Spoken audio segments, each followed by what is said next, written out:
Yo, what up?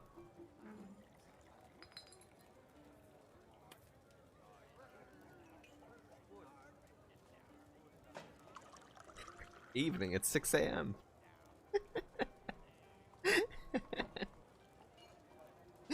I might be kind of hard to hear over my music. I don't know. What up, y'all? I'm falling behind on my booze. I gotta take more shots.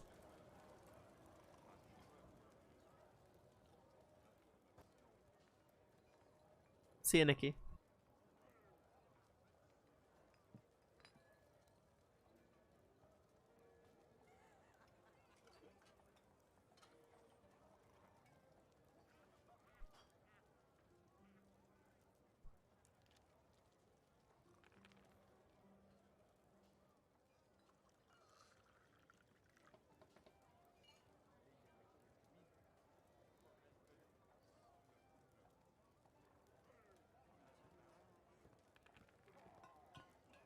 Things are going good here in Granitehall. Recently, oh wow. Recently, there was a big elf invasion.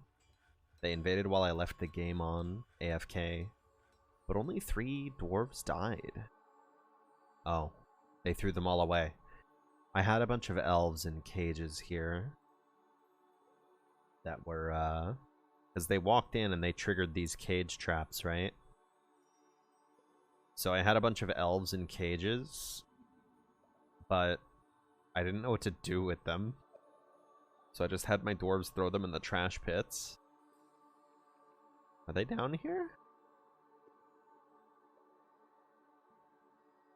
No? Oh. Mamma mia. That's a lot of crap right there. Right, I remember. Because everything was fucked up. Yeah. Okay. I remember. Listen, I didn't know what else to do with them. I tried to, right here. No. There.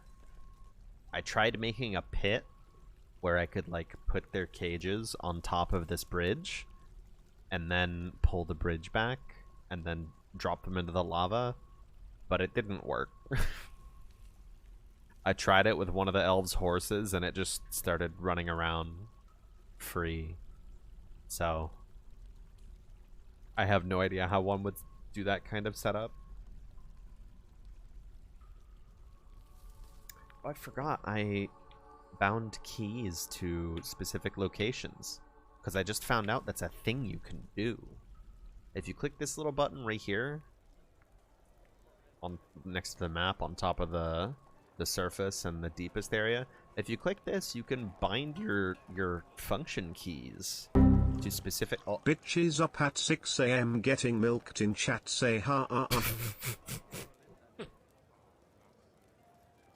Getting what? And thanks.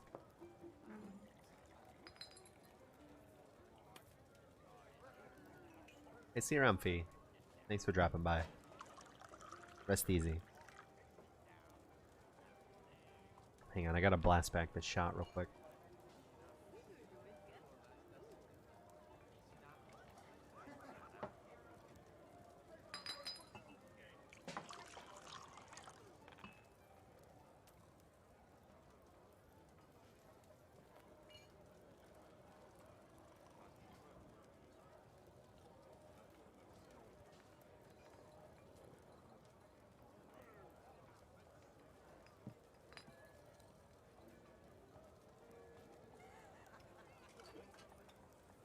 Whew. I'm sipping on this this rum called the Kraken. The bottle looks cool as shit, that's why I bought it. But god damn, this shit's good. 47% ABV. Oh baby. This shit's like paint thinner. Goes down smooth with a Coke chaser, though.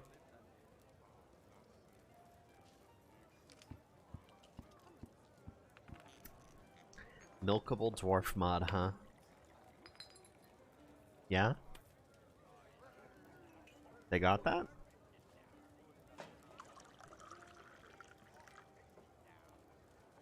Yeah, it's a cool look, Vandronicus. I really like the bottle.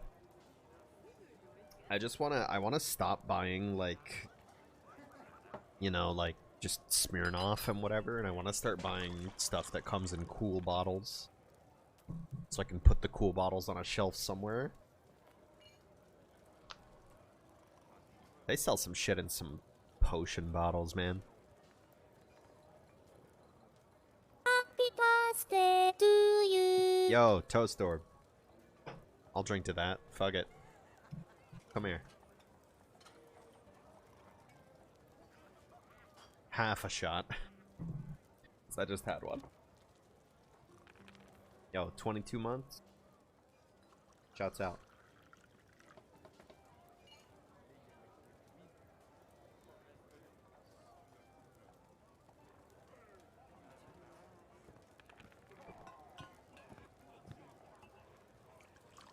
Honestly, I think filling up the shot glass halfway makes my method of shooting a lot easier and more functional. Oh, good shit though. Yo, Toast Orb, thanks. Appreciate it, y'all. I couldn't pay the bills without ya. Hi, ay, ay. I thought about drawing today, but I just don't have the energy. I just want to sit around and drink and listen to music. Yo, Vandronicus. What's with the generosity, huh? I can't even be all noisy and upbeat and thankful. Because I'm busy being quiet. Thanks, though. It's come to your attention that due to a bug, you cannot milk a creature from the same race you are playing as. A bug, huh? A bug, huh? Yeah? Okay. Is chat room talking about milking creatures? So my followers are a bunch of freaks. That's why. Yo, I'm using Spotify's enhanced playlist feature to try and pad this playlist out with some more stuff that's kind of in this vibe. So if you have any music recommendations that's shit similar to like Mondo Grosso, like the kind of shit you're listening to right now, drop them, will ya?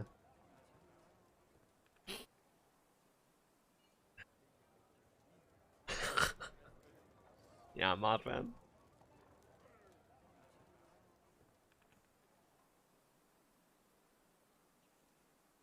Apple doesn't fall far from the tree.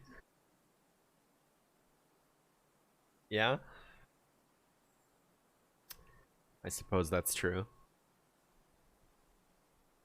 Dude, one of my dwarfs is gonna die. This guy's gonna die. He's in a strange mood, and I don't know what he wants. It says he needs wood and cloth and cut gems and square blocks and skeletons. I have all of those. I think he wants plant cloth, which I don't have any of. So I think this guy's just gonna die. Which is sad because apparently Ilral considers this guy a close friend. And it's sad because he only has 2 of those. In fact, nobody else on this list is even listed as a friend. Ilral has 2 close friends. And everyone else is a passing acquaintance to him. I should have bought baby carrots today. But yeah, this guy's gonna die. But it's fucked up because this guy only considers Ilral a friend. Not even a close friend. Come on.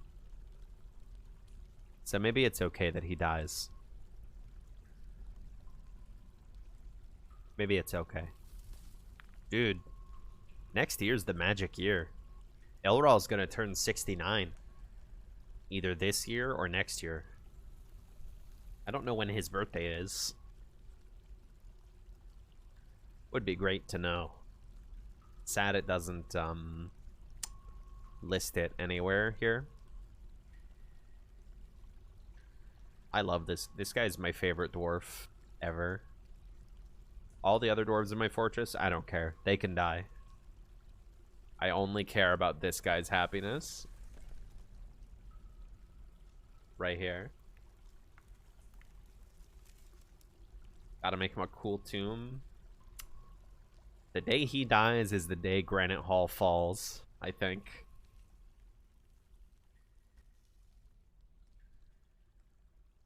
Like the mayor. Whatever. I replaced her. This dude? Unreplaceable. Gotta give him a gun? He doesn't need a gun. He doesn't need that shit. Ranged combat is apparently super buggy right now, which is why my secondary barracks here, which was originally intended for a corps of crossbowmen to man the battlements up here, the parapets, if you will.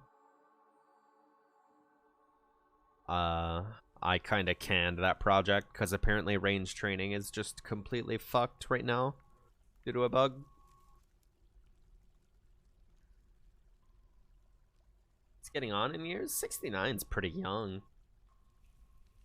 I think they live to be like... I think they only start dying of old age around like 100.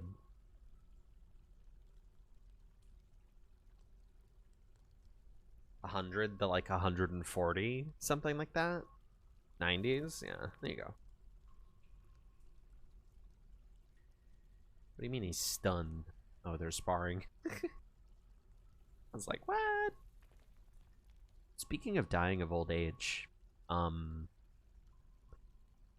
you may remember the Fabulous Society. Urir, I don't remember his last name, but Urir, the mastermind behind all of the theft attempts of my artifacts. I went into Legends mode the other day, here in the summer of year 118, and it turns out that guy, the mastermind, died last year of old age. That's why their theft attempts have stopped. That guy died of old age. No more schemers. That guy was my only enemy. Yeah, rip Bozo. Sad that he died in his bed instead of getting his skull smashed in by Ilro, but you know. Ippy do. Ippy do.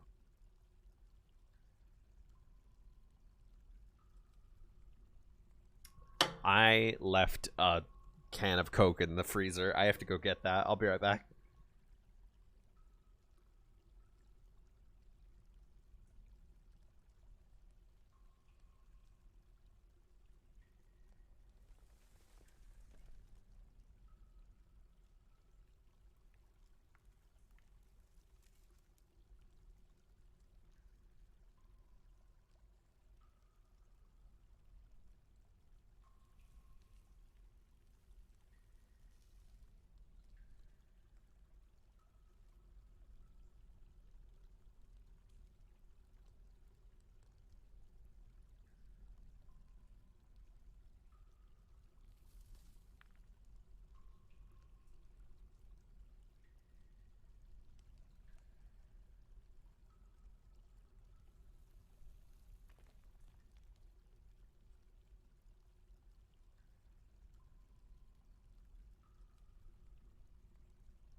I'm back.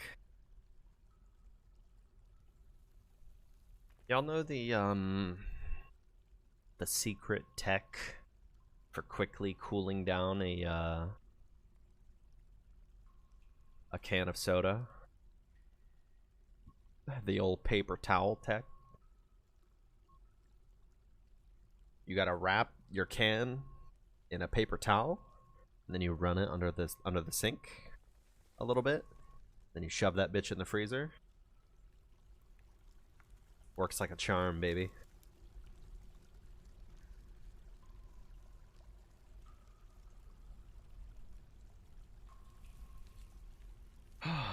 How's my day been? It's been good. I think I'm getting sick again, unfortunately. Cypress is sick again, and I think I'm getting sick again. Before I started drinking tonight, oh, this bottle's not open. I started feeling, like I had a little bit of a cough earlier, and then I started feeling kind of achy. But don't you worry, I both smoke and drank, so I don't feel sick at all.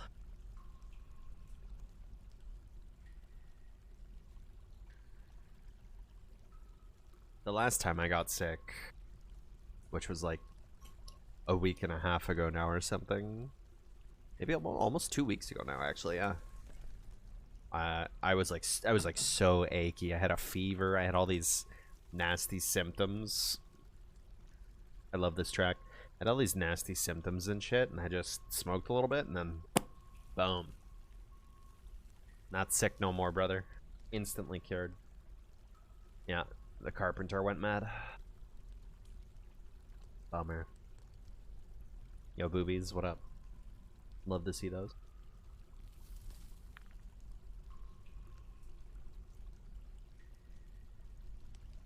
You got COVID? Bruh. That sucks. Yeah, we might have it too. I've gone this whole time without getting it. But I think it's possible my time may have come. This advice sounds awful. What? Telling people... Listen, I didn't say that you should smoke weed to stop feeling sick. I just said that I smoked weed and stopped feeling sick. Whether or not you take that as advice is up to you. Oh my god.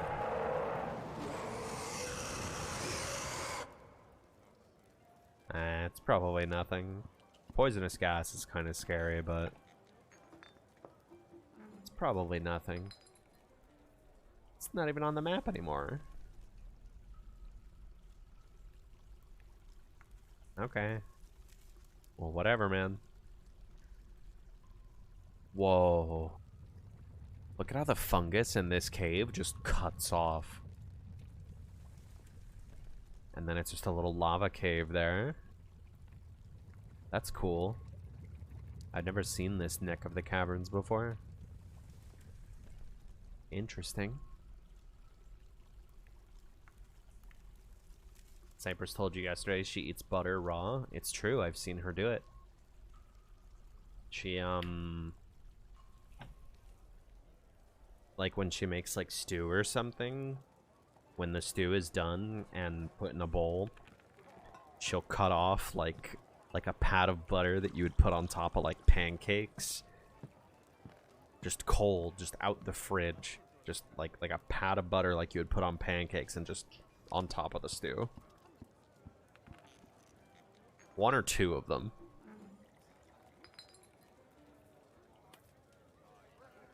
She's crazy. I don't get it. That just melts into fat on the stew at least. I mean, I guess. But like, I'm saying she takes bites out of it. I'm not saying she melts it into the stew. I'm saying she takes bites out of it.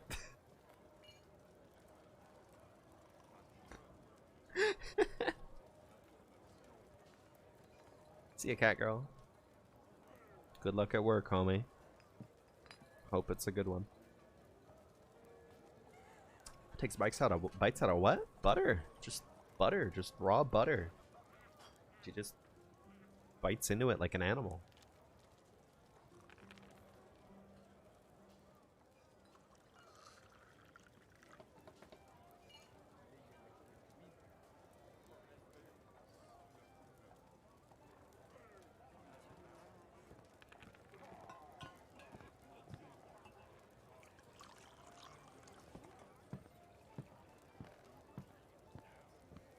Let me tell you, taking shots with chasers, it helps so much more if the soda's cold. It works so much better.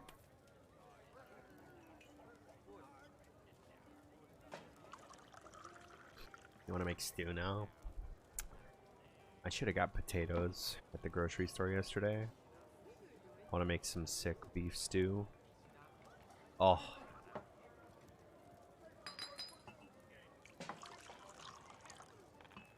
What's the volume levels, by the way? I figure everything's probably kind of fucked because my mic is geared for me being loud, and I am not being loud.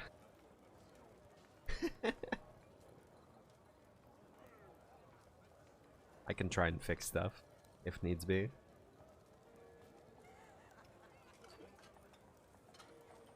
All's well? Cool.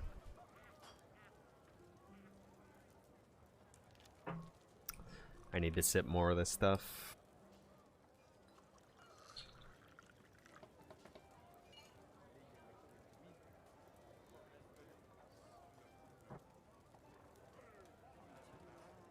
You've got volume cranked and you're scared of having it cranked. It's fine. I won't be loud. This is distinctly not a loud night.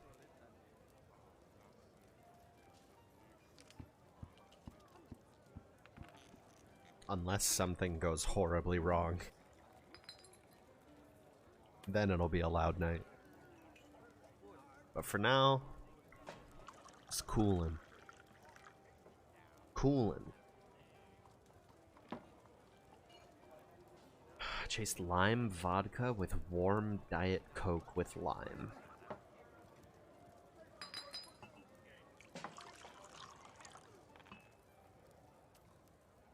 Yeah, that's... I don't know about that one, Chief.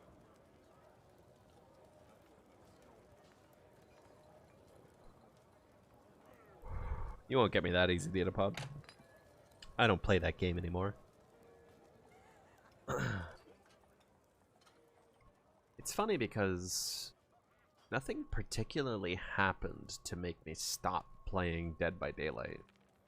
It just kinda happened. You know?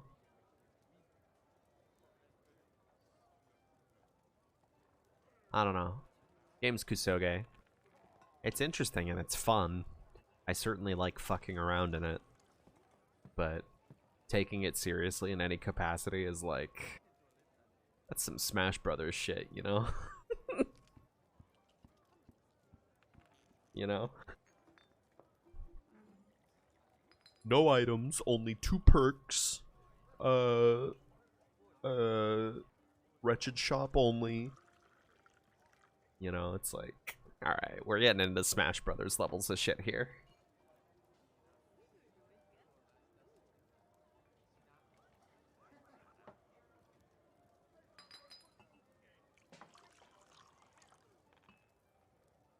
I would like it if it worked well as a competitive game, but that's just a game where I queue as Survivor and I try to stunt on the killer a little bit and I goof off and have a fun time and then I go next when I die, you know? There's not much that... I mean, they did release that update recently where solo players are getting better indicators of what's happening.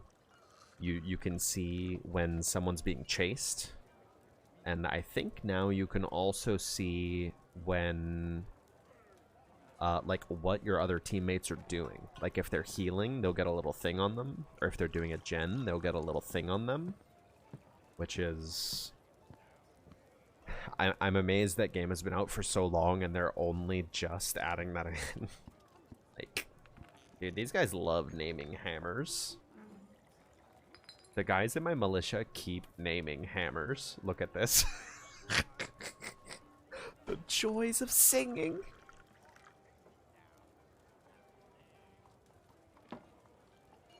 It's so cool that when they name an item, it becomes a family heirloom. That's so awesome. This is the shield that Ilral named while he was in prison. It was his Wilson.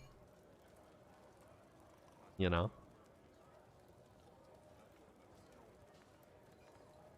I'm glad it's his family heirloom. I really hope he can meet someone and form a family. Why are you guys sparring in the fucking dining hall?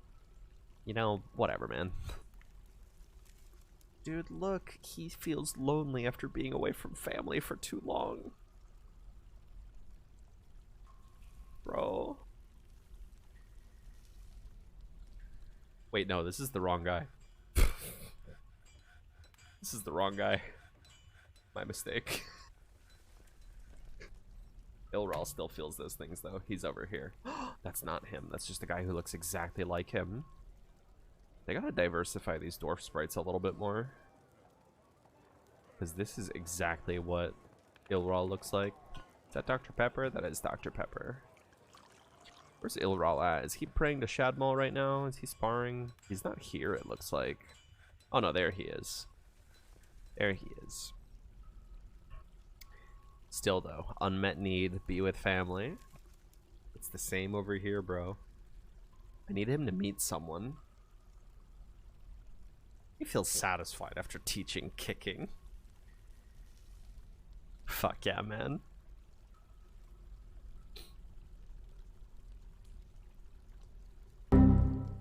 It's my birthday, so I get to give money to funny streamer. Yo. Yeah. Yeah. Frankenstein, what the fuck? You didn't have to share your fucking birthday pulls with me. Thanks, though. Happy birthday. Hope it's a good one. Eat something good, will ya? I miss, Gen Korean barbecue in Carrollton, Dallas, Texas. I miss that place so much. $20 for all you can eat Korean barbecue at lunch hours. Oh, I would go there, slap a fat 20 on the table, and just eat like 2 steaks and 2 plates of brisket. Oh, I'm rotating it in my head right now. It's so good. Selling you on Ilral, dude, sick. Check this out. 65 kills. He's an absolute champion.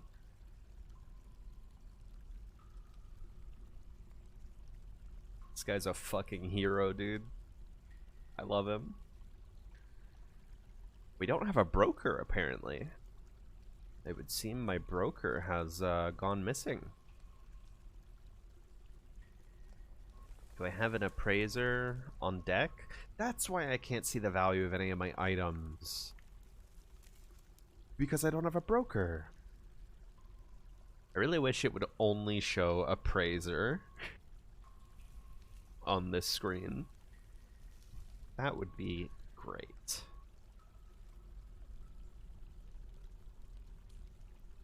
That would be great. Oh, there's a novice appraiser. Congrats, you're now the broker. Why was that bear named? Usually animals become named if they're pets or if they've killed something noteworthy. Yo, hell yeah, Aspen.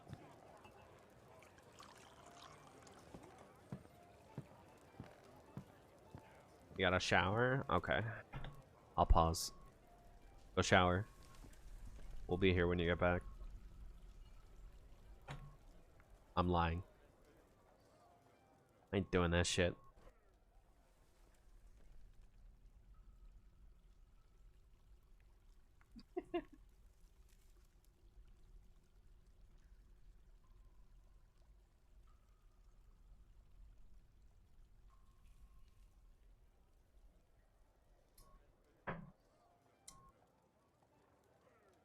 Oh yeah, Casey. It's great. What are you still doing here, Nikki? I thought you were going to bed. Go to sleep, stupid. Get some rest.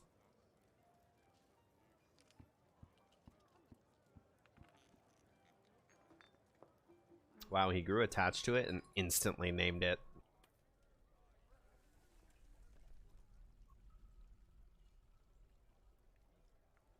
Oh no, a child is stumbling around obliviously. Who was that? Who was that? Oh no, I have 3 children who are in a terrible mood. That's not good. 4 children that are in a terrible mood, actually. I'm just gonna... Oh, this is the one that's stumbling obliviously. Okay, I'm gonna have my camera follow this dwarven child. And whatever happens next is simply the course of nature.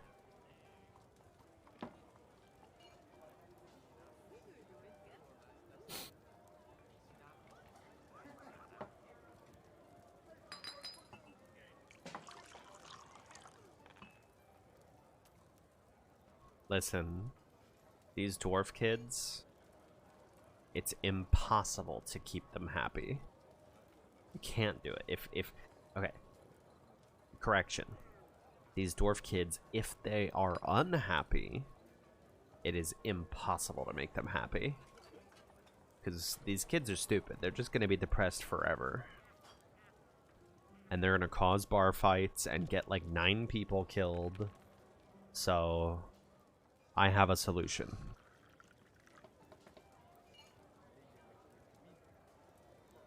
I have a solution.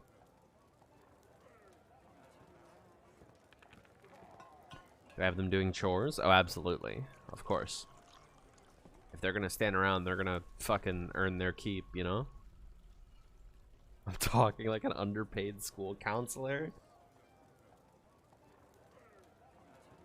I sure hope not, with what my plans are.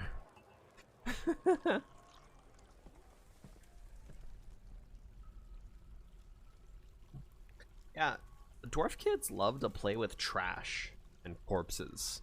Why?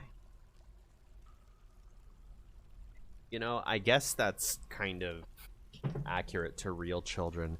I remember one Christmas, I don't know how old I was, I don't remember, but I got a bunch of shit for Christmas, including like, I don't know, I think it was like a Beyblade arena or some shit. I got a bunch of presents. And then it was either later in the day, Christmas Day, or the next day, I was playing with a marble in a 2-liter soda bottle. So, kids are just fucking stupid. Yo, rest easy, Aspen.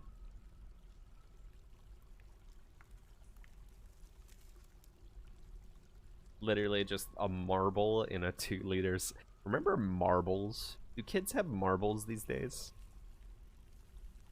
Only 90s kids remember this.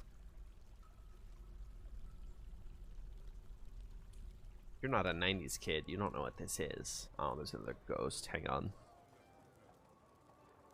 They still make marbles. I guess they should make like trendy D&D dice and sell those on Etsy instead of making marbles. Those probably make more money.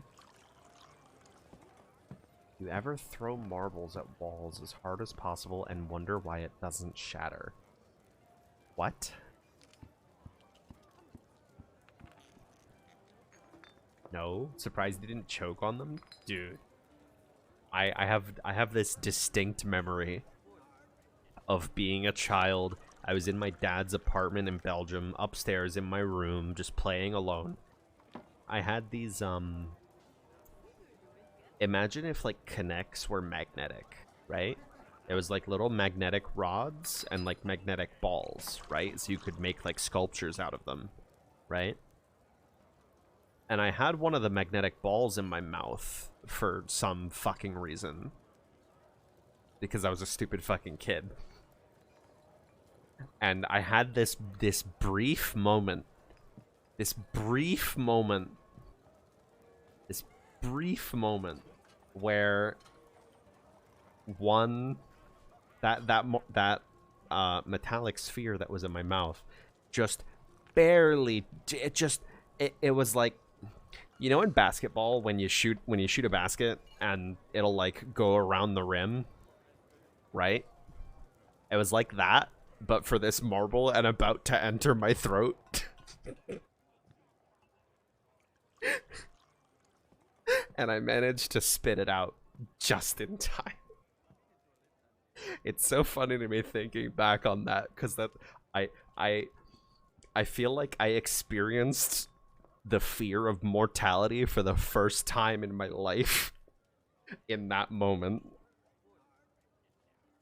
I spat out that metallic ball, and I was like, damn, that was close. I feel like I grew up in that moment.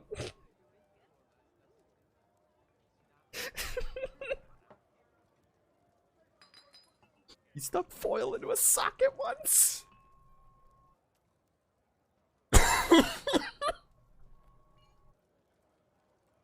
That reminds me of when I first moved to America as a kid, because like I was born in America, but we moved to Europe very soon after. And then I first moved back to America like what, 2004 or so. Anyways, back then Wendy's wrapped their burgers in foil, right? So one night we got Wendy's, and I had some leftovers of my burger, right? Just wrapped in the foil wrapper that it came in. And I threw that shit in the microwave. I threw that shit in the microwave as a kid in the morning. I was like, leftover Wendy's burger. Don't mind if I just nuke this really quick. And it in fact caught on fire. And I had to go wake up my parents immediately.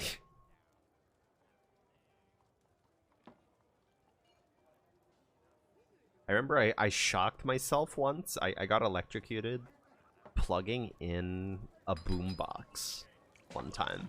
Like a stereo. I plugged in a stereo when I was home alone one day, and it shocked the shit out of me. Like, you know when you get electrocuted so bad you get that like bad taste? That happened to me, and I was home alone that day, and I was like scared out of my mind.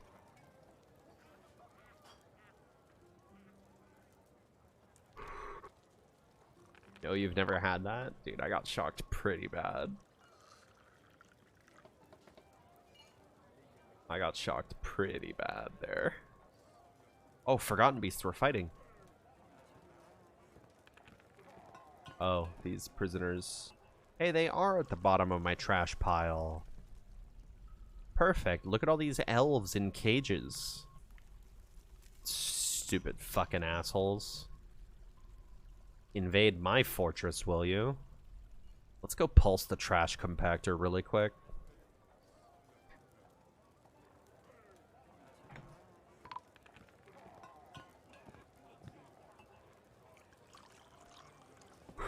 The what? The trash compactor? So look. You know an atom smasher, right? So I have my dwarves throw trash into the pit, right? At the bottom of the pit is where the trash goes, and then there's a bridge that'll smash the stuff. But I also have extending bridges over the top so they don't throw trash in on top of the bridge, because I never mentioned this before, I don't think. It might have happened since the last time I streamed. But let me see if I can find the screenshots. Boy, there's a lot of screenshots of my art in my screenshots folder. Let's see. Anyways, before I didn't have the oh, is this it? Yes. Here, I'll put this on screen real quick. Art? I can't put that on stream. I'm sorry. Twitch has a TOS. I can't put my art on stream. Anyways, so this is my trash pit, right? Do you see all these locked items that are laying around? This is all trash from the bottom of my trash pit. Because what happened was I closed the bridge to compact the trash at the bottom, right? But the trash pit wasn't blocked off. So they kept throwing trash down into the trash pit when the bridge was down. Think of like a drawbridge, right? The bridge was down, level with the ground, and they threw a bunch of trash down on top of it. So I was like, "Oh, real quick, I gotta pulse the lever so I can, you know, so I can have them equal, so I can build lids on the top, right?" Actually, it's because I was trying to set up the lever for the other trash compactor for the other trash pit. Anyways, I flipped the lever, and all of this trash rocketed out of the trash pit like a catapult. And do you see the corpse that's circled in red? That guy died. That guy got hit in the neck by flying garbage and died on impact. And also, I think that kid that's next to the trash pit to the right also died. 2 people died because of that. So I had to install a lid.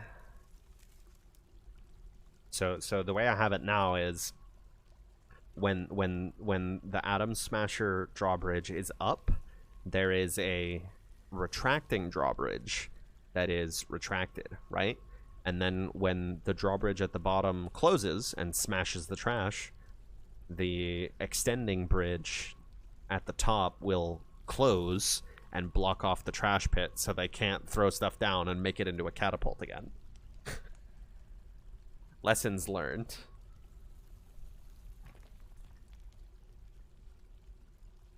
No. See, we pull the lever, the trash is smashed, and the lid closes. I remembered what happened to Stukos. I didn't think to put a lid on the because the thought hadn't crossed my mind that they would continue dumping trash into the trash pit when the bridge is down. I hadn't thought of the possibility. Dwarfs can't stand on the extended bridge? I think they can. But it's okay because they don't actually like dump trash onto those tiles themselves. They'll just, because like, okay, well actually I have the dump zone on those tiles themselves. That's a good point. That's actually a great point, Metal. I should probably repaint these trash zones right now before something horrible happens. Let's just put it 1 tile next to the pit and they should still dump stuff in.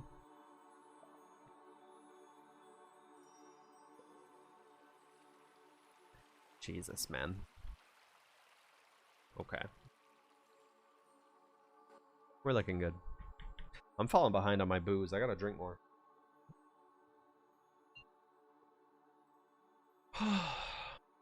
You can't build a stockpile on top of a building. That doesn't work, Shamelord.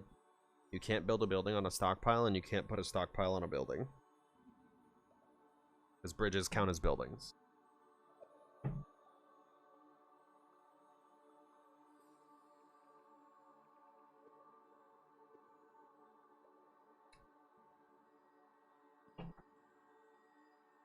Falling behind on my booze. That's not what I said.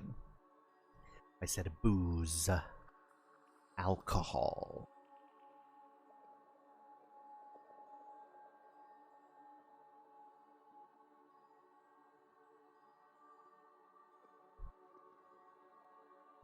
Who's this guy? Hey. Leecon. Who the fuck is this guy? 11 kids. Good lord. 1, 2, 3, 4. Okay, 4 of them are dead. And his mother's dead. Oh, sorry, 5 of them are dead. 6 of them are dead. 6 of his 11 children are dead. Some of that is probably my fault. His mother's dead, his brother's dead.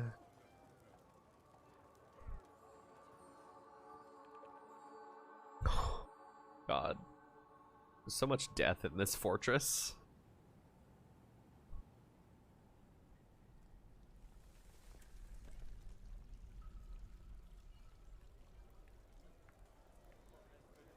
That's awesome, Casey.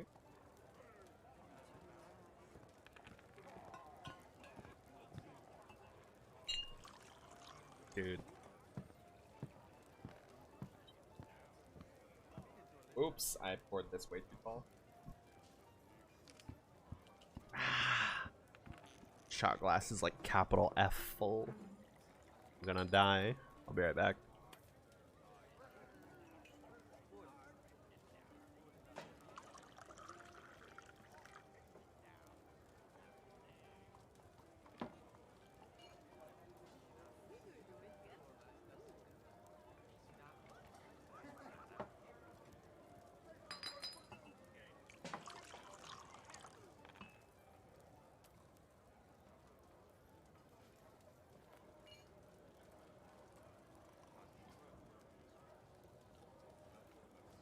The special obsidian friends.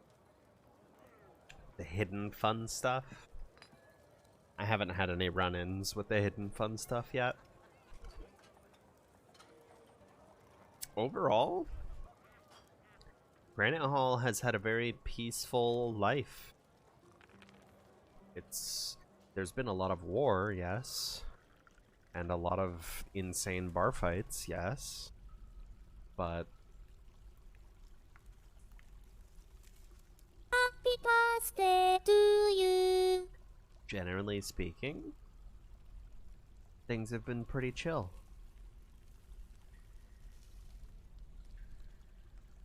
There's charcoal. Ah, shit. Ah, fuck. What am I looking for? This button. Ah, see. That's foolishness.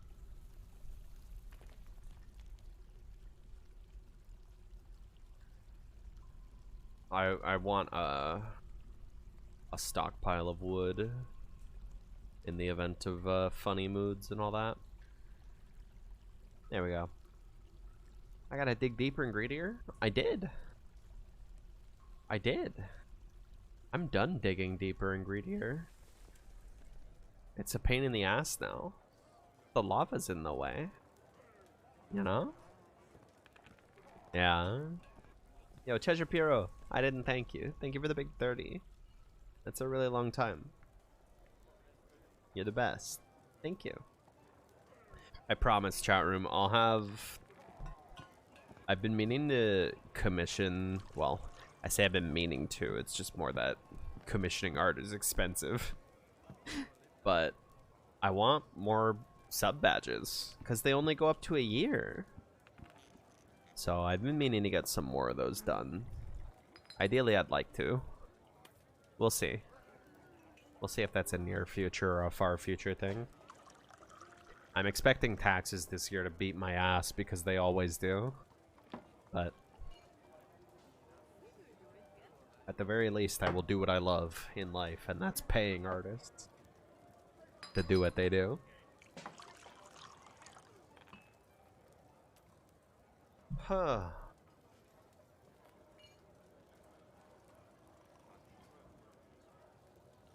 Dude. This Kraken rum shit. People are coming up on 3 years soon. 3 years? Dude. Yeah, 4 months from now, huh? coming up on just about 3 months here. Yeah, May. I think it was, what was it, May 20th? Or was it like 25th or something? Or was May 25th Mimi's birthday? Something like that. My stream anniversary is somewhere around there. Is there a reason to build a maximum height tower in Dwarf? It's called a stupid dwarf trick. If you build a maximum height tower, it's to flex. It's to flex. For fun, they call it.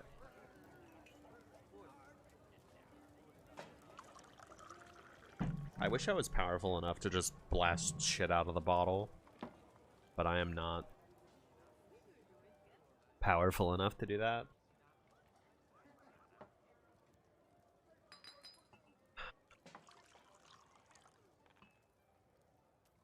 I could be, no. With my taste buds, no. No. I can't do that. I'm sorry. I can't do that.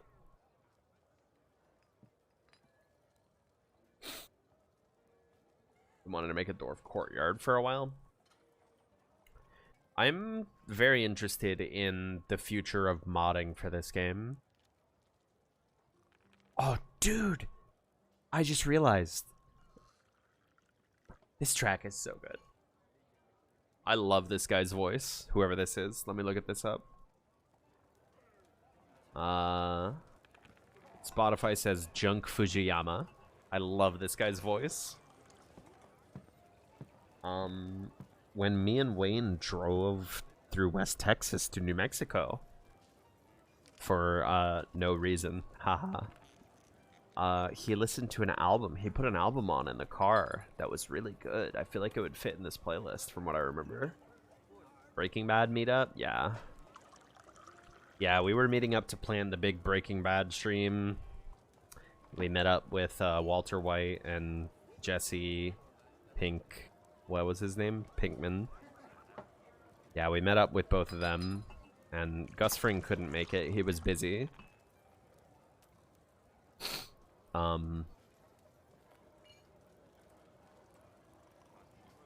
Yeah, Jesse Pinkerton and Dutch Vanderlind is gonna be there too in the big Breaking Bad stream. Look out for it, okay?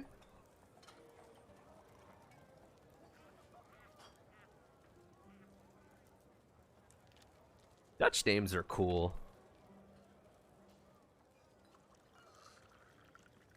Dutch Vanderlind. It's a cool name. It's funny because Dutch looks like a language that, like, you took English and German and you, like, fused them together and then hit it over the head with a club. But Dutch names look cool.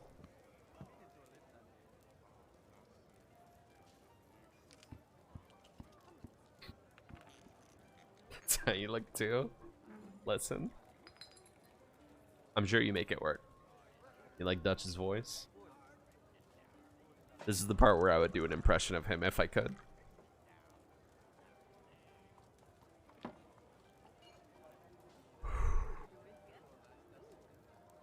Oh, dude. Let me tell you, chat room. I don't know about you guys, but the vibes are immaculate. Cannot stop smiling. Booze is crazy. I can't believe this shit is legal and weed isn't. Like, are you kidding me? With this stuff, I gotta call a poison hotline if I take a headache pill. You know? Like, what the fuck? Just because it's been around for so long that it's like chill, I guess? Are poison hotlines real? Yeah. Yeah, I called one time because I drank a bunch and then I got a headache, so I took a headache pill. And you're not supposed to do that. Because booze stresses out your liver, and headache pills are also stress out your liver. So you risk liver damage if you take both of those at the same time. Which is funny because booze causes headaches. So it's like kind of set up for failure there, you know? They love telling you to throw up when you call those guys. It's funny because when I called them, they were like, the dude on the other end of the line sounded so fed up. He sounded so fed up, and I was like coming down from being drunk. So I was like hyper aware of people's like social tendencies. And I could hear just because also this was like 4 a.m. or something. Right? Pepper, you said you typoed a whole new word, and I was looking at your messages to find the new word that you invented, and I see that you mean brain. They already got that one. You'd be so mad if you thought you were dying and the dude was sick of me. Because I was just like, hey man, I drank like half a bottle of vodka and I took headache pills. Do I need to go to the hospital? The dude was like, I don't know. Depends on the amount that you drank and your weight and shit like that, you know? I used to work customer service on the phone. Back when I lived in like Florida and shit. I did gaming customer service over the phone and text chat. Text chat was much preferable, but anytime they made me work on the phones, that shit was hell on earth. So I know how it is. I know how it is. Hey, let me tell you, chat room. If you call into a support hotline, right? Like for, I don't know, whatever. You have to call tech support, right? Make sure you ask them, is there a survey I can take or a review I can leave of our call today? Because at my old job, those reviews mattered a lot. I got a fucking like $6 pay raise for having good reviews. That's a lot of money. Make sure you ask if there's a review that you can take that'll help them. It's funny you say that, Fueva, because I got that big pay raise for like the quote-unquote top performers program, you know? But anytime I worked anytime I worked that job and they put me on the phones, dude, when they put me on the phones instead of on chat, I would find every excuse not to work. I would go into the group chat for my team and be like, shucks, hey guys, my software is not loading right now. I think there's a problem with my router. I'm gonna, because it was work from home. So anytime I was on phones, I'd be like, hey man, I think there's a problem with my router. I'm gonna shut down the old work PC real quick. And see if I can fuck.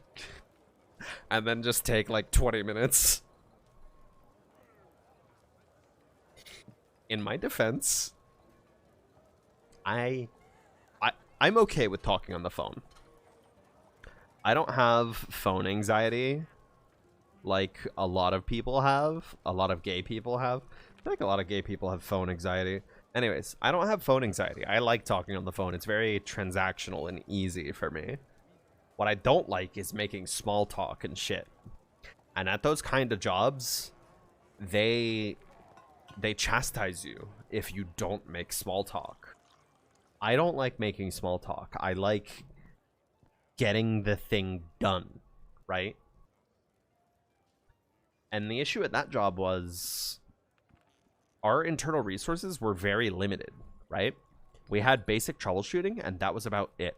Beyond basic troubleshooting, we had to hit up an internal support chat and ask them. We tech support had to go to tech support and see if they knew what the problem was.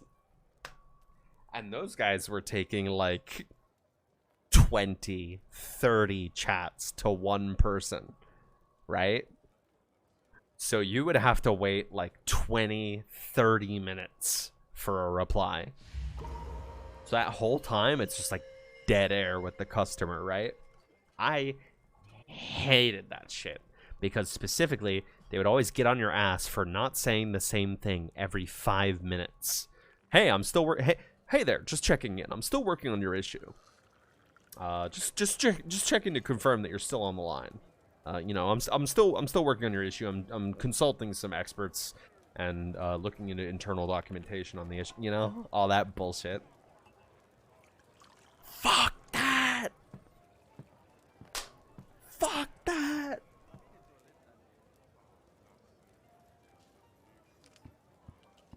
They usually just play waiting music on here. We weren't allowed to put people on hold. We had to. I can't name the company that I worked for technically, but it was one of the big. It was one of the big gaming companies. You know, all capital letters. It was one of the big gaming companies, like the ones that make consoles and shit. I worked for one of those. We weren't allowed to put them on hold. And we were encouraged to constantly make small talk. And they would even tell us, when you load up their account, look at their games and their achievements and shit, and make small talk with them based on that. And it's like, bro, fuck that! Fuck that! Fuck that! I did one time, though, have a really good conversation with a guy. I think it was like a security guard or some shit. I don't know. But I saw that he had Soul Calibur on his profile, and I was like, oh shit, dude! Did you see they announced Soul Calibur 6? Fuck yeah, bro! The whole time I was trying to solve his issue. That was the one time I ever successfully made small talk with someone.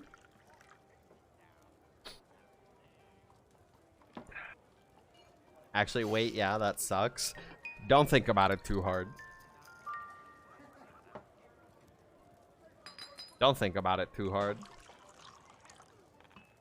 Yo, this one gave birth. Oh, I forgot to kill this kid. I mean, fix this child. Nil, huh? Where's this child? You. Playing, huh?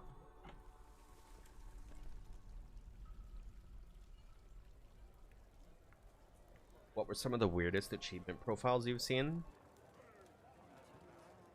The wildest customer I ever had,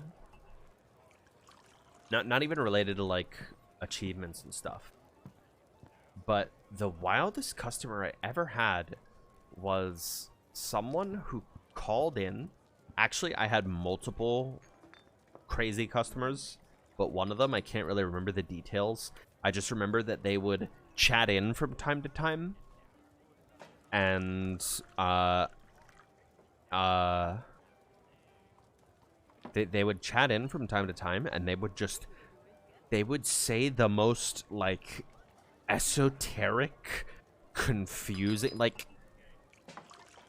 I want you to imagine like the website of like someone who believes like aliens are real, or like Jesus was an alien, you know, like some kind of conspiracy theorist shit. And now I want you to imagine the way that kind of person types. And now I want you to imagine the way that kind of person types, but in the context of having a technical issue with video games. That was the wildest person I ever had on tech support. I got that same guy multiple times. I know for a fact I got the same guy multiple times. They would just say the most cryptic, strange shit. And it was like talking to a brick wall. Anything you said to them, they would just keep rambling. And technically, you know, there's policy where, you know, oh, you know, I've already addressed your current issue. Is there anything else I can help you with? Blah, blah, blah, you know, like 5 minutes until you disconnect them or whatever. But I always just kept that guy on the line just because of how fucking funny they were. Anyways, the other wildest one that I saw was someone who was calling in. This was a day of phone support. They were convinced that a hacker was targeting them in, like, I don't know, like Red Dead 2 online or something. Like, first of all, this is an issue for Rockstar. Second of all,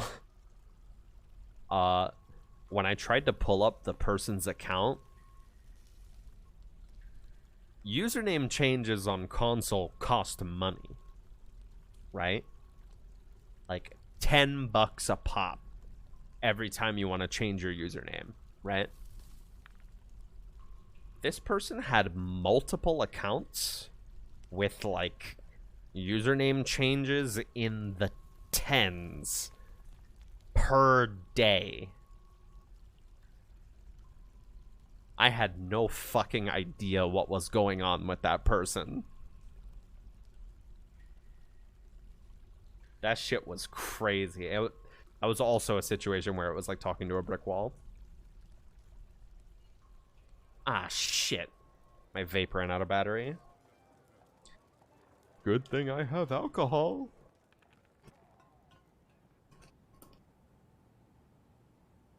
Bro, where is this cord? Nothing good, you imagine? Yeah. I don't know.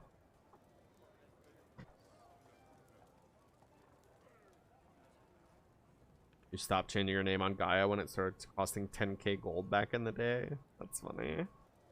I never changed my name on Gaia, I don't think.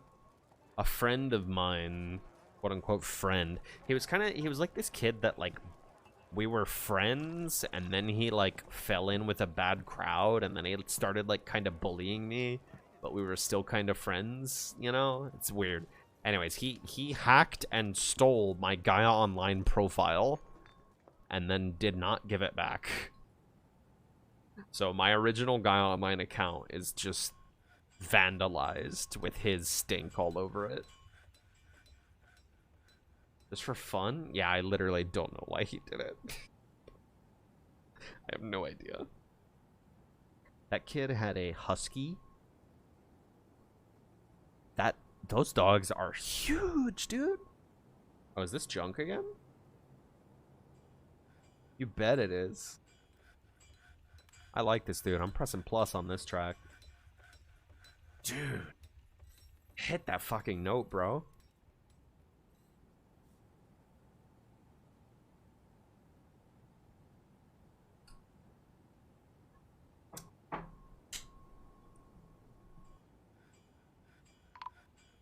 What? What happened?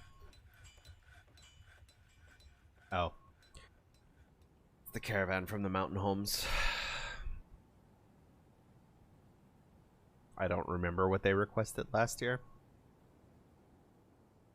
I have to go piss real quick. I'll be right back.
I'm pleased to announce that I am the level of drunk where everything is awesome.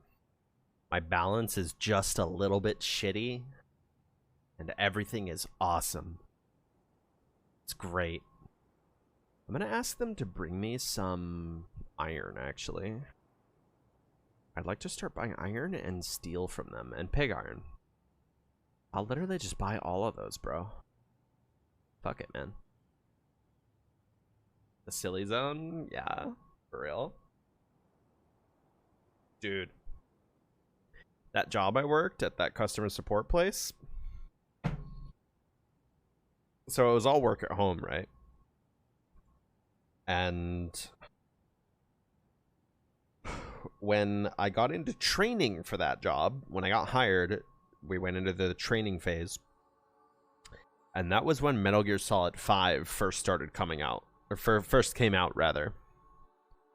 I literally did nothing. Whenever I was in training for that job, I did not pay attention to the training at all. I just played Metal Gear Solid 5 all fucking day. I 100% of that game. Except for catching all of the animals. I didn't do that because that was a pain in the ass. It was just RNG bullshit. I don't care about that. But I 100%ed that game when I was training for that job. The training for that job was basically just, here's how to use the internal software. You click the buttons that say what they do on them. Here's how to look things up on the internal software. You know? So, I don't care. I got it, like, day one. I was like, yeah, okay. Dude, the most insane shit happened at that job. They referred to rebooting your computer as log out, log in. And they used the abbreviation for log out, log in. If you take all of the first letters of log out, log in. And someone in the training session, like, brought that up.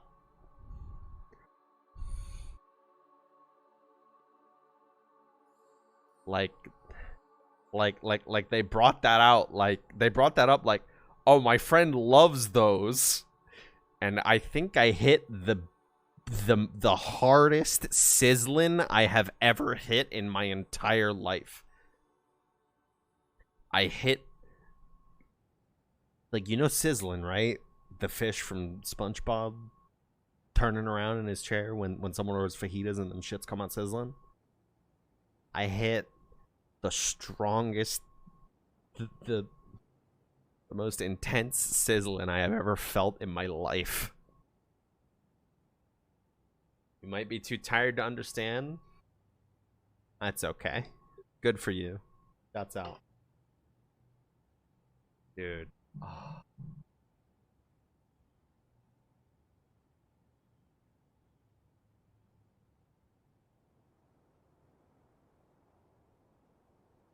No, HDM, you have it backwards. Log out, log in.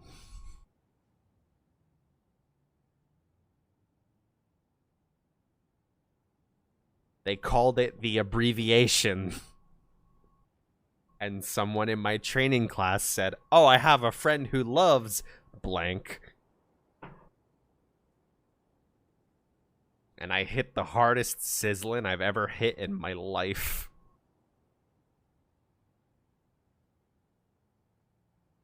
Why did no one stop them? What are you gonna do, bro? What are you gonna do? What are you gonna do? You know? Like... Yo, Froya, what up? First time chat? You picked a hell of a stream to be a first timer on. This is nothing like my usual streams.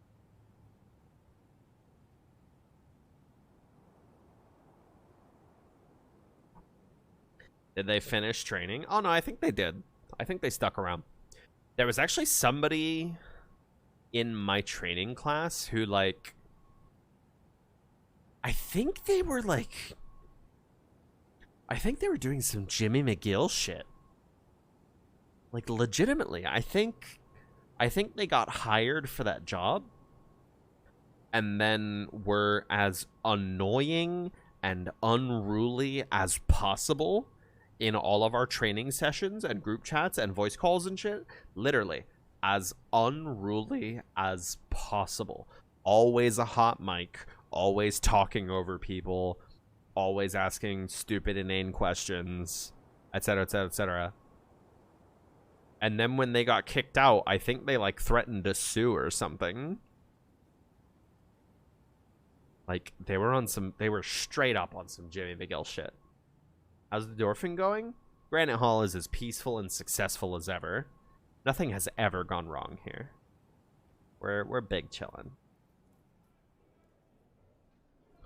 I will buy your seeds. I'll buy your plants and your leaves and your fruit. I need to bring stuff to the trade platform. I forgot how this works.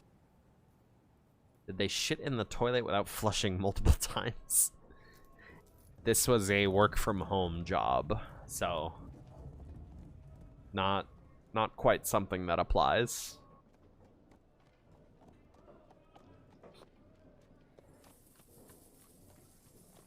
What was I about to do? I was like messing with OBS. I don't know what I was doing though. Shit. Whatever. I think I meant to scroll down here, but I went to OBS like an idiot. Did they shit while on the work call? You have quite a fixation there, it would seem. I mean to psychoanalyze you, but you're very zeroed in on that concept, huh?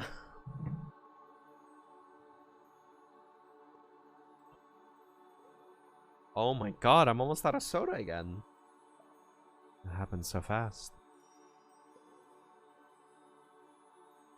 I need to remember to keep my my voice down. I'm trying to be chill for this one.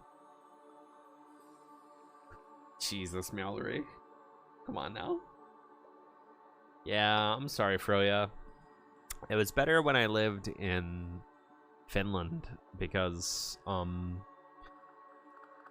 a lot of my community are the folks from, you know, the greater RTVS community who couldn't catch Wayne and Co.'s streams during the American times. I streamed during the European times, right? So that's what a lot of you guys are. A lot of you guys are the weird Europeans, or, you know, the folks what live in Asia, or, you know, Pacific Islands, Australia, etc. Right? Because my time zone was better for y'all. So I feel bad that, like, I don't stream at hours that are quite as friendly to those time zones as I do now. So it's nice to do these late night streams from time to time, you know? So y'all can just file on in. Or yeah, whatever, Shamelord, like the Insomniacs in the US, whatever. I didn't call you European, you know what I mean, bro. You know what I mean. Night owls are welcome too. I'm a fucking night owl. I love nighttime. I don't get people who don't like the cold and don't like nighttime. There's just something about when it's cold and foggy and gray and rainy outside. You have the beautiful smell of petrichor coming in, or however the fuck you pronounce that. Ah, it's so fucking beautiful, man. This whole winter, this whole past winter here in Indiana, every time I've gone outside in the cold, I just feel so happy.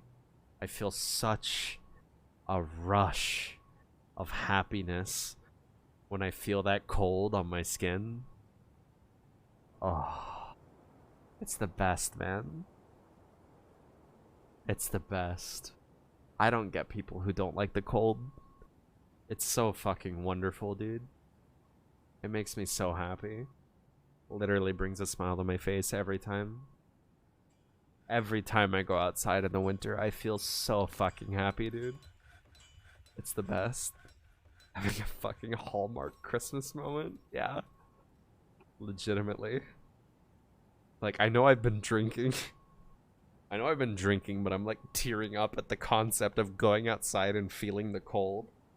I'm actually gonna go do that right now. Give me a sec.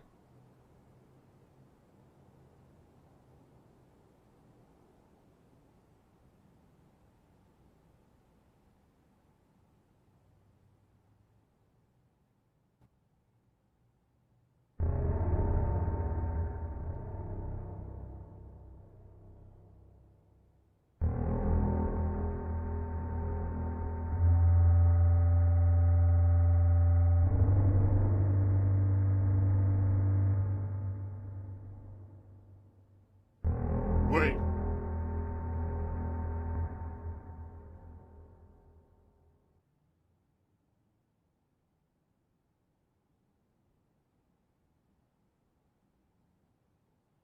Wait.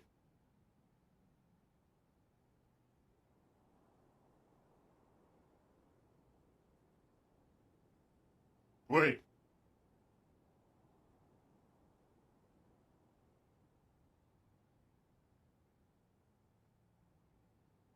Wait.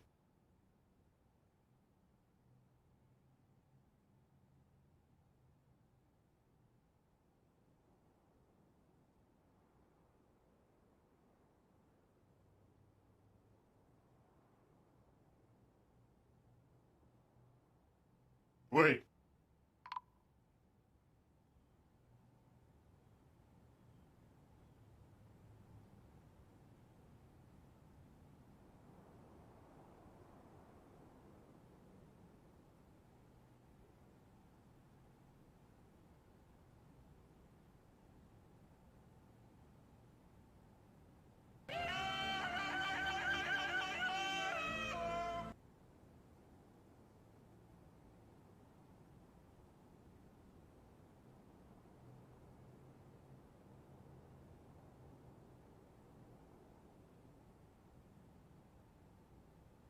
Wait.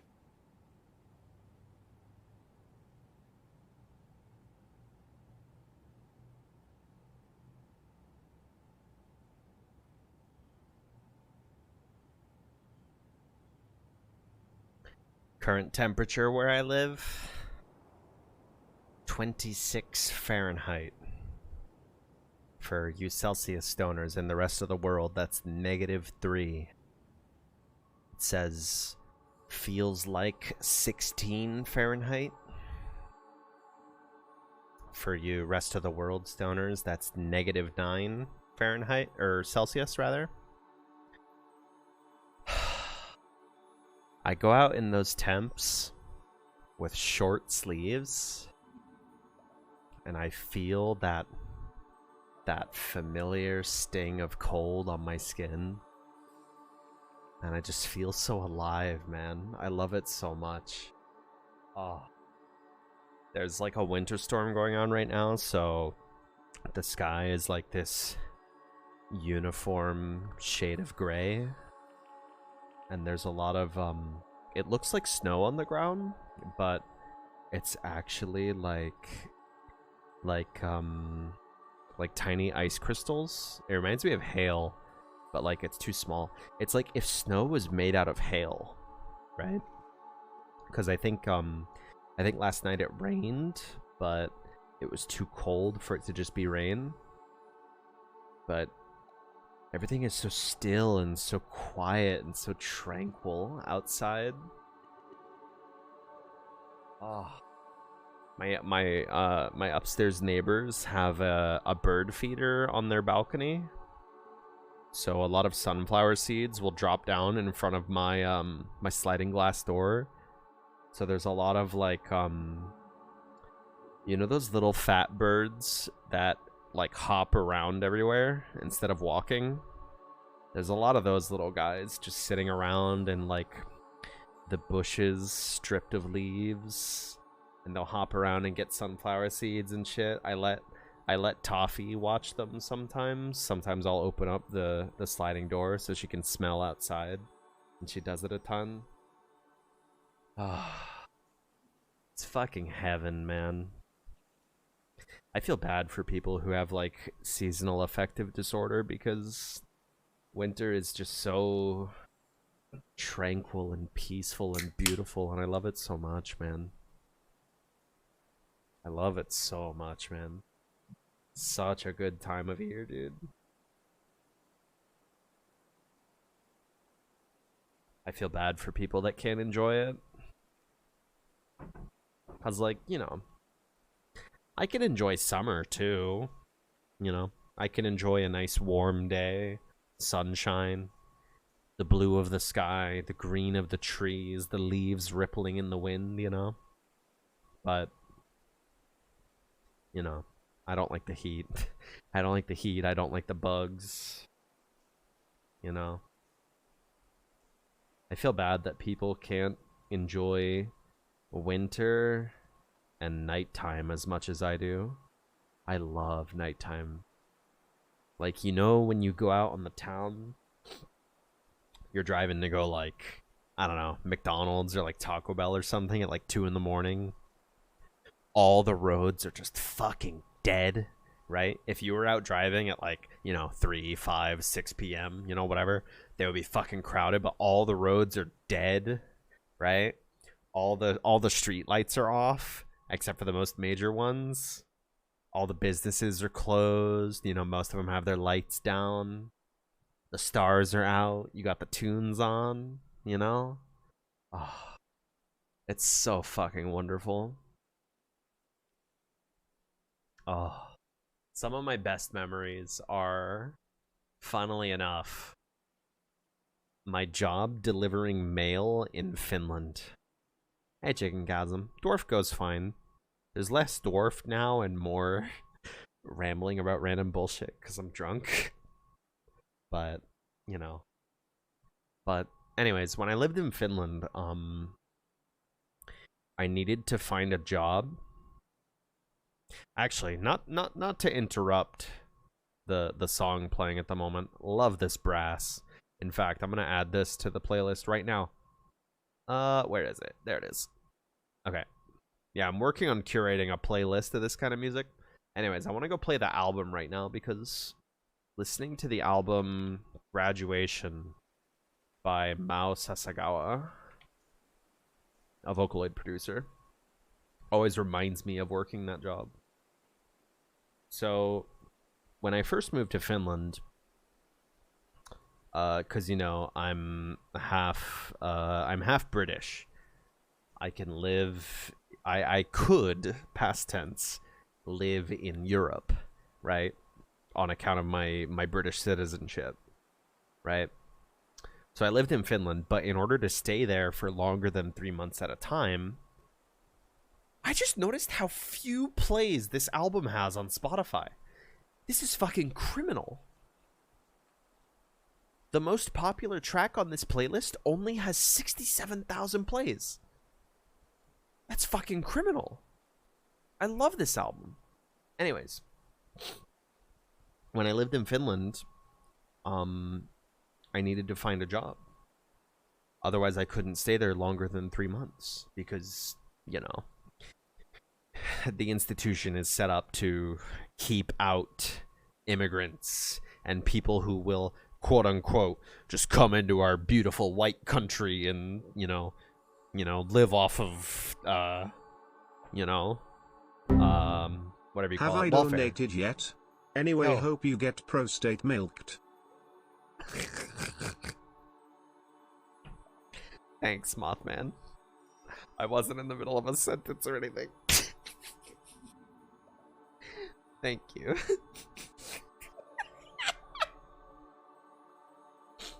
Anyways. Thank you. Anyways. When I first moved to Finland, I had to get a job in order to stay there. And after a while, I hadn't found a job yet. It took me, I think, 8 months to find a job that I could work in Finland, only speaking English. In order to dodge the 3-month timer, by the way, we took a cruise to Estonia, which was awesome. that sounds like it's super luxurious, right? Like, I'm talking like a real cruise ship, not a ferry. A real cruise ship with like a grocery store and shit in it. How much you think that shit cost? $20 American. $20 American to take a cruise ship from Helsinki to Tallinn, Estonia. $20 for the ticket to take a fucking cruise ship over there. It was awesome. There wasn't a cloud in the sky. There wasn't anywhere to sit down because it was really crowded.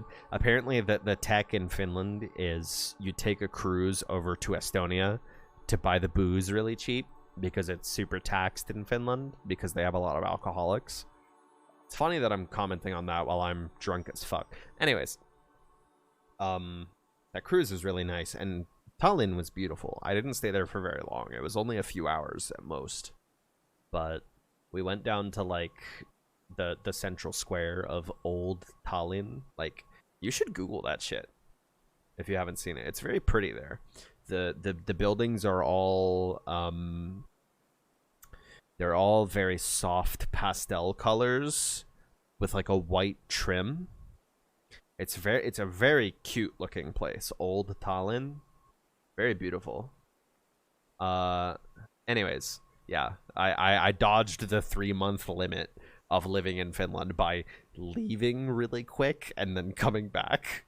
Apparently that counts.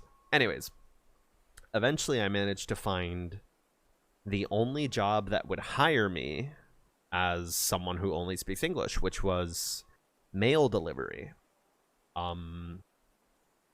I delivered newspapers in the middle of the night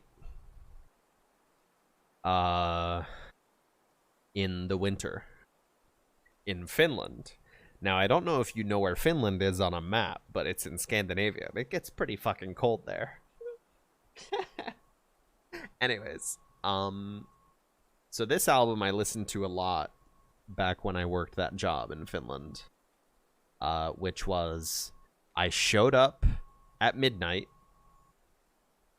Well, the issue with that album was I needed a job. I needed to help pay rent and shit, you know, so I needed a job anyways. I wasn't streaming back then. This was before I streamed. But yeah, you show up at the distribution center, you know, the mail office at midnight, and you wait for the newspapers to show up, and then you would pick a van. Technically, you had a van assigned to you depending on your route, but nobody really listened to that. They just kind of took whichever van they liked. And I had this one van that I really liked because it had a Bluetooth radio in it, so I could blast Vocaloid at maximum volume on the country roads in rural Finland, right? 3 to 4 a.m. blasting Vocaloid, middle of the night. Oh, it's so fucking good, man. The vibes are immaculate. Anyways, so yeah, that was my job for like, I want to say like 7 months or so. It was only through the winter. They laid me off around like May or June or something because they only need, you know, the foreigner, the peon, quote unquote, workers during the winter, because that's when all the Finnish white people don't want to work, you know. So they only need the peons during the winter. So I also had an especially hard time at that job because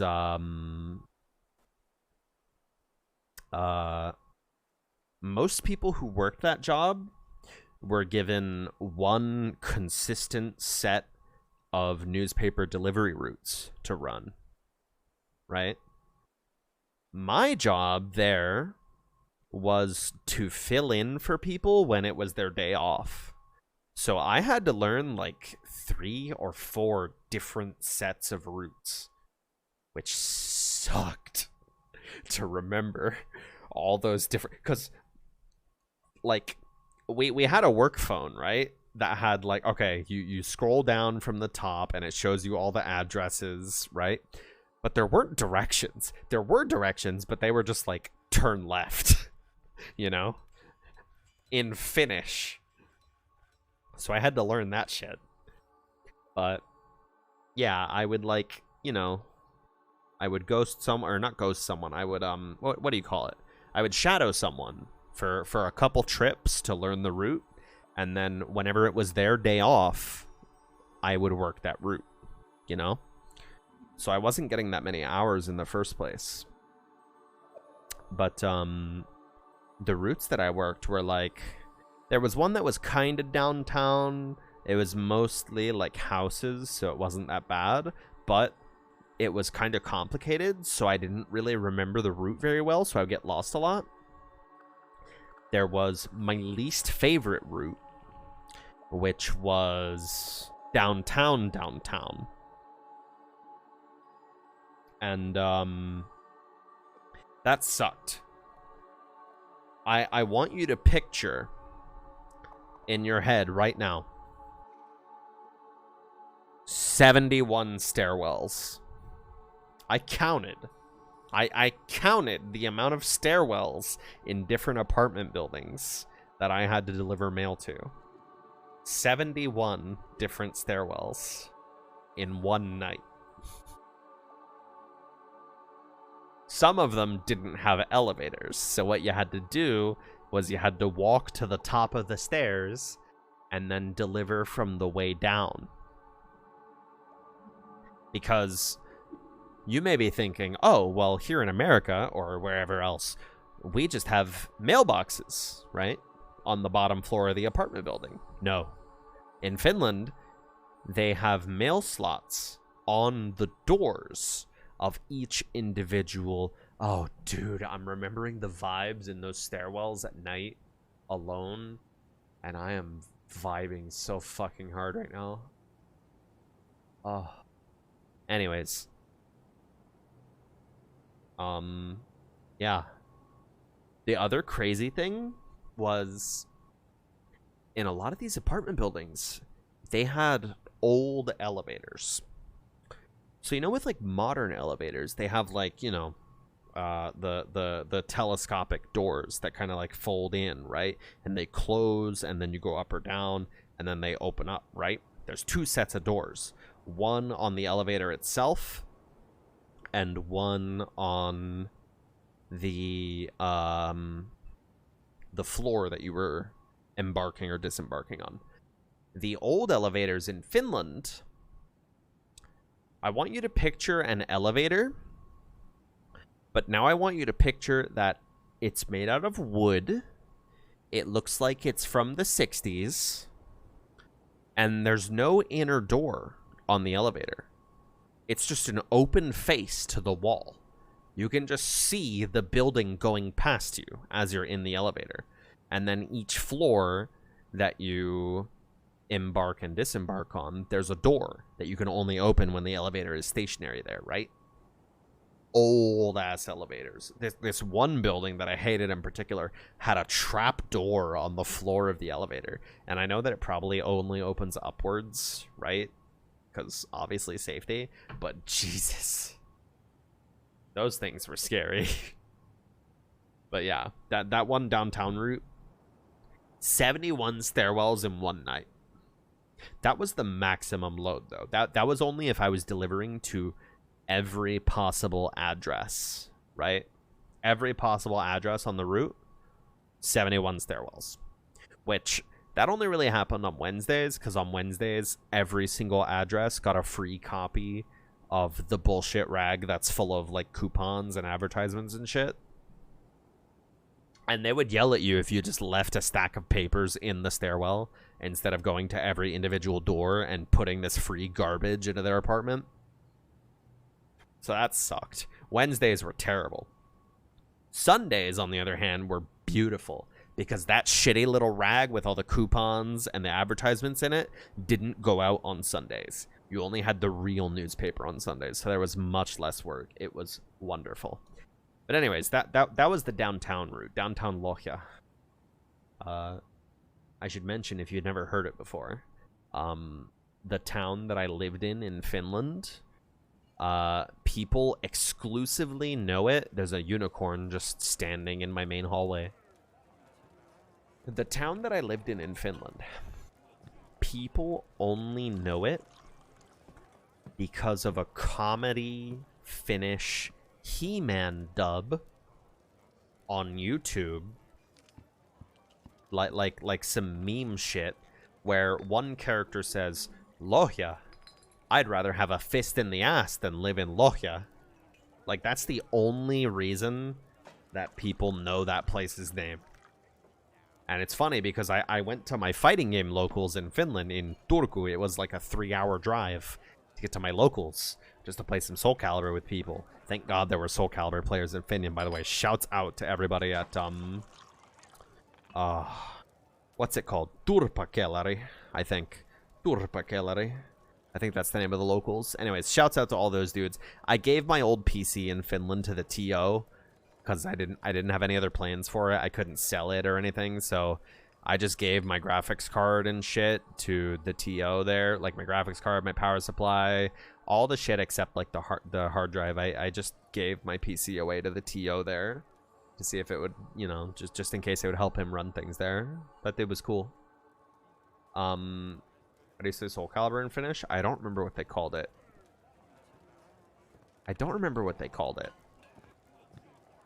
But generally speaking, when it comes to Finnish and loanwords, just kind of put an I at the end of it.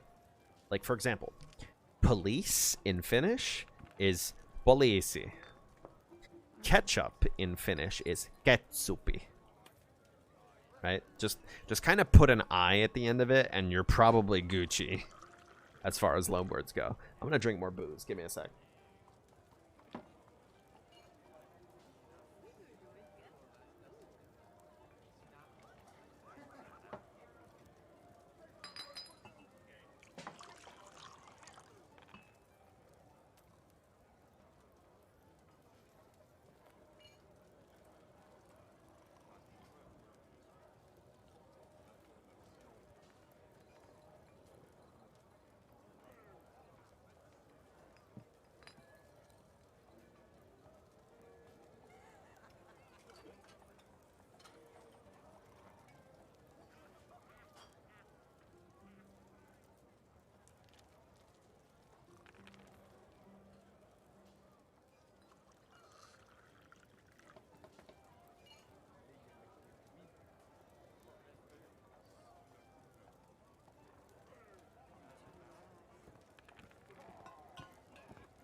Oh my god, I've been muted for a really long time.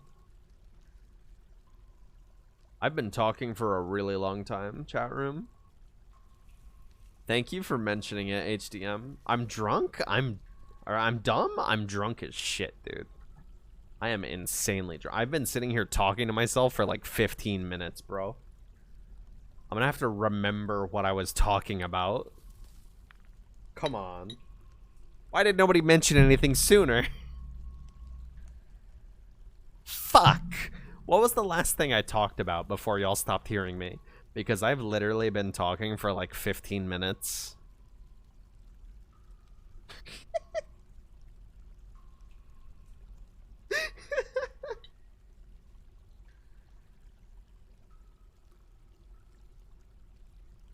Talking about donating my computer? Right. So anyways, shit. I probably talked about the downtown route, but my favorite route that I worked at that job, delivering mail at Finland, in Finland, which this album reminds me of because I listened to it back then, was, my favorite route was, so the routes were divided up into individually like 3 sub-routes, right? The first route was super easy and super short. It was near where I got groceries, and it was super easy to deliver because everything was laid out really nice. All the mailboxes were good, super easy to deliver into. I can't believe I was muted that whole time, man. I'm sad. Anyways, I just talked to myself for like 15 minutes. Anyways, the second route was,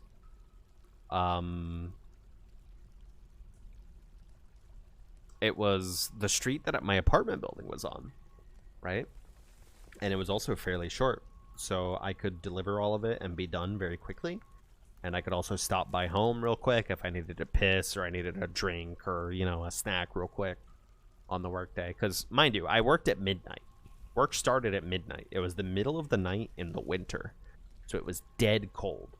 It would be like -15, -20 Celsius.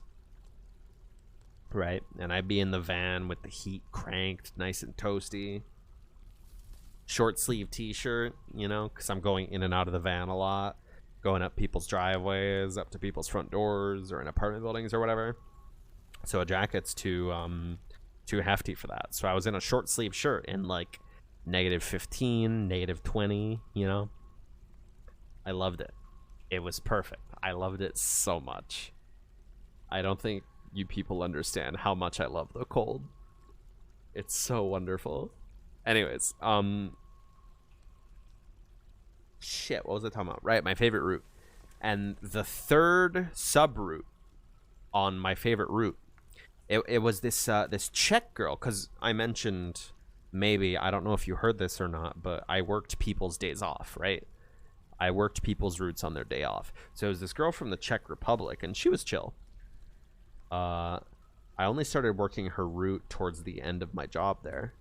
But the third route on that day of work was, the first 2 routes maybe took like an hour. The third route took like 4 or 5 hours to get done. Because it was all in the countryside. You can go look up Lohja if you want. It's Lohja. You can go look up Lohja on Google Maps if you want, but like north of Lohja, like going into Lohja Lake and stuff, or maybe not Lohja Lake, but a different lake perhaps, because Finland has a lot of lakes in it. But there's this big peninsula up north of Lohja, and I delivered mail there. And I'm talking countryside, brother. I'm talking grain silos, farmhouses. I delivered to a horse farm. There were a lot of horses on that farm. Middle of the night, country roads, dark as shit, surrounded by fir trees, right?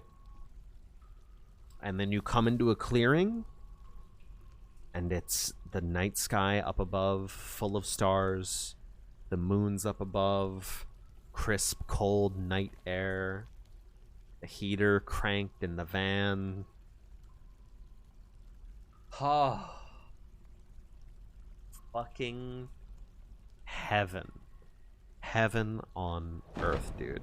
I'm sad I never got to make it out to beware it's fire. I'm sad I never got to make it out to Lapland, you know, northern Finland, so I could never see, you know, the Milky Way and shit. Why did I move? Cause being an immigrant sucks, believe it or not. Being an immigrant sucks, and being in a different time zone from all of your friends sucks. I'm very glad I get to spend a lot more time with my friends now, because my time living in Finland was pretty lonely. I had to basically choose between have a decent sleep schedule and get shit done, or hang out with my friends, you know? So now I live in the same time zone as my friends, and I get to hang out with them a lot more, and it's much nicer. That's a shame, Minterim. Fuck, man. I wish I didn't sit there and talk to myself for 15 minutes. Ugh, what a blunder. I would have done that if I wasn't drunk, though, so I'm not even gonna blame that on the booze. But, dude, the nature in Finland is so fucking nice. It's so wonderful there. In the winter, you have the beautiful, icy, snowy, cold, you know, evergreen trees, the rolling hills, the harjun, as they call them, or harju, I don't know what the plural is. Finland is a weird Finnish is a weird language, but the soft rolling hills, the pine trees, the lakes, because if you're not aware, Finland is a very lakey place. In Finnish, they call Finland Suomi, and the suo in Suomi means swamp. I affectionately call Finland the Florida of Europe, because it kind of is. It's kind of a weird swamp full of weird people, but it's very wonderful there. There's a lot of lakes. In the summer, the lakes are beautiful. You can jump right in and swim, no problem. There's no natural predators besides, like, you know, bears if you go far enough north, maybe wolverines. They have one kind of snake, literally one snake, you know? You can just jump in any lake and it's not a problem. Just swim in any lake and it's chill, you know? And in the winter, you just get all these beautiful evergreen trees, these rolling hills. Everything freezes over and it's super quiet. Sometimes you can see Aurora Borealis. I actually saw Aurora Borealis when I lived in Finland. We were out for a night drive and I saw something in the sky. You know when, like, let's say you're laying in bed, right?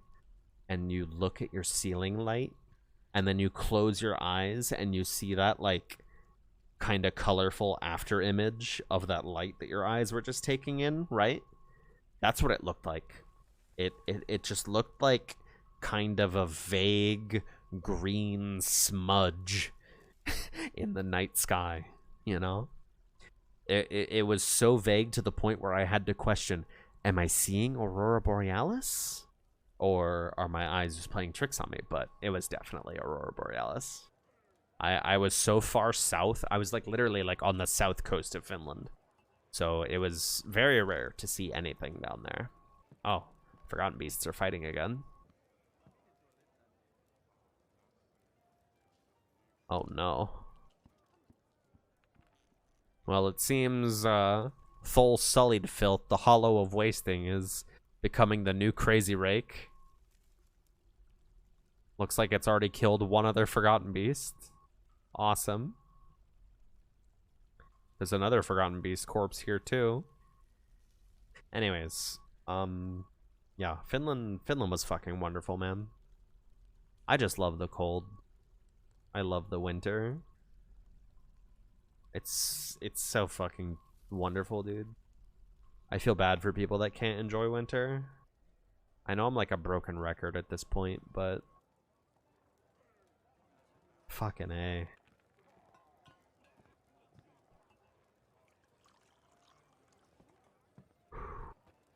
Finland would have been a lot more fun if you hadn't been incredibly socially anxious the whole time. Don't worry, they were too. Finns are shy as shit, dude. When I was moving to Finland, I read like a foreigner's guide to Finland, right? Right? Like a, what do you call it? Like an immigrant's guide. And a line in that guide that stuck out to me always was, if you pass your neighbor in the stairwell and you say good morning to them or hello, you have probably ruined their day. I experienced this phenomenon regularly living in Finland. Like, I would be in line at the grocery store in you know, Lidl. I would be in line at the cash register, and I would notice that the person behind me had less stuff, so I would let them ahead of me. You know, I would step aside and say, you know, please go ahead. You have less stuff than me. You know? Non-verbally, because I couldn't speak Finnish. That language is indecipherable. Maybe sometimes I would say it in English if they looked young enough to understand. But when I did that in the line at the grocery store, if I stepped aside and gestured ahead of me to the person behind me in line, they would look at me like a serial killer. They would look at me like, what the fuck are you doing? Why are you interacting with me? And it's so funny how common the antisocialness is over there, especially when you know, you're American. You know, when you're American, it's like, you know how it is if you've lived in America, right? You'll go to the grocery store and some old asshole passing you will have a full conversation with you just for passing them in the aisle in a grocery store, you know? So to go from that to Finland, I love this track, by the way. I'm cranking it up because this one's kind of quiet. Anyways, yeah, it was so funny to me when I finally moved out of Finland and I was flying back to the US, and I think I was in Reykjavik, Iceland, in the airport. And this American family just started talking to me in line for the gate. They just started talking at me, like, you know, where you from? Where you headed? Oh, this line, huh? Oh, they keep changing the gates, huh? And I was so bewildered. It was so unfamiliar to me at that point that I was like, holy shit, what the fuck? This random American guy is just talking to me?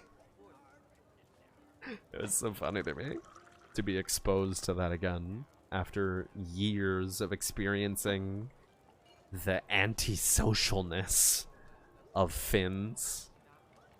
Finns are funny, man. They know how to party when it comes down to it, right? Happy birthday to Right? you. Highest coffee consumption per capita in the world.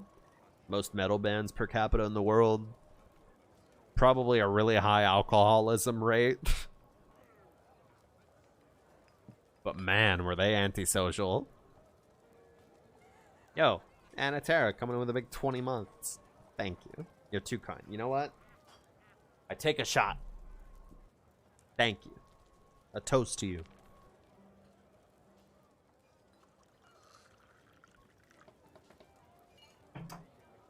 Wow, I barely even tasted it at that time. Anyways. Yeah. Going from America to Finland to America was so weird. Song whips? It definitely does. This is For Lust by Mao Sasagawa on the album Graduation. This is all just the same album that I've been playing for a good couple tracks now. It's probably one of my favorite Vocaloid albums. And it's so criminally under-listened to. The most popular track on this album only has 67,000 plays. That's ridiculous to me. I'll link it, but it's a Spotify link because I'm Spotify cucked. Check that out if you want to. how car dependent is Finland? Definitely more so than mainland Europe. Because Finland is a young country. As far as like their government goes, they've only been around for the year that I moved there, maybe 2018, was only their 100th year. That was their 100-year anniversary as a country. Their 100th Independence Day was when I moved there. They're a very young country. So you don't get the situations that you get in mainland Europe, like France or Germany or Belgium, for example. All places, well, I haven't lived in France, but I've been there a ton. Where towns and cities are built for cars, or I'm sorry, built for walking or bikes or horses and carts, right? Because you go to old towns in like Belgium and like it's so obvious just from going around on the roads, you know, like Leuven or Tervuren or some shit. I don't know if there's any Belgian stoners out there who know where I'm talking about, but you go to places like that and it's very obvious by the layout of the roads that they were designed for horses and carts, not for cars. But Finland is a very modern country. The roads there are very, there's a lot of highways, there's a lot of nothing. So I would say fairly car dependent, but also they have good public transportation. There's good bus systems, and especially if you're living in a more major city, you're going to have, you know, the metros, the trams, etc. because it's fucking Europe. It's not America. We only have metros and trams in like the biggest cities, you know? Or like, you know, a bus system worth using in the biggest cities, you know? Very modern, a lot of nothing. I'm not wrong. Have you been there? The buses were great in Jyväskylä, though. I never went to Jyväskylä. That was a bit too far north for me. I think that was like 3 or 4 hours drive away. So no one lives in their car, basically. Depends on the commute. But generally speaking, the cities and the towns are very walkable. There's sidewalks, there's street lights, there's buses and such. So if you don't own a car, generally speaking, in Europe, you're probably Gucci. You're probably Gucci. Especially in Finland. It was very nice there. It was funny to me, driving around during the day, I would see like young kids, like children, like almost toddlers, I would call them, walking to school and taking public buses, not school buses, but public buses by themselves. And, you know, me as an American, I'm like, oh, Jesus Christ, you know, they're gonna get killed. I'm amazed they're doing that shit by themselves, you know?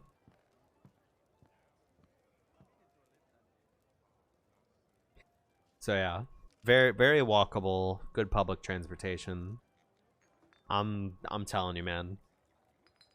Americans don't know what they're missing. If Americans only knew, like Americans at large, you know, if Americans at large only knew what they were missing, shit would be so different. Where I lived in Belgium, I was like maybe, I don't know, like an hour, 40 minutes drive away from Brussels. I could pay €3 for an hour ticket on all the buses and the metros. Just pay €3 and just take a bus and then a train, a subway, down to downtown Brussels and just walk around in downtown Brussels, you know, go to the Grand Place, go to a nice restaurant, you know.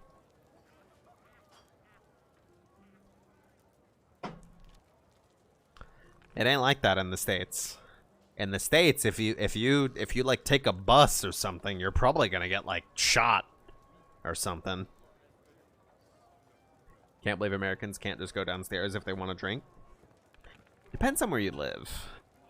If you live in like a bigger city where you're in like an apartment building above like restaurants and shit, then like maybe, yeah. But like you live in Singapore, the whole country is a big city, right? It's like the Ravnica of countries, right? So like naturally that kind of thing is gonna be weird to you if you have a lot of apartment buildings and shit there. You've taken the Greyhound, it's mostly fine. Dude, on the drive from Dallas to Indiana, one of those fucking Greyhound buses almost killed me. I'm gonna open up paint right quick. I'm gonna open up paint real quick and try and illustrate what I mean.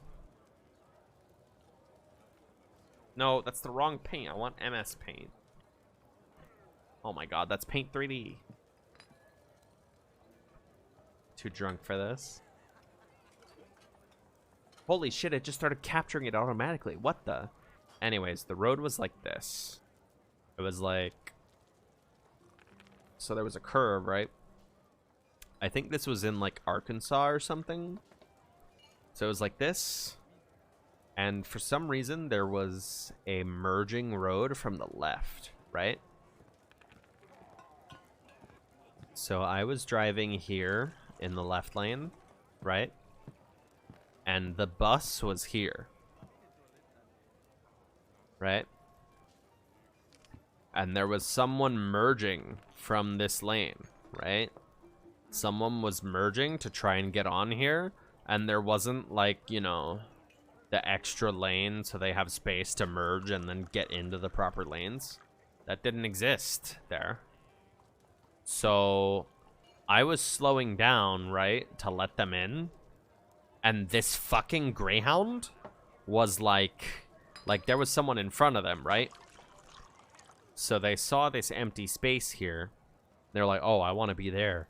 So I'm slowing down to let this guy in, right? And this fucking Greyhound, like, merges over and almost completely runs me off of the road. Am I an artist? I draw sometimes. I don't know if I would go as far as to call myself an artist, but I draw sometimes. I took commissions like a year and a half ago or something, and I'm still working on them because I forgot to set a slot limit like a fucking moron. But yeah, I draw sometimes. Anyways, this bus basically tried to merge in front of me to fill this empty space and almost run me completely off the road. Almost ran me off the road. Fuck Arkansas. Fuck Arkansas and fuck their highways, dude. Is there somewhere I can look at your art? I post it mostly on my Twitter account, Horrible Imp. But, I also post a lot of other stupid bullshit on there, so good luck finding my art. Smile. It's also on Coffee, and it's also on a different Twitter account that I won't name out loud, because it's where I draw boobies and stuff, you know. Love the entire chat beating my ass. Listen, I don't know if I would call myself an artist by profession, but I draw sometimes, is how I'm explaining it. Anyways, yeah, that bus almost fucking killed me, man. Fuck Arkansas, dude.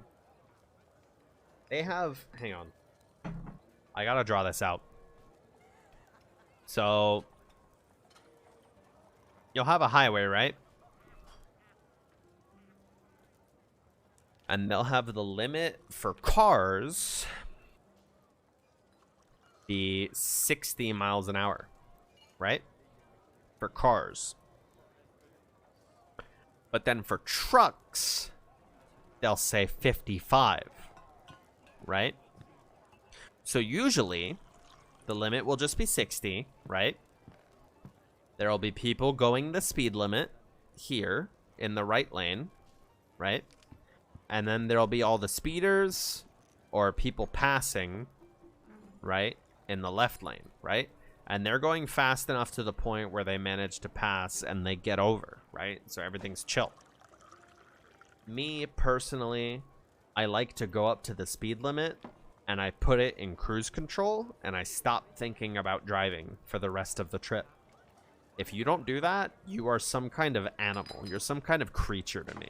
I don't like you and I don't think you should be allowed to drive. Anyways. So yeah, this is how it goes, right? Normally on these kinds of roads, I find somebody who's going the limit and I just cruise control behind them at a safe distance. And I just space out like that, right? For however long I have to drive on the highway. But in Arkansas, and perhaps other states, they have separate speed limits for trucks and for cars, right? So let's say the limit for cars is 60 and the limit for trucks is 55, right? So in this scenario, right, you'll have trucks that are going the speed limit, which is chill, and you'll have people who are speeding and need to pass them because they're not going the speed limit, right? In this situation, where you have a separate speed limit for cars and trucks, you'll have trucks that are going the truck speed limit, right? And then anybody who's going the car speed limit has to pass them, right? But then you will also have trucks who are speeding passing the trucks who are going the speed limit. But for some reason,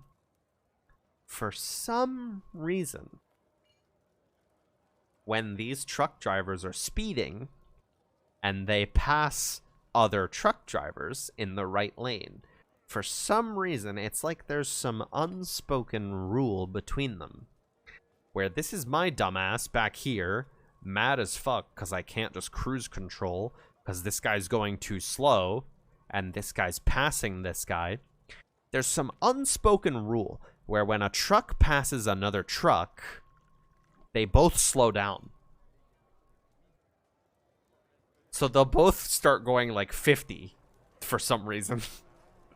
And then the road is just blocked. And then there's me back here, mad as fuck that I can't just cruise control at the speed limit. So driving in Arkansas was a lot of having to wait for this shit to resolve, wait for someone to pass, and then I go up and pass so I can go the speed limit. Blah, blah, blah, blah, blah, like every 3 minutes. It's fucking terrible. Fucking terrible. Also, whoever said American intersections scare you, Starry Pause, you said it. When I first moved back to America, I was legitimately kind of unnerved by four-way intersections because of how rare they are in Europe. Usually Europe uses roundabouts. I was legitimately intimidated by four-way traffic light intersections in America because those are super common in America. Most American cities... Here, hang on. I'm putting paint back up. If you're unfamiliar, most American cities... I can't really speak for most, but like most American cities are like a grid, you know? You'll have like the main road, right? Where like it probably connects to the highway or the interstate or something. And then you'll have all the roads that run parallel to it, right? And then you'll have all the roads that go in between. This is how American cities are laid out. Right? So that means a lot of four-way intersections. In Europe, these would all be roundabouts. These would all be roundabouts. So as some coming from driving in Europe to driving in America, the four-way intersections are like scary. Nowadays, I'm used to them. Just one more lane, bro. Please, just one more lane. We'll fix it. I swear to God. What was it in Dallas? The E635 or 365 or... It's probably 635. I don't remember. E635 East or whatever that I always had to go on. Dude. Oh, sorry. I don't think I have Sammy open. No, I do have Sammy open. Why isn't Barry working? Oh, whatever. Maybe he worked and I just missed it. I don't think it was E621 Pink. P-Pants. I almost called you Pancakes. What the fuck? I don't think it was E621 P-Pants. I don't think they got that road in Dallas. Anyways, driving in Dallas felt like a coin flip. Oh, okay. Barry worked. Every time, because, like... Here, I'll illustrate it for you. Again. Wait. Oh, shit. That's the wrong paint. Wait. God damn it, dude. Hang on. Wait. Alright, so let's say this is like downtown Dallas proper, right? I lived in this part of Dallas, right? Right? Let's say this is like the DFW area. Well, this is the Dallas area. The Fort Worth area is like over here, right? But let's say I lived like here, right? Fairly close to downtown, right? And then my friends lived out here, right? So we're literally on the same side of town. We're on the same side of town, right? It took me 40 minutes to drive from here to here. On their Hot Wheels ass highways they have in Dallas. They look like Hot Wheels tracks when you start getting to those spaghetti junctions and shit, you know? It took me 40 minutes to drive to the part of town that my friends lived in. And we lived in on the same side of town. It's crazy.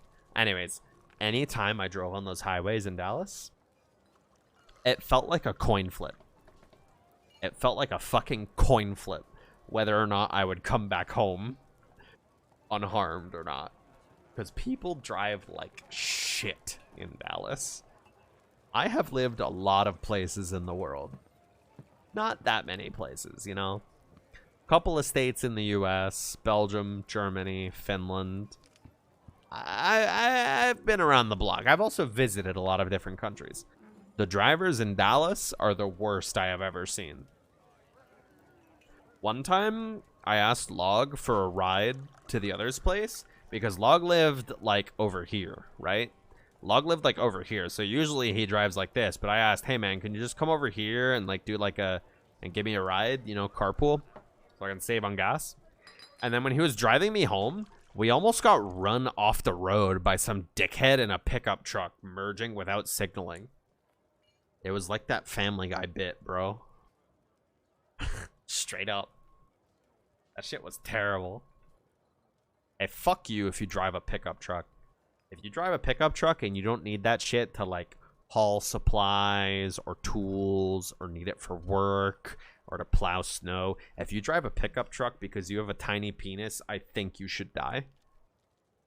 I sound super tired.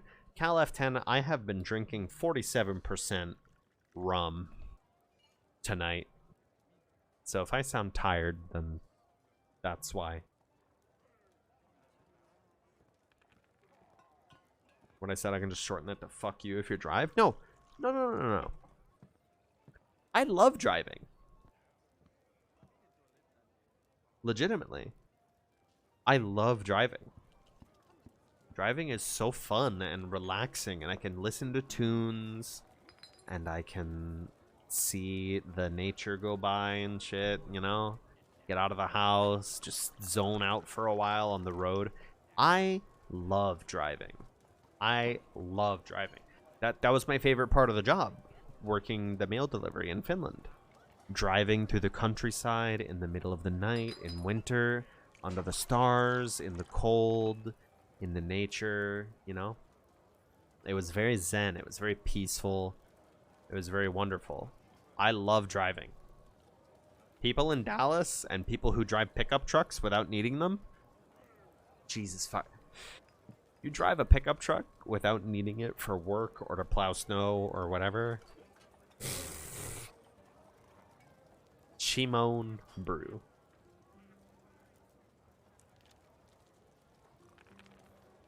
I love driving, huh? Go for a drive right now then.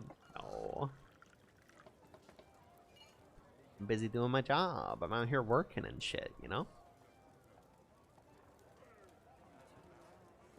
Has nothing to do with anything, but you have started to say awesome unironically. I mean, it's a word. It's funny to me that that's weird to you, because to me, that's just the normal word that people use. That's just a word, you know? You can use it if you want.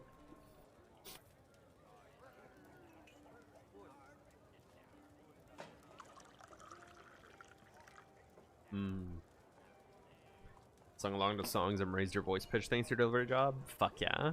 That's dope. Hell yeah. Glad for you. You know, I personally don't give a fuck about, like, all the voice training and shit. Like, I don't know. I don't know about the rest of you folks, but I don't feel like dysphoria or anything from my voice. I don't know. Maybe I'm one of the lucky ones. So I've never bothered with any of that shit. But, you know, power to you. If you're getting happier about that shit, power to you. Fuck yeah. Oh, dude. I love this album. I'm gonna link it again real quick. Been thinking about voice training just to get people to shut the fuck up, but other than that, you don't really care. I don't know. The way I see it is like... Obviously, people, when they hear my voice, or they see me, you know, they're going to have the misconceptions. Like, obviously, I don't pass, you know, quote unquote pass, but I don't care about passing. I don't know, man. Like, to me, it's just like, I don't know. Fuck it, man. Like, you know, they don't get it. I get it. You know? It's like whenever like some random stoner comes in here and tries to be like transphobic or whatever. Like, you know those kind of people who like come in to like trans spaces and they say shit like, you will never be a woman or whatever. It's like, okay. Sure, man, whatever. You know? Like, I don't fucking care. I don't fucking care. Like, okay. Sure. Whatever you say, dude. Anyways, how was your evening? You know? I don't know. Weird tangent to go off on, but yeah, I've never really cared about, like, voice training or anything like that. Just realized my fortress was paused for a sec. Oops. I don't know how long that was. Yeah. For the record, you guys don't need to stand up for me in the event anything happens like that, you know? I feel like usually when some dipshit attention-seeking stoner jumps into the chat and says some stupid shit, people will, like, dogpile on them because, you know, that's the natural response. They're being a stupid shithead. But, like, nah, man. Nah, man. Just laugh at them and move on, you know? Like, what you gonna do? They're already stupid enough to the point where they're just jumping into people's streams or communities or whatever and saying this kind of stupid bigoted shit. Like, what are you gonna do? You know? You know? You dunk on them and they're just gonna be like, oh, triggered. Oh, you're fucking triggered. You know? So, like, fuck it, man. Fuck it, man. It doesn't bother me any, so don't let it bother you on my behalf, you know? Oh, thank you for the invisible pet, even though I'm not here. A lot of us haven't been around on the internet long enough to understand don't feed the trolls. Yeah, I don't know. I don't know. Like, yeah, I'll ban people, but, like, you know, I don't need the defense force, is what I'm saying. You know? Anyways, I gotta take a piss real quick. I'll be right back. This booze is coursing through my veins fast as fuck.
Yo, I'm back. Swear to God, the worst part of drinking is having to piss like every 10 minutes. Like, I'm just trying to chill out, man. I hate having to do all this maintenance just because I'm drinking water and shit, you know? It sucks. Anyways, Anatera says, I wish people would just not be assholes on the internet for no reason. I mean, it's just how it is, you know? People are raised differently. They buy into weird, stupid shit, or they just don't think about what they're doing, you know? I used to be like that. 1,000,000%. I found 4chan in the 6th grade. Do you think I used to be a good person? Fuck no. Are you joking? I used to be a piece of shit. You know? But, like, what are you gonna do about it? You know? Speaking of somebody who was in that position way back in the day, you know? Nothing you say is gonna change their fucking mind. They're just stupid. They're just stupid and ignorant. If you know, if they're going to learn, it's gonna happen eventually and naturally. Nothing you do is gonna change that, right? So, someone's being a piece of shit, just literally, just cut them out of your life. You know.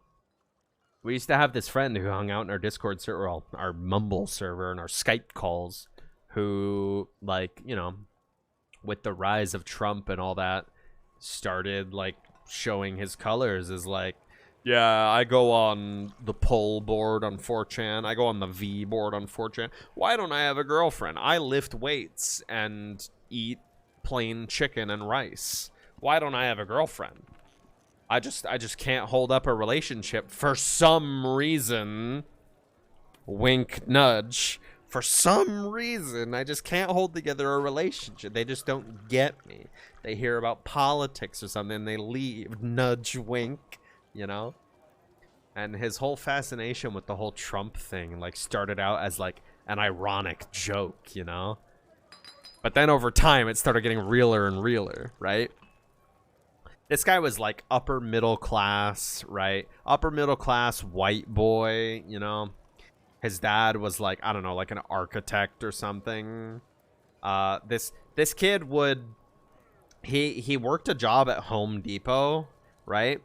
And he would talk to the rest of us in the call like he knew the struggles of, like, a working person, while he's walking around with $2,000 to $3,000 Rolex watches on, because he comes from an upper middle class white family. So you'd be like, oh, yeah, my workday at Home Depot was so hard, by the way. By the way, did you see my new Rolex watch? Anyways, this kid eventually turned into, you know, your staple virgin white boy. Why was he your friend? We played Dota with him. He was chill. He was like a friend of a friend from, like, the 7th grade. Anyways, we played Dota with him, and he was really shit at Dota and bad at it and stupid. But anyways, so he goes, like, full right wing, right? And it's so funny to me looking back on it, because, oh, the album ended. I just realized we're listening to No 9 Disco. I love this song. Actually, no, this isn't No 9 Disco. This is Panopticon by R906. Anyways, it was the funniest thing that guy ever did was, first of all, I think he dated some meme pole chick. Like, you know what Boxy was for B? Imagine the Boxy of pole. Apparently he dated her, which was fucking hilarious to me. Anyways, the funniest shit he ever did was, like, and you don't know what this means at all? I'm happy for you. I'm happy for you.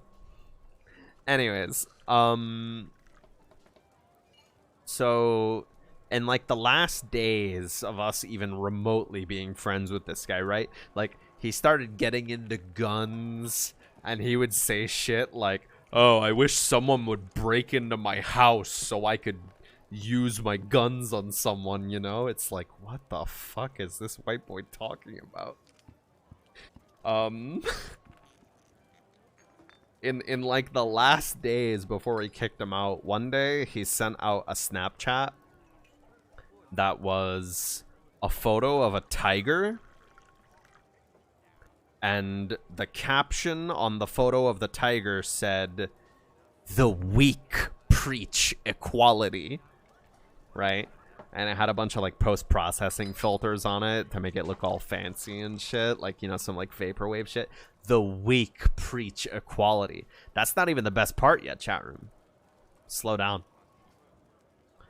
Later that day, in the voice chat, this character joins the voice chat. And, you know, we were talking about his snap earlier in the day. Like, what the fuck is this idiot talking about? And this guy joins the voice chat. And Lauren's like, "Hey, man, what was that snap about, bro? Hey, bro, what was that snap about, man?" And he just completely shut them out. Like, he did not respond in the I could smell the fear emanating from every pore on that white boy's skin when he was confronted about this stupid, edgy, right-wing bullshit he was posting on Snapchat of all platforms. I could feel the sweat running down his skin from being confronted about that, and he just completely ignored Lauren. Just completely shut it out. And I thought that was the funniest shit on the planet. Like, that is the perfect example of that right-wing white boy bullshit. Of just spewing a bunch of stupid macho bullshit about how bigoted and cool you are. And then the moment you get confronted about it, you fucking hide like a pussy. Love it. Marginally related tangent. If you haven't watched Star Wars Andor, I recommend you watch Star Wars Andor. I know, I'm recommending a Star Wars property to you in the 2023rd year of our Lord and Savior Jesus Christ. But there's a character in Star Wars Andor who is... His name is Cyril Karn. He starts off as, basically a mall cop. He's like a corporate security guard, right? He's like the whitest boy on the planet Earth. I want you to imagine Connor from Detroit Become Human or whatever the fuck. I want you to imagine Connor from that. Now I want you to imagine him whiter and more of a cop. And that is that character. That character exists in Star Wars Andor to literally just make fun of these right-winger white boys at every single fucking thing he does is a fucking failure. Everything he does in that show is a fucking failure, and he exists purely to dunk on that kind of right-winger white boy kind of person. It's so good. Star Wars Andor is fucking good. In Star Wars, they have that in there? Dude. Let me sell you on Andor, okay? So, the writers sent in the... Oh, I don't know what this is. I'm gonna go to my likes playlist. Excuse me. Pardon. I have Pinocchio P to listen to. Anyways.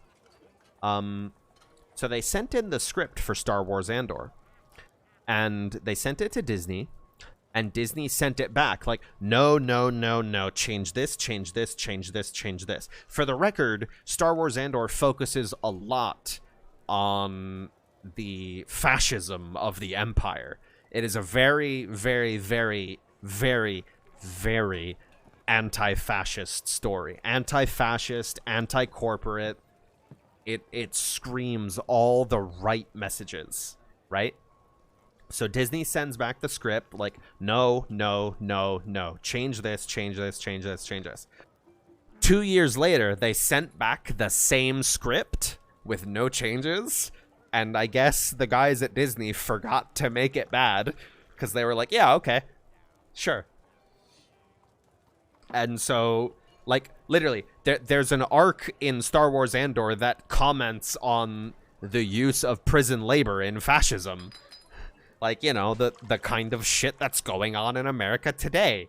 There's literally an entire arc about fucking prison labor under fascism. Like, that the entire story in Star Wars Andor is about, you know, acting out and rebelling against fascism. That is the entire core tenet of the show. Obi-Wan was pretty good about it. Obi-Wan was pretty stinky. I'm gonna be real with you. Compared to Andor, No. Obi-Wan was a pile of shit. Obi-Wan was okay because it was like, hey, thing I know. Hey, Ewan McGregor, you know. Andor was good. Capital G. Good. I cannot recommend that show enough. Pirate it. Don't give Disney your money. Pirate that show. If you're like even remotely interested in like sci-fi or a cool story about anti-fascism,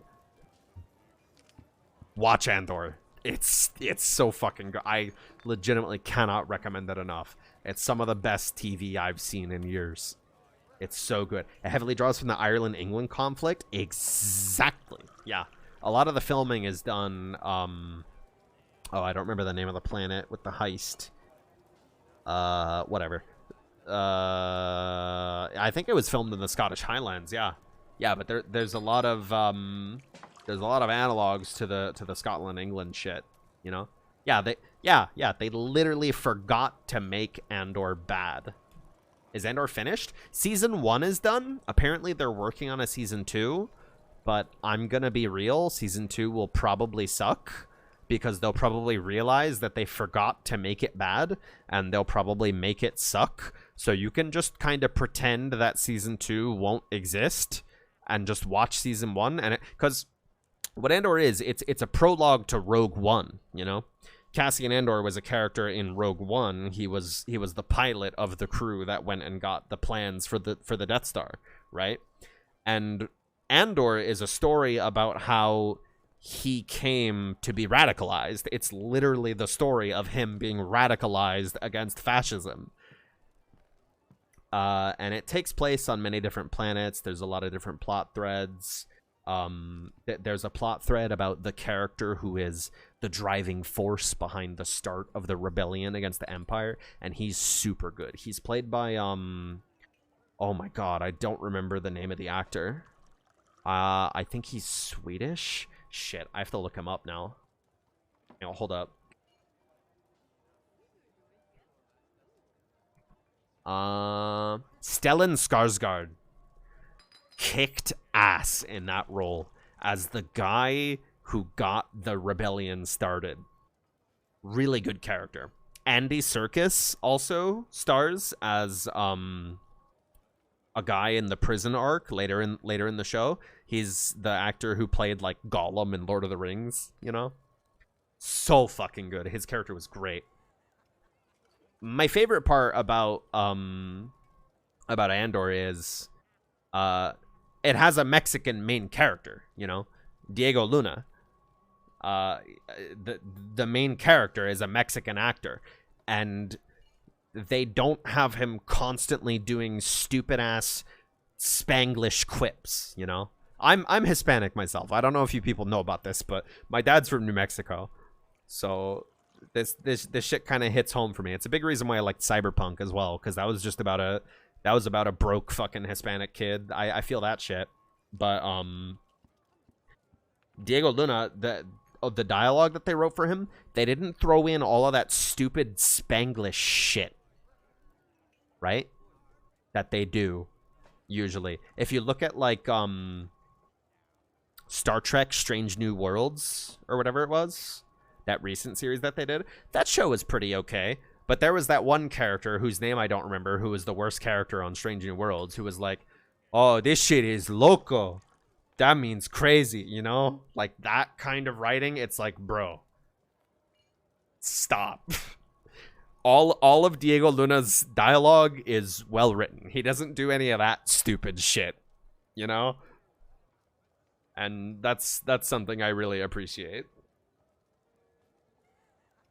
That's something I really appreciate about the show. It's a really good show. The cinematography is amazing. The acting is all great. The whole cast is fucking awesome.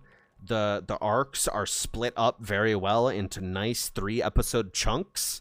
So, like, you know, you could binge the whole thing if you want. I think it's like 12 episodes or so, and each episode is about an hour.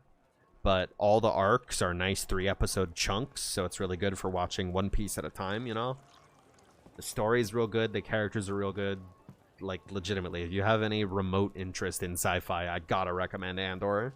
It's so good, dude. I really want to rewatch it again, actually. I think since that show came out, you can tell how much I like a series by how many times I rewatch it. Because I like to rewatch the shit that I like rather than watch new things. I think I've watched Full Metal Alchemist Brotherhood maybe like upwards of 19 to 20 times, maybe. I think since Andor came out, which was only last year, I think I've watched it like 4 or 5 times. That shit was so... I would do it again.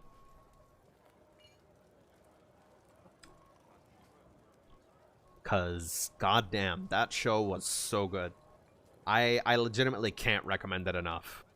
You guys should check it out. If you're remotely interested in sci-fi or Star Wars or whatever, you just want a good story about anti-fascism. Ooh, it's so good. Partner, and you rewatched Full Metal Brotherhood for the very recently subbed for the first time. So fucking good. Hell yeah. I prefer the dub personally for Brotherhood. I'm kind of a freak. When it comes to anime, I feel like when it's a Western setting, I usually prefer the dub. Usually. Generally speaking, the only 3 key examples I can think of for that are Full Metal Alchemist Brotherhood, Cowboy Bebop, and Bakano. Vinland Saga is a Western setting, but Thorfinn's voice actor in the original just nails it. The dubs for Vinland Saga are pretty bad in comparison, personally. Dubs just aren't as good. Aren't good sometimes. It's true. That I wanted to watch DS9 again soon. I'm gonna do that in Discord. Oh, for sure. Have I seen the new Trigon? I'm interested in checking it out. The style is very interesting. I like what I've seen of Studio Orange's previous works. I haven't seen anything of the original Trigun, TBQH, so I wouldn't have, like, you know, the boomer rose-tinted glasses. It's not exactly the same as the original ass takes, you know? I don't get that kind of shit. You know?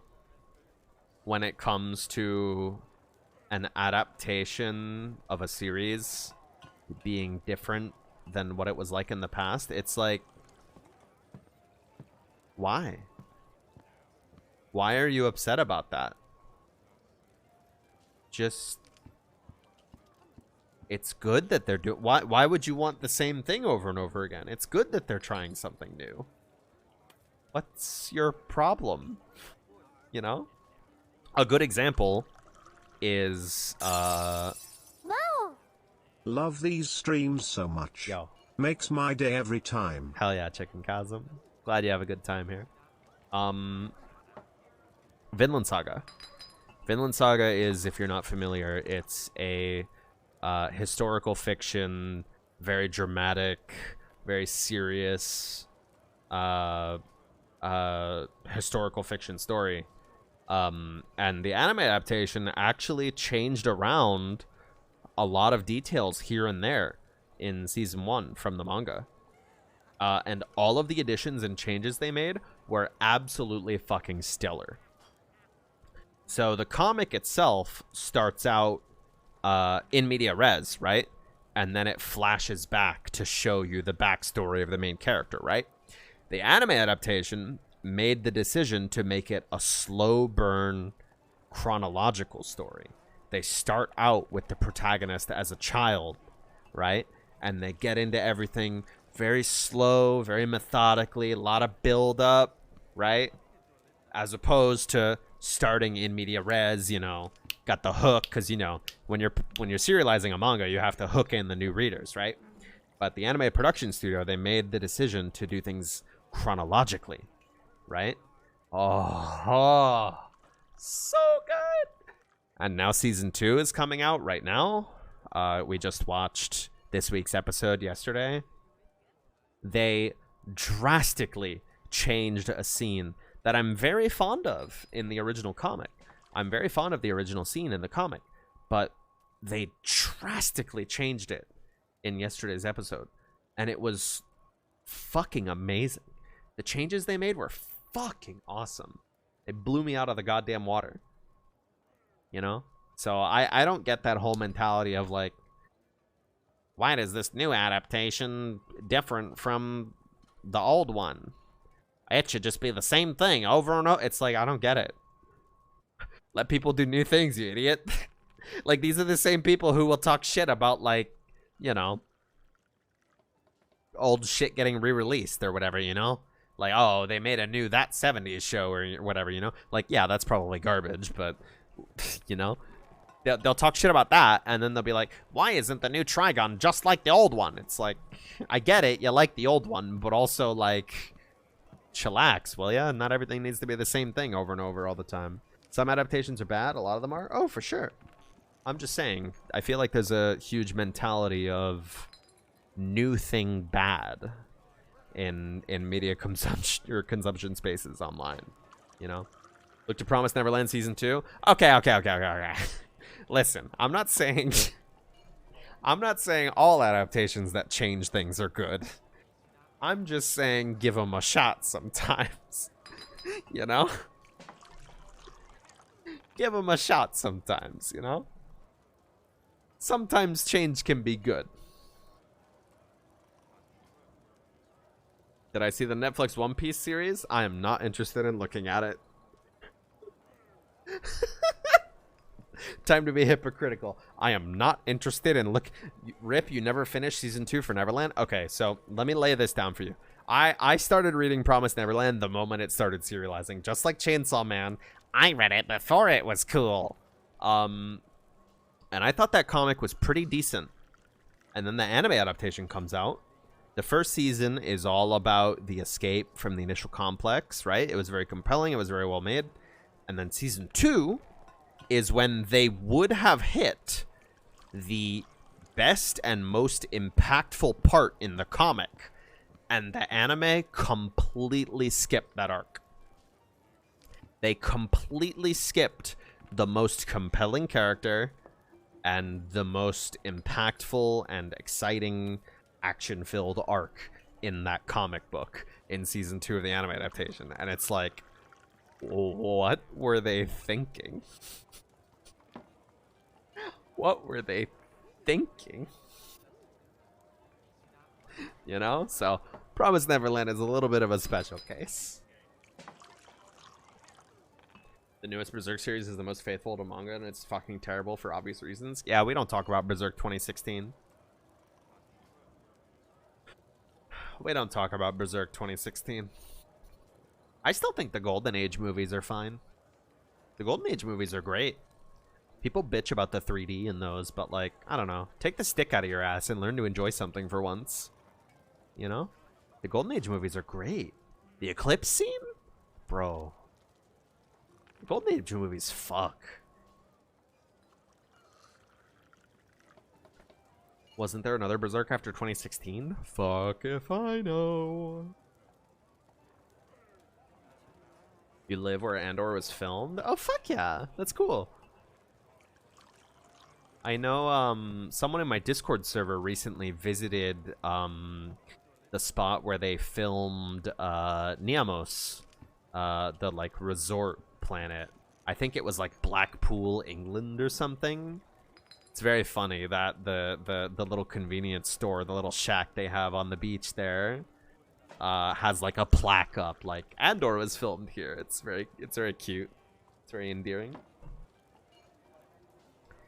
3D anime? Oh yeah. People have a huge stick up their ass about 3D anime. I don't know, man. Like, I can get it.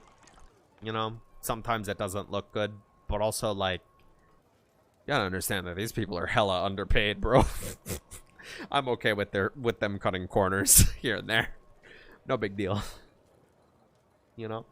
Like, animation-wise, I would even say Vinland Saga is not very impressive, or even perhaps sometimes subpar as far as the animation department goes, you know? But I don't fucking care.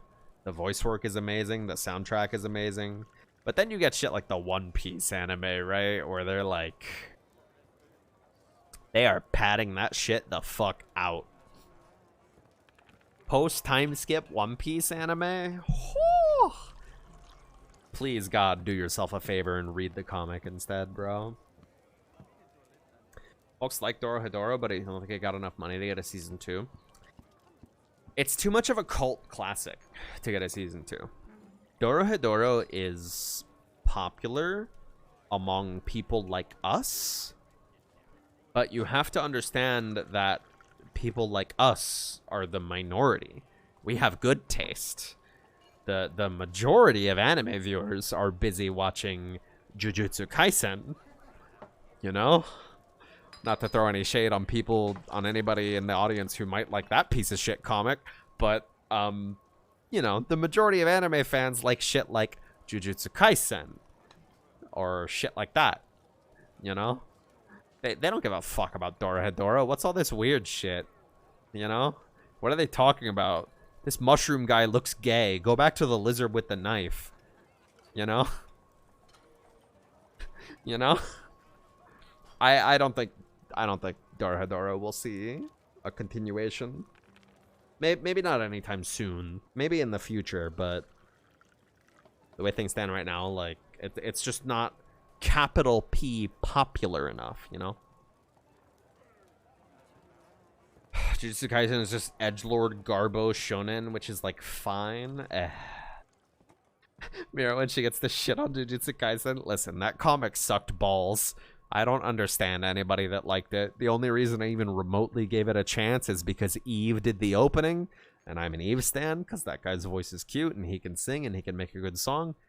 But man, Jujutsu Kaisen is dog shit.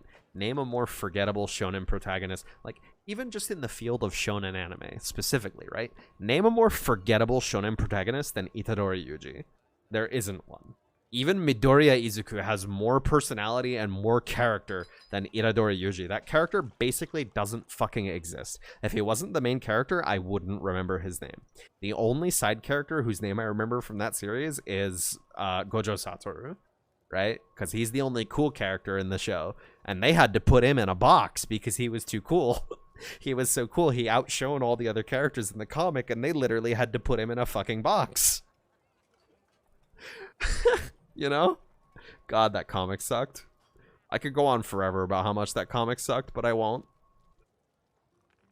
I've harped on about it too many times.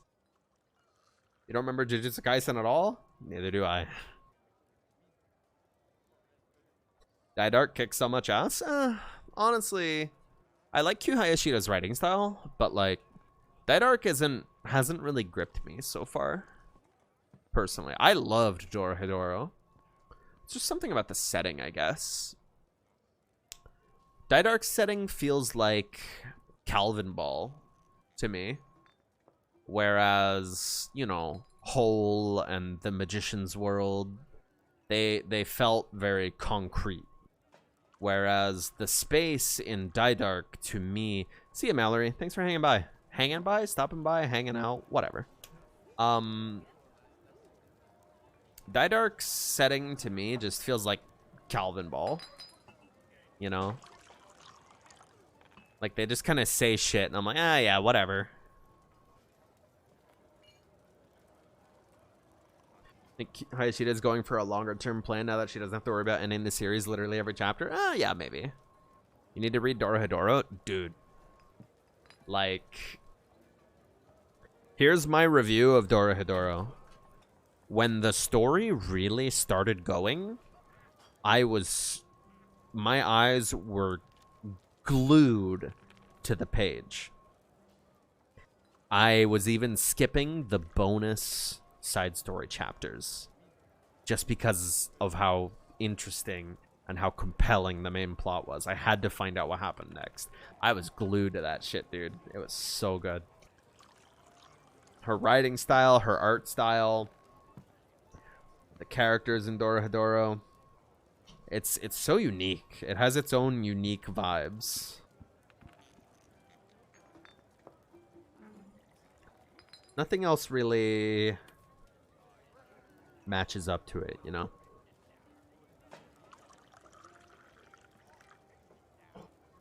I liked the anime adaptation, but it was very much a different beast, and I'm glad that it was, you know? I feel the same way about Chainsaw Man.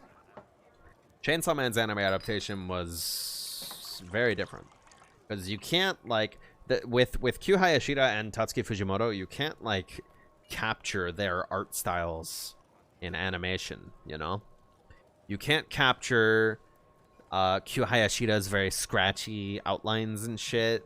You can't capture Tatsuki Fujimoto's, like, weird, awkward facial expressions that he gives characters, and his mastery of paneling and shit. I think Dorohedoro's anime was good, but the manga's definitely better. So I definitely recommend you give it a read. Definitely recommend it you give it a read.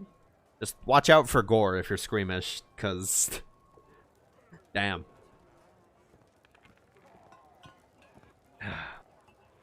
Dorohedoro goes cartoon status with the gore.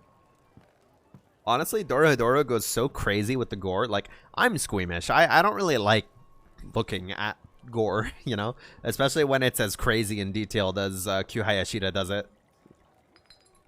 But it was treated so casually and so commonplace and so comically in Dorohedoro that, like, it just didn't feel bad. It's weird.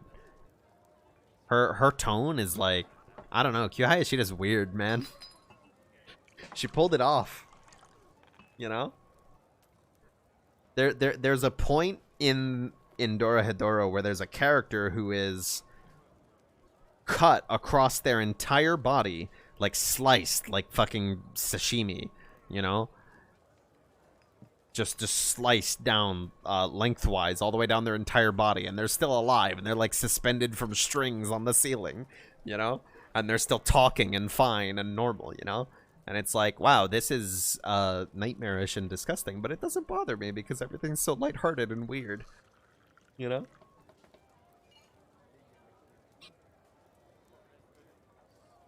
It's weird to me that I'm just chilling and my fort isn't collapsing. Granitehall is indestructible.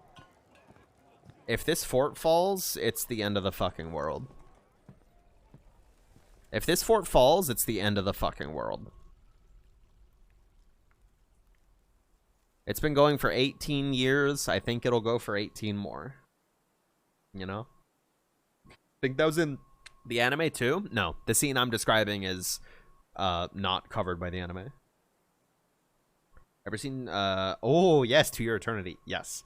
I actually really liked that comic, but I feel like it kind of fell off. I feel like To Your Eternity started off with an incredibly strong concept, and it had a really good plot for a while there. And then, if you're caught up on the manga, even by like a couple months, it kind of hit a point where it just kind of got weird and meandering. Yeah, it got weird. I don't really recommend it to people anymore, but that first episode of that anime adaptation is masterfully done. Wonderfully done.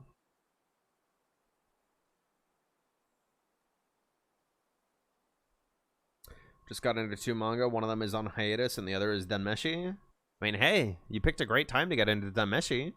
Now you can come in and read weekly with the rest of us and, you know, witness the ending. What you've seen of the anime was super good. Oh, yeah. The anime adaptation was pretty good. My only complaint was the opening animation spoiled a lot of stuff.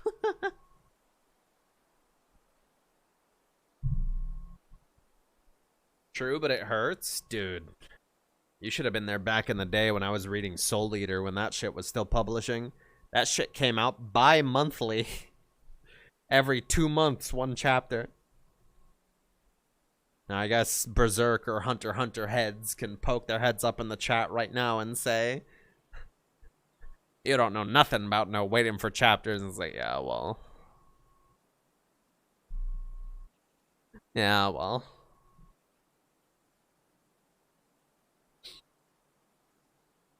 Berserk's author is dead? Well, they're still publishing it.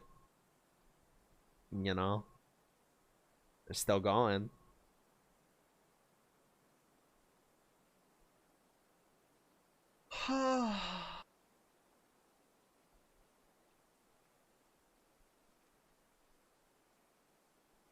Speaking of Soul Eater, you gotta ask, do I prefer the anime or the manga ending? The manga ending, 100%. The anime ending was, I don't like the whole Studio Bones thing where they get too close to the manga and they're like, oh shit. Sorry, original creator, we're gonna go make up our own ending. Look at Full Metal Alchemist 2003. Dumpster fire. Soul Eater's ending was like, in the anime. It was like, in the manga, it was alright as well. I liked a lot of the fun developments they had. Soul Eater just has way too much bad ecchi in it, you know? Ecchi is like, whatever, you know? Whatever. I can look past it if the substance is good. Atsushi Okubo has a great sense of style. Really, really, really good sense of style. And Soul Eater's world is very fun and wacky. And it's a great time to, you know, watch shit unfold in that world. But, man, that guy cannot put his boner away. That guy cannot put his boner away. Opinion on Ancient Magus Bride? I've never heard of it. It sounds like some isekai garbage, is my take on that. I've never heard of it. That title makes me think it's probably some isekai trash. Sorry.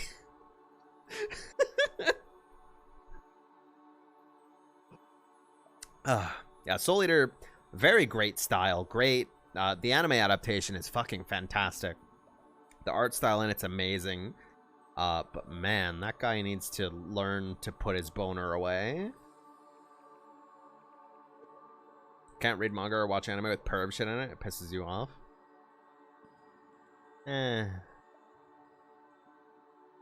I can look past it if the substance is worthwhile. But it can get to a point where it becomes reprehensible. Like, a lot of people have this same take about Chainsaw Man. Especially with the advent of the anime adaptation. A lot of people go into Chainsaw Man and they're like, ew, this is horny. What do you people see in this? It's like, did you just like close your eyes and like miss all of the like themes of like, you know, emotional manipulation and control over other? Did you just close your eyes for that part? You just, this is, oh, speak of the devil. This is on the same level to you as Naruto turning into a naked woman? Or like the Great Boy from Boku no Hero Academia? Like, this is on the same level to you? Okay. Sure, whatever, man. If that's your take, then like, fuck, man. Fuck, man. I'm not gonna change your mind. Happy birthday to you. Yo, Bond Cake. With the big 15. Shouts out. Think anime really needs to move past the annoying pervert character type? Yeah, generally speaking. It's funny because a lot of people feel that way about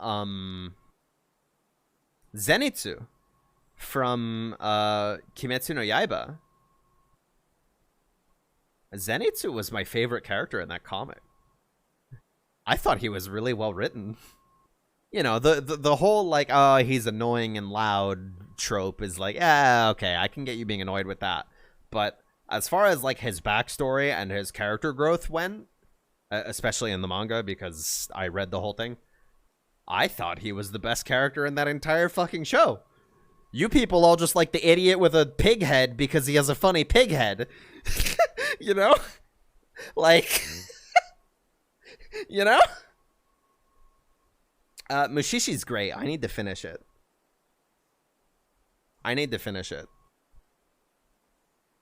I've watched a little bit of it here and there. Stoned out of my mind because the vibes in that show are fucking immaculate. Mushishi is excellent. I'd like to finish it sometime. What I've seen of it is excellent anyways. Had said CSM hater friend be like, oh, it's weird. Grown women are like that to Denji. It's like, Yeah, it's almost like that's the point. It's almost like that is the point of the scene. Congratulations, you figured it out. If Shiori Experience gets an anime, you will explode. Shiori Experience will not get an anime. Jimi Hendrix is one of the two main characters in that comic book. They frequently play real music in that comic book. What are they gonna do in the anime adaptation of Shiori Experience when they play fucking Purple Haze? What are they gonna do? They're supposed to be playing Jimi Hendrix, you know? Like, what are they gonna do? What are they gonna do when Kurt Cobain comes on the page? You know?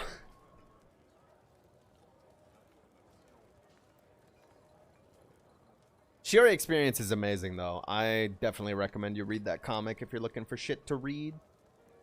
I've posted my manga recommendations like a million times. You could go find them. Most expensive anime ever made, and it's all for licensing fees? Yeah, I don't know if they would go for that. They're gonna do a Joey Jojo's Excellent Quest and name everything Flaccid Pancake? Yeah, I guess they could. The fact that thematic sexuality is so often mixed up with fan service is disheartening even to try and analyze. Like, I can get it, right? Like, I can get being tired of all the stupid fan servicey, horny shit in anime. You know, you look at shit like Soul Eater and you look at shit like Naruto and whatever. And, you know, it's understandable. But taking, for example, the shit in Chainsaw Man at face value, like, all this shit's just being horny for the sake of being horny. It's like, no. No? No? No? No? Did you miss the rest of the comic? Did you miss the rest of the comic? Yeah, Zippy, that's my biggest issue with Soul Eater and Atsushi Yokubo's works in general. It's like, bro, don't fucking do that. You have such a good sense of style, man. Don't fucking do that. Stop that, bro. You know? Fucking A. Yeah, Starry Pose. Yeah. Just got back from a call. What did you miss? Nothing. You missed nothing. This is basically a podcast at this point. The other manga you love and will never get an anime is Billy Bat. You know, I saw, because back in the day of like Manga Stream and like Jimini's Box and shit. Yeah, I remember those sites. Back in those days, whenever the new chapters came out for the shit I was reading, like, you know, One Piece or Boku no Hero, whatever, I would just check out like chapters of what else they're uploading on there. So like, I read the part of Dragon Ball Super where Goku defeats Goku Black by pulling a button out of his gi that destroys the universe. The God of Gods gave Goku a button that destroys the universe, and he beats the villain by pulling it out of his gi and then jumping into a time machine so he doesn't also die.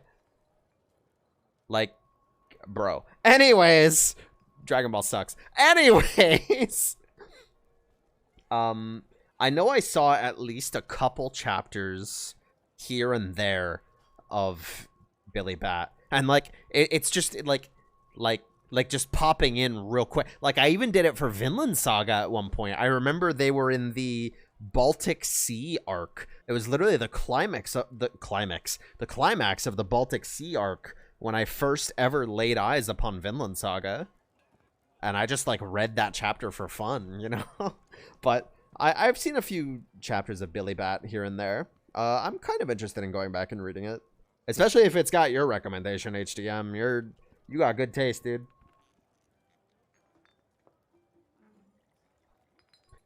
Yeah, I'll take a look-see. It seems neat. Seems like a fun ride. Hell yeah, Lovey Wovey. Texas is half frozen, so your work is closed. Hell yeah. Oh, you know, it's probably supposed to be lovey-wovey, huh? Ah, whatever. Berserk is an amazing piece of art centered on abuse and trauma, but it's also kind of pervy. I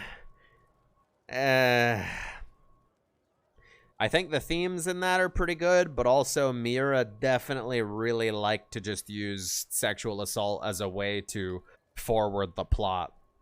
Like, I don't know how to forward the plot here. I know, let's have a female be sexually assaulted here. That's how I'll forward the plot. It's like, okay. I think you can do dark fantasy without that. You know? I think you can. I'm not a big fan of Berserk. I think the art is good. I think the story is kind of good. Generally speaking, I think it's overrated. I'm gonna be real with you. Chat room. I caught a lot of shit with anime Twitter whenever Mira passed. I don't remember. I made some offhanded tweet about like, Berserk wasn't that good. Wasn't that good anyways, or some shit like that, which I could see that being disrespectful. But people on Twitter who search terms and interact with tweets. So I use TweetDeck, which, if you don't know, is a third-party client for Twitter that basically gets rid of all the bad shit that people don't like about Twitter. One feature that it does is it filters out what it considers like low-value interactions, right? Like, so I made that offhanded tweet after Mira's passing, and I just went on about my day. And then at some point I saw a weird notification in my notification bar, and it was someone replying to that tweet, and I went and looked at the tweet, and I saw that it had like 49 quote retweets, and I was like, oh fuck, the anime community on Twitter found me. They found me, and they are mad that I said Berserk is not that good after that guy died. Oops. You know? So. Oh. Hey, if you want a good story about abuse and manipulation in a dark fantasy setting that's not constantly using sexual assault to forward the plot, you should check out Vinland Saga. Smile. You wanted to get into Berserk, but you know you can't? You're not missing much. I really don't think it's as good as people crack it up to be. I think it's overrated. Mira's art was amazing, for sure. But, like, I don't know. I feel more looking at the paneling and the artwork in Witch Hat Atelier than I did in Berserk. You want a nice comic with... People really like Mira's art style, that, like, inky shit with all the fine hatching and shit. Really beautifully done. Check out Witch Hat Atelier. Check that out, chat room. I promise it's my favorite art in any manga that's currently serializing. Kamome Shirahama's art style is so... Here, let me go find some art of hers. Let me go find some art of hers. It's currently getting an anime adaptation, and she's very LGBT friendly. There's the last chapter that came out features 2 gay characters. You know, she interacts with the Western fan base a lot. She's super cool, and the comic itself is great. And her art is just fucking amazing, dude. Her art is fucking amazing. I'm trying to find something on her Twitter, but she posts so many pictures of her dogs. Here, I'll post a picture of her dog. Let's see here. Oh, she drew Iono. Wow, that doesn't look like her art style. That's crazy. Scrolling. She posts so many dog pics. You've been trying to get your friends into it? It hurts being into the good stuff because you'll sit around and constantly recommend it to people, and then They won't read it. Here's a very simple but good example of her art style. She has an amazing handle on her lines and the hatching that she uses, and she also does a lot of really fun shit with the paneling. She'll border a panel like looking like the borders in like some monastic manuscript, you know? Some monk spent months, you know, drawing this border in this book because they didn't have anything better to do. She does that kind of shit, you know? It's always beautiful to look at. Her art style is amazing. And the characters, the artwork, the story itself, it's all great. Big recommend on Witch Hat Atelier. If you like Dungeon Meshi, for example, that level of wholesome, good, strong writing fantasy with a striking art style, likable characters, etc., etc., etc., check out Witch Hat Atelier. I promise you won't be disappointed. I promise.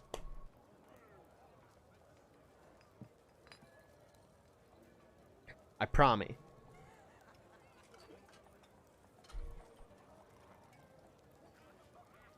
Also, it has a twink in it. I know you people like twinks. A probably gay twink. Is Kifri a twink? Hang on, I'm gonna post a picture. I think he's a twink. I'm not an expert on this subject. I think he is. Here. I think he probably is.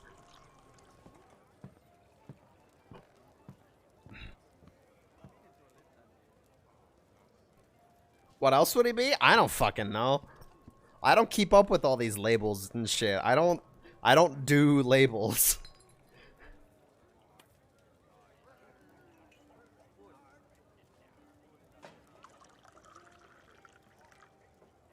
God, her art is so good, dude. Oh. Fuck. Crazy. What's going on in my fort? I haven't been paying attention. Remember when this was a Dwarf Fortress stream? The Fire Imp is fighting who? Oh, it's fighting a Forgotten Beast. That's chill. The Forgotten Beast was fighting Fire Imps in a magma pool? Did it die? Oh, I just noticed there's a ghost. Goden, huh? It's got 2 Forgotten Beasts still running around. Let's purge this ghost, shall we? But yeah, big recommends on my favorite shit that I'm reading that's serializing right now. Naturally, Chainsaw Man. I read it before it was cool. Smile. I've been reading it ever since it first started serializing, and I've been recommending it to people ever since then. Big recommend. Great comic. Witch Hat Atelier. Amazing comic. Drifting Dragons. Big recommend. Very similar to Witch Hat Atelier in terms of art style. No, Chainsaw Man has not ended. We're on part 2 now. There's a different main character, Smile.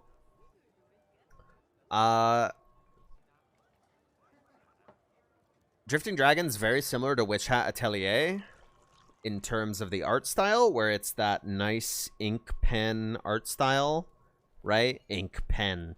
You know what I mean? Like a nib pen, you know? Very shit, man. I'm not eloquent right now. I've been drinking. And it's also very similar to Dunmeshi, where it has like a big focus on food. It's about like fantasy steampunk whaling, basically. I've seen people take issue with the similarities of the dragon hunting in Drifting Dragons to whaling in real life, which I guess I can understand, but also it's a work of fiction about hunting flying dragons. I don't think you gotta... Wait. I don't know, man. Anyways, good comic. Recommend. What else am I reading right now that's serializing? Hoseki no Kuni. Big recommend. Always. The anime adaptation is fantastic, but the comic is fucking nutty. What else am I reading right now? Vinland Saga, I already talked that one up. Yomi no Tsugai.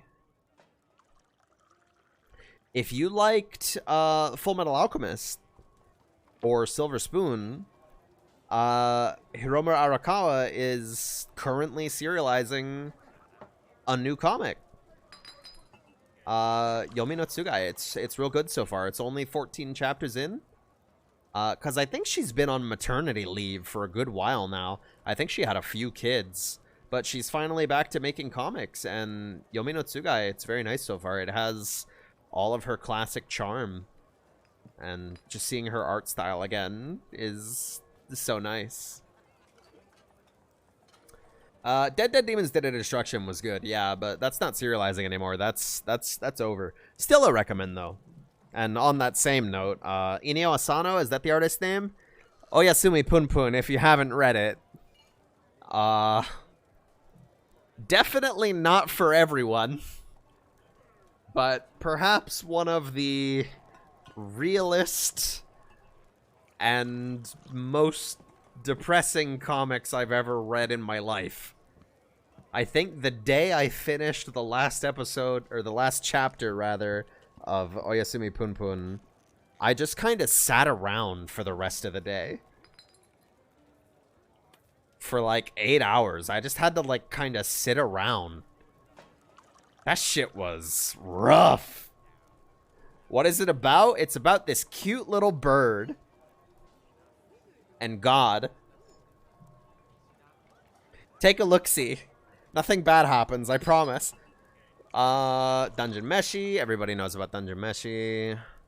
What other crap am I reading? Shuri Experience, big classic. Dr. Stone was pretty decent. Boichi shouldn't be allowed to draw women, but Dr. Stone was really good. I liked it. It was a fun ride. Very goofy, very silly. It was like Rust to the anime, but it was a decent comic. Better than most of the shit that's serializing in Jump. Golden Kamuy, if you didn't read that, that only ended recently, like, maybe like a year and a half ago. Big recommend on Golden Kamuy if you haven't read it. Super cool historical fiction. Gets very silly with it while also being a serious, like, historical fiction drama. Treasure hunt kind of thing, you know? Super good.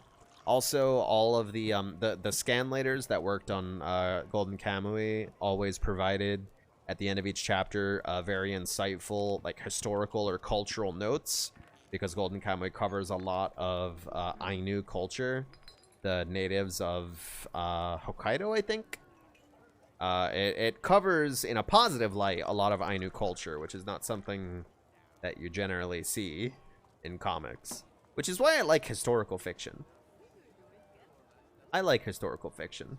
I think when it's done right, it's done real right. Golden Kamuy ended? Yeah, it ended 9 months ago, apparently. According to my comics website. The only bad thing about Golden Kamuy is the anime is a bit dog shit. Then don't watch it. Read it. Pussy. Billy Bat's historical fiction. Smile. Don't you worry. I know that from the like 1 or 2 chapters I read around on Manga Stream back in the day. I know what's up. Don't you worry. I think the 1 chapter that I dropped in on was like World War I or something. I can assume that comic gets wacky. I'm down to read that sometime. Well, I'm not saying you specifically read it instead of watching it. I'm just saying in general. If the anime adaptation sucks, just read it instead, you dumb pussy. You don't need voice acting and soundtracks to enjoy something. Just fucking read the comic, dummy. And again, I'm not talking to you specifically. I mean in general. Especially for One Piece. Don't watch the anime for One Piece. Read it and then look up the cool parts later. Because, first of all, that shit's long. Second of all, the production value is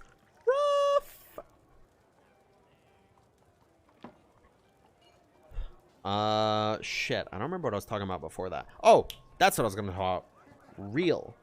It's been a while since I've read Real. And it's been 2 years since a chapter has come out for it. Unfortunately. Well, 2 years since a chapter has been uploaded on comic-k.app. But Real. It's by, Oh, what's his name? The author of Vagabond. What's his name? Why can't I remember it? No, that's the wrong comic. The author of Vagabond. What is that guy's name? I can't remember. Takehiko Inoue. Yes, the artist of Vagabond. Really good comic. Big recommend. It's about it's a very the comic is called Real. It's very real. It's about wheelchair basketball. It's about living with disability and learning to live with disability and growing as a person. It's a really good comic. Big recommend on Real. I think that's basically it as far as manga recommendations I have. I'm kind of picky, so I don't read a lot of stuff. Learning to move on from mistakes, yeah. That's kind of part and parcel of growing as a person, or what I meant, anyways. Oh yeah, Kaku Kaku Shika Jika is definitely a big recommendation as well, especially if you're an artist. HDM recommended this one to me, so you can thank him. But goddamn, what a good comic! It's a it's an autobiography by the artist of, what is it, Kurage Hime? Jellyfish Princess, right? It's the author of Jellyfish Princess doing an autobiography about how she properly got into art and about her art teacher. And it's a real fucking good comic. Just straight up posting a link that police are gonna get me? Ah, whatever. Whatever. Good comic, though. Big recommend. Big recommend.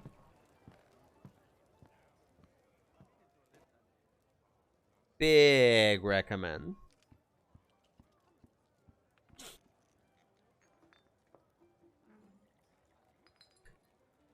Read Baki. Somebody jumps up people's asses to kill them.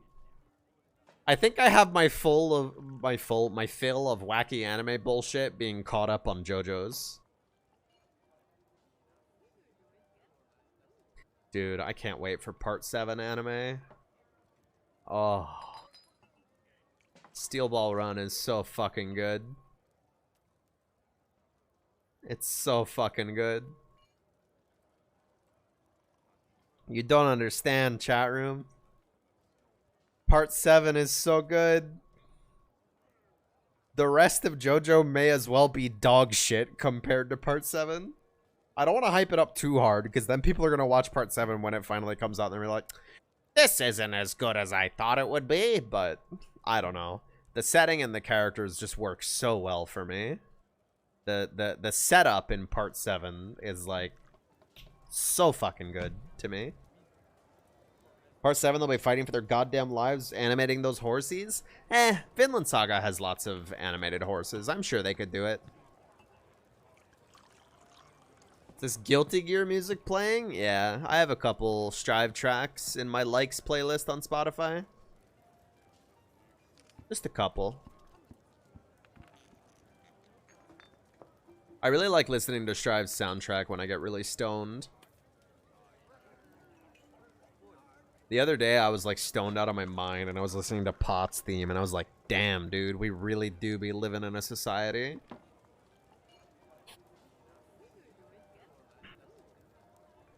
When I said people don't like Part 6's crew, they just like Weather Report, maybe FF, it suddenly clicked. Yeah, like, people like Jolene and Hermes and Foo Fighters and Weather Report, but, like, as an ensemble, they don't really, like, work together. You know?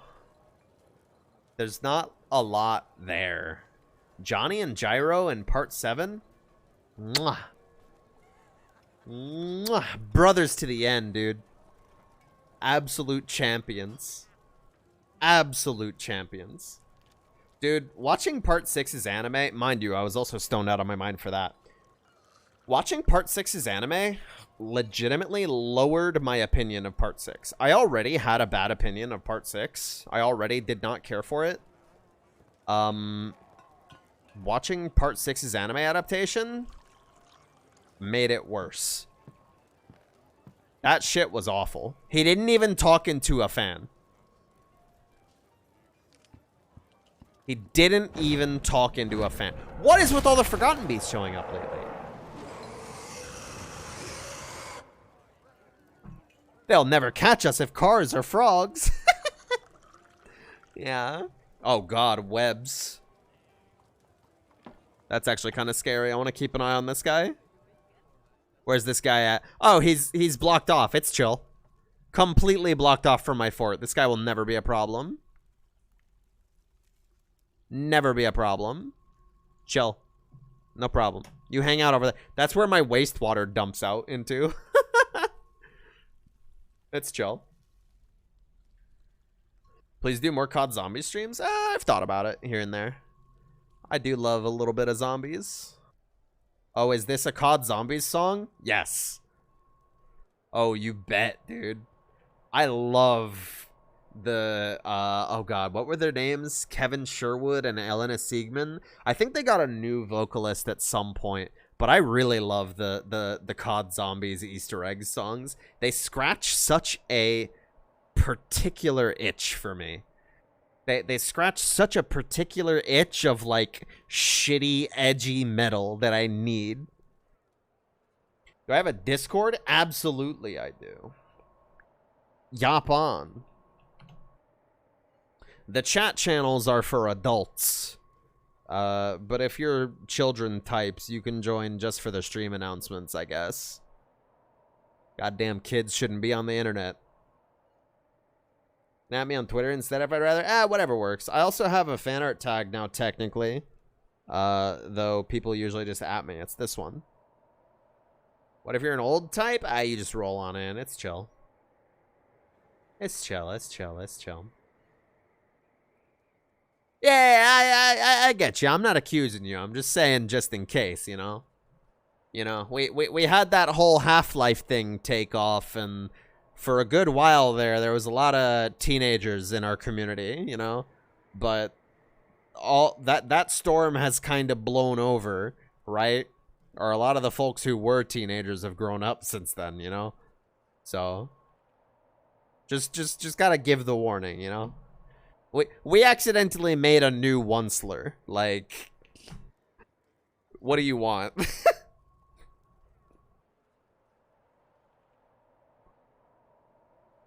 See you, Cal. Thanks for dropping by. Yeah, no, we literally accidentally made a Onceler, so, like,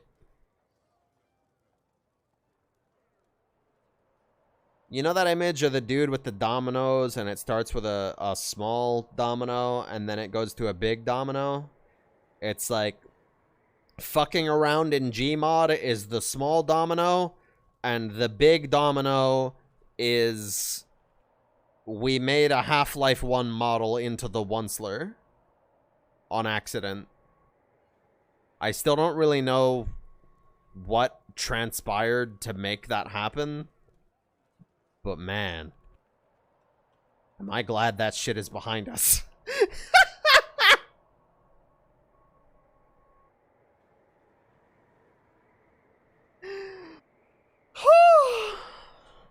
You think that should be pronounced Onceler?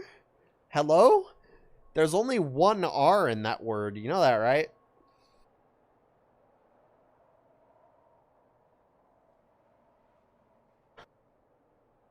Onceler? We accidentally made a new Onceler. Is that better, HDM?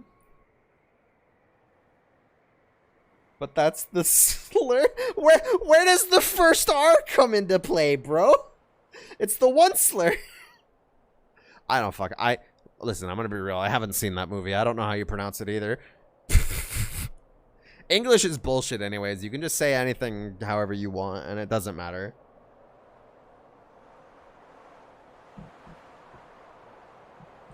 One time you went into the HLVREI tag on Tumblr, and it was like stepping into hell. They're having fun. They're harmless. It's fine. They're having fun. As long as they're not being weird to my friends, I'm happy. For a while there, when HLVRI first came out, like, the Tumblr teenagers were out in full fucking force. Like piranhas. Like, you know, in cartoons where there'll be water with piranhas in it, and someone like dips an arm in and then pulls it back out and it's all bones? That's what it was like. People were so fucking weird and awful to Scorpy back then. Dude, I love this track. Jin really fucked around and just released a Vocaloid country song. What a champion.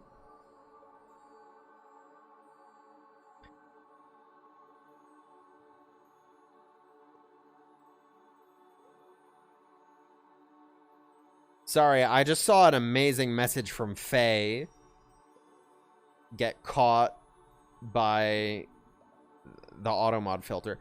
One time I made a post saying it was funny how people sexified the shit-looking security guard model and got an anon telling me, you wouldn't understand. Back in the day, we had no choice but to imagine getting head from a 2-polygon mouth. See, that's funny, though. That's like an adult sending you that. The real weird shit was all the teenagers being weird and annoying on the internet. You've been making jokes about Vocaloid country? What do you mean it's real? This is the only example of it that I know. Jin released a new Kagepro album, probably like, it was a good couple of years ago now. But it just has this track on it. I think the name is Lost Day Hour. And it's just this cute country sounding track. Isn't it so cute and whimsical? I love this song.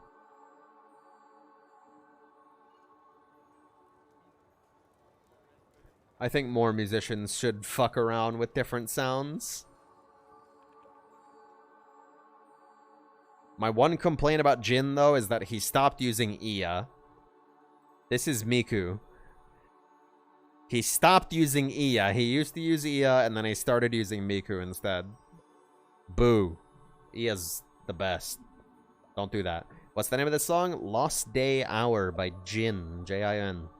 Shizen no Teki P is his subtitle, or other name, I guess. I think this album's called Mikaku City Reload? Question mark? Very glad you found RTVS, the RTVS, through HLVRAI, but man, you never want to look back at HLVRAIU. That's a different person. Ow. You know, it be do. There's worse things than being a stupid fandom teenager, you know? There's worse things. You know? There's worse things. There's worse things.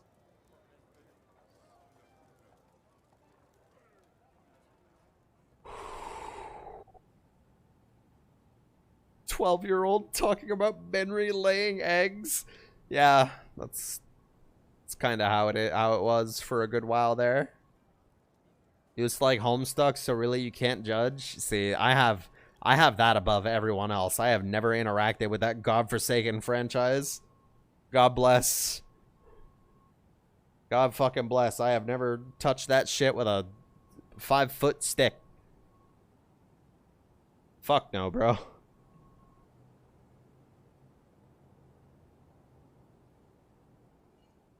Haven't either, so you find it funny? Well, it's less funny when you're the administrator of a Discord server with 10,000 people in it, and the kind of people who talk about Homestuck in 2023 are either teenagers or weird adults. And I don't know what it is about that webcomic, but people can't talk about it without literally ripping each other's throats out.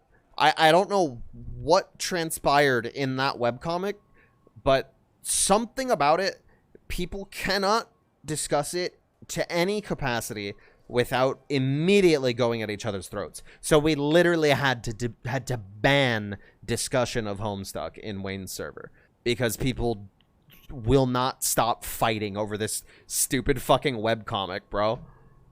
Dude, one time someone joined Wayne's Discord server, and I'm the head mod in there, right? Like I do anything there. I'm the head mod in there, so someone DMs me, or they might have DM'd another mod, but they come in, and they see that we have a Homestuck channel in there, which we had a Homestuck channel so that the weirdos who talk about that could talk about it there, and the rest of us don't have to see it.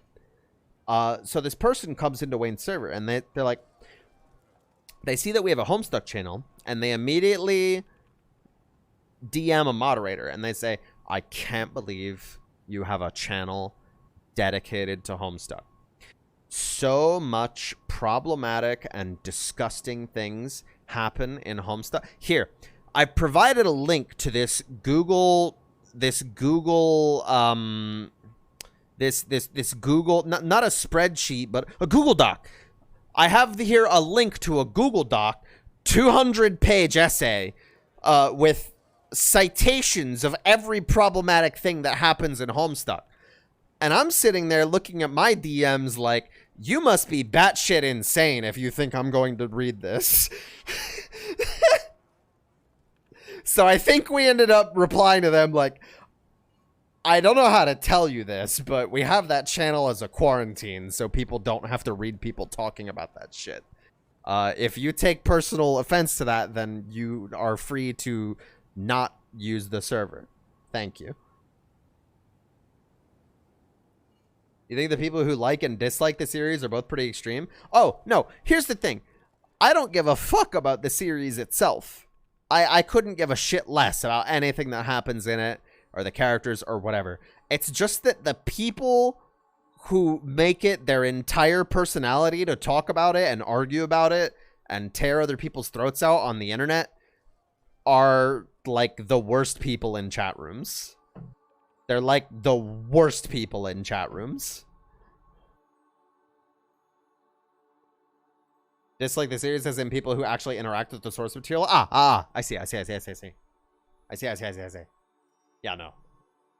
Legitimately. Yeah. Insufferable. That's a good word for it. Yeah. Whew. Well, I got this last shot poured, and I ain't gonna let it go to waste. But this will be the last one. You don't like it, your boyfriend does, you never talk about it? Good. Some doors are better left unopened. Some doors are better left unopened. How much booze did I drink? Not like half of this bottle, but maybe like 40% of it.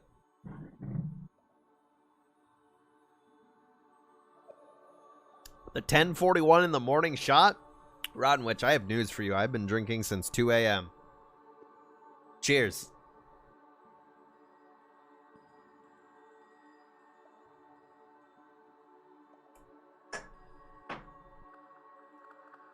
My alcohol tolerance is insane. All of my tolerance is insane. I hate it. Did I sleep or just start taking sips and start streaming? Nah, my sleep schedule's kind of fucked up right now. I think I woke up at like 5 p.m. or something yesterday. So that's why I'm up at the moment. But yeah, I just felt like hanging out and chatting, streaming and shit, you know? Remember when I used to get goofy off of one beer on Wayne's stream? Listen. That wasn't just one can of long drink. That was like 3 or 4 cans of long drink. Which, if you're not familiar, chat room, long drink is a mixed drink in Finland. It's just grapefruit soda, I think, usually. And, was it gin? I don't remember, but it was really good. Logic behind cabinet table for rooms instead of the more common cabinet coffer. I'm gonna be real with you, homie. I'm not looking up the Dwarf Fortress meta. I'm just doing shit. I'm gonna be real with you, homie. I am not, I'm not down in the threads theory crafting with other fellow fortress architects, finding the most optimal threads. This is just a fortress that I made at some point. I thought it might be nice for the dwarves to have a table in case they needed a table. You know? You know?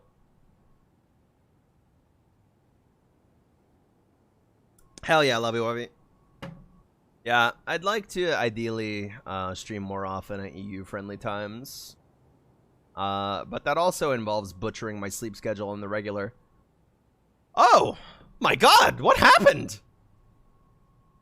Oh my lord. Holy fuck.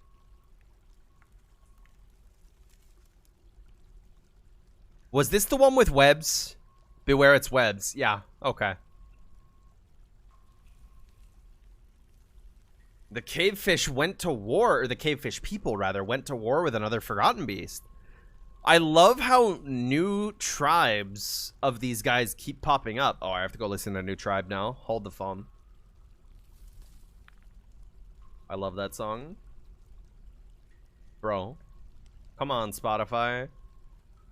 There we go. Get out of here, Eve. Yeah. New tribes of these cavefish people keep popping up and they keep fighting forgotten beasts. The last ones that we saw, I think it was the last time I streamed, they actually killed one from ambush. But this one has webs, so it might be a lot harder to take down. It looks like it killed them all. Oh, this is on the same Z level. This is on the same Z level as my underground area. That may actually have been part of the same tribe. Because the cavefish people that I saw back in the day, in the early days of Granitehall, was right down here. And then right over here, if you'll see all these cavefish people corpses, this is where they fought an incoming forgotten beast. And they managed to kill it. So those may be relatives up here. Thank God they don't seem to be hostile towards me. Thank God they're just kind of chill as far as I can tell. It's funny because they're listed as hostile in the unit list, user list. There's none visible right now, so we can't see them. But whenever there are visible live cavefish people, usually they're listed as hostile. But my dwarves have gone near them without being attacked in the past, so I don't know what their deal is, man. Wonder if the caverns lead into each other? Well, they did at one point. Because, see, there's this tunnel system here going right over here. But I blocked it off for my, my bathhouse's, sewer system. See, the water goes down all these stairs from my bathhouse all the way down, and it dumps out the map. Because this wall didn't used to be here. That's why there's all this mud here. Right? Because all the water came out from my bathhouse. So at some point, these caverns were connected. Yeah. I mean, they're still connected over here on the water side, right? But I haven't seen any cavefish people swimming. Oh, wow. There's a dead, forgotten beast made out of salt down here.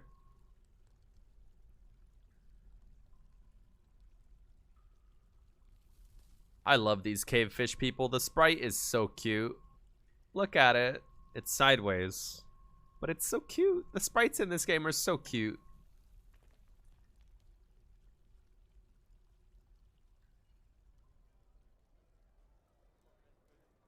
Whenever you build any kind of water system, every puppy in the world crawls into it. Oh no, yeah. You don't know about my sewer unicorns. I mean, they were... This is actually kind of a crazy winter. I feel like this is the snowiest winter we've seen here at Granitehall. Wait a minute, it's spring. Oh, it's early spring. Okay. So it was just winter. Okay. But yeah, my, where is it? My sewer over here, which currently contains turkeys.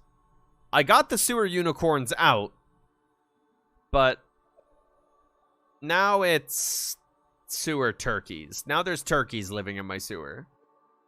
And somehow dwarves still came down here to die. If you'll see Urist and Dusim's skeletons here, those only recently died. I don't know how they got in here, because I did block off all the entry points with grates. And as far as I'm aware, the brook tiles are solid, so I don't know how they got down there. I'm gonna be real with you. But whatever. They're dead, so they're not a problem anymore.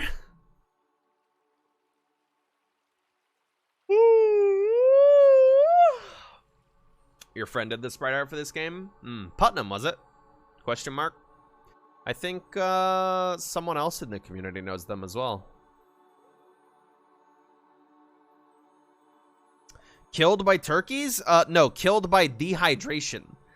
because they go down. This happened all the time with dwarven children who really wanted to go down into the sewer and play, because dwarven children really like to go down to the sewer and play. They come down here through the deep water that they don't like swimming through because they're bad at it, and then they get stuck down here, and then they either starve to death or die of dehydration because they would sooner drink alcohol than they would water. That's why they die in here. They weren't killed by the turkeys. They just die of dehydration. Many a child has died in this sewer. Anyways, let me set up this slab so this ghost goes away. Here we go.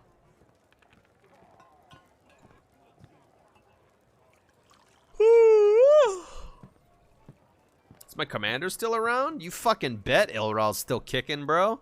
Are you kidding me? Look at him. Hale and hearty. Oh, we passed his birthday. He's 69 now.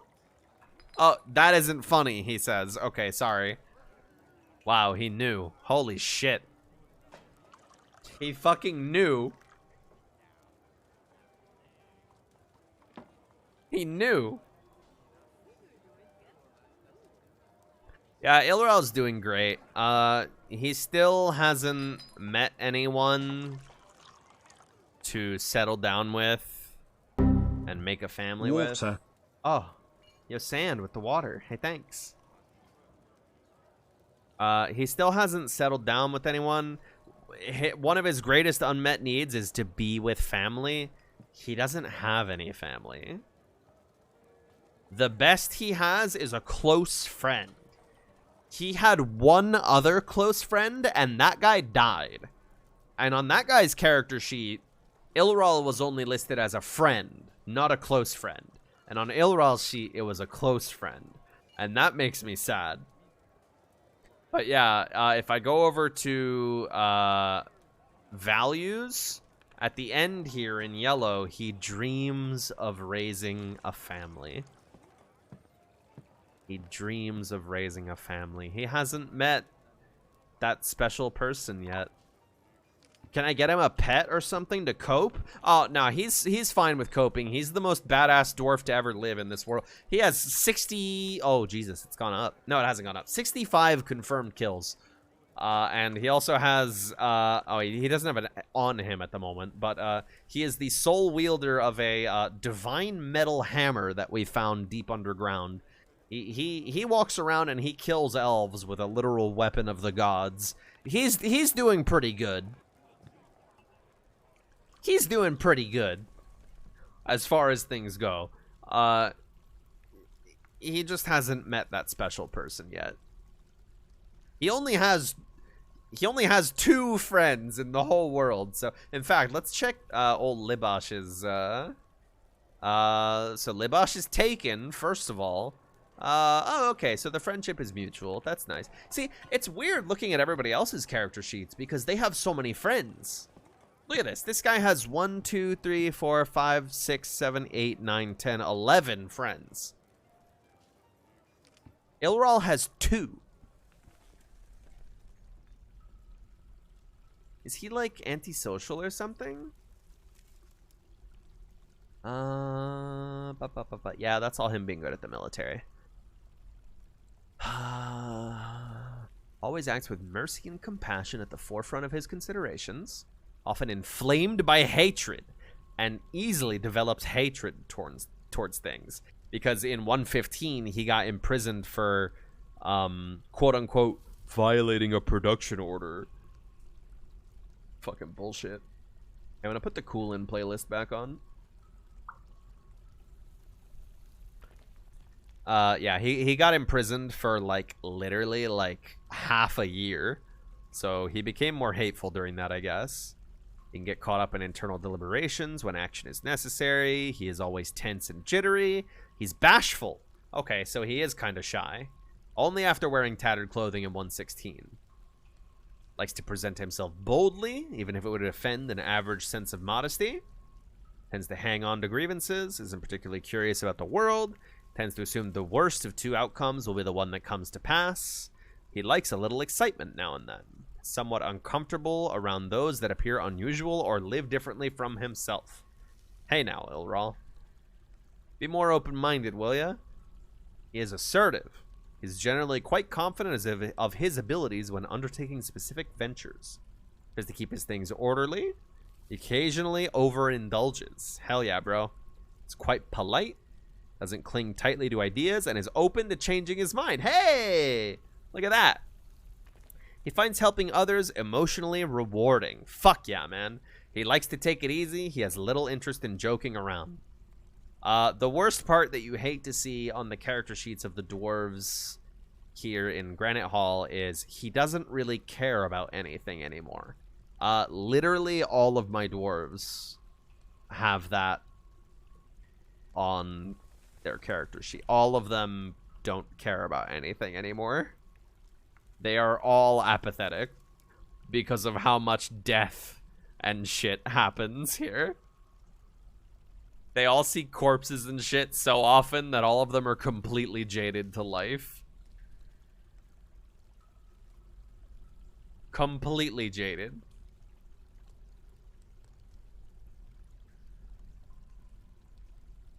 Garnierite, nickel, brown zircon, giant koala tooth, giant kakapo parchment, the color ochre, bolts, salmon for their beauty. Wow, he likes salmon. That's kind of cute. The words of the Abbey of Paging and the site of the Fate of Dust. Is the Fate of Dust a particular piece of art? Hold the phone. I don't remember where you see what works of art they know. I don't remember. Is it under skills? It is. What did it say he liked? The Fate of Dust. Who is that man? The Fate of Dust. Oh, it's a dance! It's a dance form. A sacred group dance originating in the Pillar of Ownership, so my Dwarven civilization. Form guides dancers during improvised performances. The dance is accompanied by the fatal death as the dancers act out any composition of the Abbey of Paging. Perform in several lines, moving slower and slower with the music. The dance is relaxed. These kinds of details that this game has are so cool. It is a dance style. That's so cool. I totally thought it would have been a particular engraving or something, but no, it's a style of dance. That's so cool. Oh, the Crested Guild, a Mason Guild, eh? No. A Mason Guild, huh? I should have spare guild halls somewhere. These are all taken. Yes. I built spare ones down here. Perfect. Let's see. Oh, that is not where I clicked. Turns out getting 18 frames per second can really make it so that your clicks don't register sometimes. It was a Mason Hall. And we'll see if that is good enough in value. Yeah, it's a guild hall. We're Gucci. We're Gucci.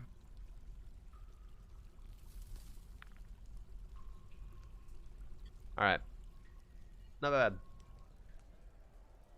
It's the video game of all time. Truly. You can be a dancer in adventure mode. God. It would be amazing. It'll be amazing. If and when adventure mode finally makes it into this client. I'm like almost tempted to go download ASCII just to try keyword try and suss it out. God, I'm sleepy. Yo, Frums with the 11. Shouts out. Did he make a new friend? He was socializing and listening to stories. He's probably just hanging out in the pub. He still is. Yeah, he's just in the pub, I think. Is he somewhere in here? I don't see him. Where is he? Should be. Ah, yeah, he's right there. He's just near the tavern. Feels fondness talking with an acquaintance. Fuck yeah, man. Fuck yeah, dude. Nah, still only 2 friends. Hey, no problem, Pivot Bash. There's always next time, homie. Thanks for dropping by. Nah, yeah, the game doesn't always run at such a low frame rate. It's just because my fort is so populous, and also my world has been going on for so long that there's so much to simulate that the game just kind of ends up running poorly. There's not much you can do about it. Like, you gotta consider that the entire world is being simulated. It's not just Granitehall here. It's the entire world. Every time one of these dwarves tries to walk a tile, they have to run pathfinding algorithms to figure out what tile they want to walk on, you know? Wait. And you gotta consider I have 190. That 190 is only citizens. Actually, it may also include long-term residents, but there's also visitors and such who are also trying to calculate, you know, their pathfinding stuff. Bits for the buzzed little imp streaming in the early morning. Yo, hell yeah. Woo! What size of bark was this? Just default. Oh, sleepy. There has to be a way to streamline that to make that less intensive. I mean, yeah, there's some tricks you can do here and there, such as turning off temperature calculation and stuff like that. Or, especially with these bigger halls, you need to start designating traffic areas, so that they don't. So, like, for example, if they're walking from the tavern here to get to this intersection here, rather than bothering to check these tiles to see if they're worth walking to, they're just going to follow the traffic designation. Default embark is... Jesus. Default embark is 4x4. 3x3 runs much better. Noted for the future. I ain't abandoning Granitehall, though. This is... I'm riding this hall until it dies. Good imp and fan art? Oh, shit. Hold the phone. I gotta go take a peek. Yo! It rules. Shouts out. I'm retweeting that right now. That is super cute. What the fuck? Let's go. You generous stoners drawing me art for no reason. What's your problem? Being all nice and talented and shit. Stop it. Thank you, though. Shouts out.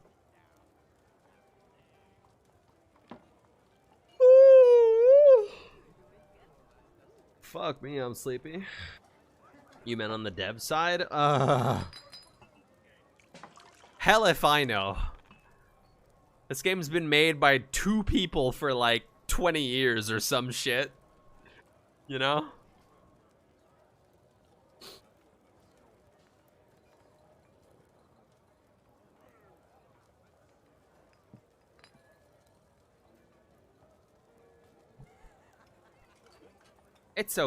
It can have a low frame rate as a treat, just for being one of the best games ever made. What's with this starving goat, bro? Dude, feed your fucking pet.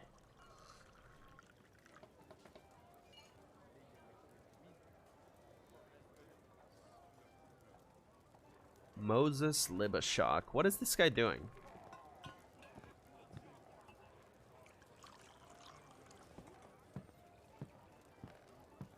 Diagnostician. You're just socializing in the guild hall when your pet billy goat is starving, sir? Merciful my ass. Go feed your fucking animal, idiot. It's gonna die in my fucking hallway and people are gonna get depressed about it. You're gonna upset the kids and then I'm gonna have to lock them in their rooms until they starve to death again. Come on. Dwarf Fortress is a game. Wait for masonry demonstration. Wait a minute. Is this also a Mason's Guild? Did they really make me make 2 masonry? Wait a minute. The Crested Hall. Isn't that the same guild that I just made a hall for down here? Oh no, the Crested Guild. My mistake, they made a spin-off. Jesus. Why was he drinking without a mug? I have so many mugs. I legitimately couldn't tell you. These dwarves are impossible to make work properly. My dwarves just stopped burying people. Look. You see these nice catacombs that I carved out? Do you notice all the empty ones? They're empty because they stopped burying people. They're properly designated as tomb zones, individual tomb zones, as you can see, up to a certain point where I gave up because they stopped burying people. They just stopped burying people. You can't influence these creatures. They're like ants. You can try to nudge them in the right direction, but if they want to keep doing shit wrong, they're going to keep doing shit wrong. Why is there a dead sheep in my trash pile? I think I ordered these butchered, not thrown into the trash pile. You know what? Whatever. I'm not going to question it. Can I send the goat to go to a pasture at this point? It's possible, but also that's a pain in the butt. Is this the one? Doran. Yeah, let's send you to live with my sheep, homie. It's just a pain in the ass because people will immigrate, right? And they'll bring their pets, and then they won't feed them. And you're telling me I have to go manually assign them to a pasture? How about they just feed their pets? You know?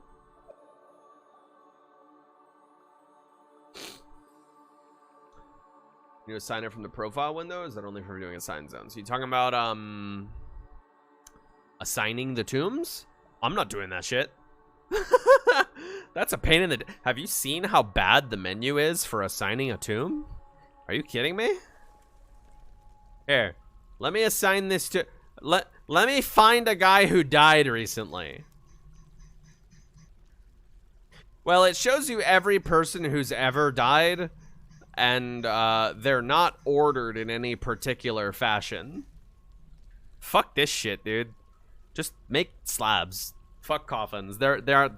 Coffins are not worth messing with. They're cool.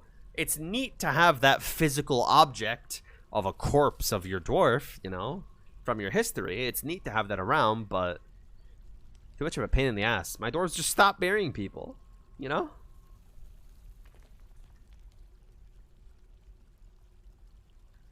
You've yet to encounter this bug with tombs, personally? I don't know, man. They just stopped burying people. Maybe they're too busy doing other shit. I don't know. A brewer went stark raving mad. That's great. And a child has slipped into depression. Besmar, huh? Depressed child, name of Besmar. You. Depression, huh? I'm gonna keep an eye on you. Annoyed at the lack of dining tables, eh? Impressive.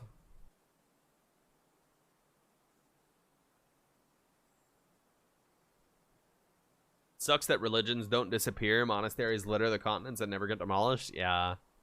It's kind of interesting decision.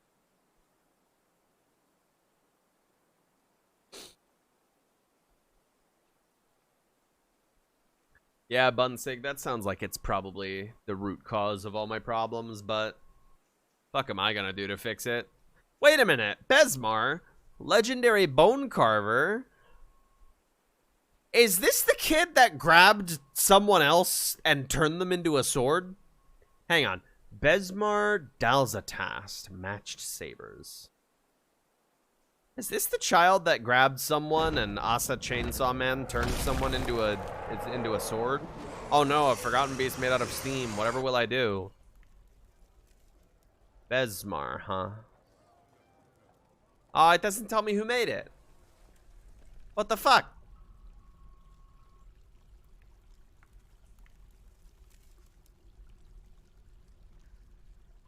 Who made it? Doesn't say.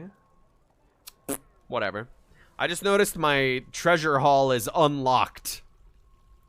Do not like that. That is an oopsie moment, brother. Let's go ahead and lock those real quick. There we are. What? Hold on, you didn't hear about that? Oh, no, yeah, I posted about it on Twitter. It happened off stream.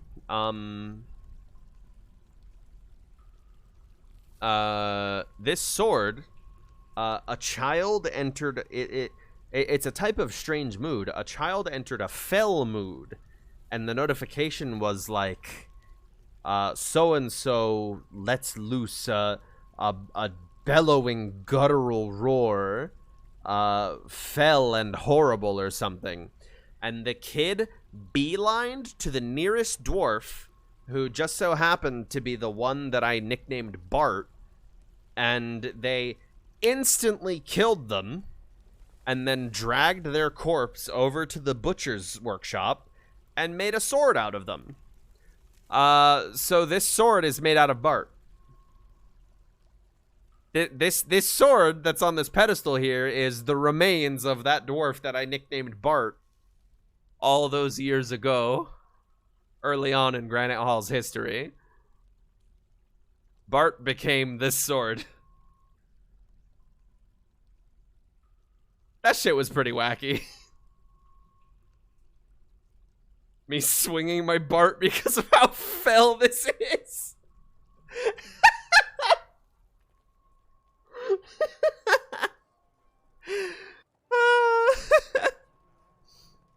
Can't believe this Bart story. I promise. You can go see the tweets. Oh, Makoto Yukimura retweeted that Askeladd art that I really like, but the person who drew it's a piece of shit. I drew it.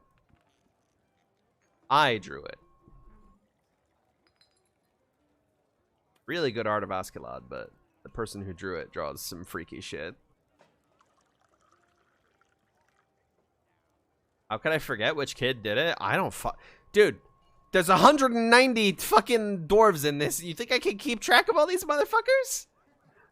God, no. Death of the Author time? Hell yeah. You drew this? I drew this. Yeah, these Forgotten Beasts that are... Oh.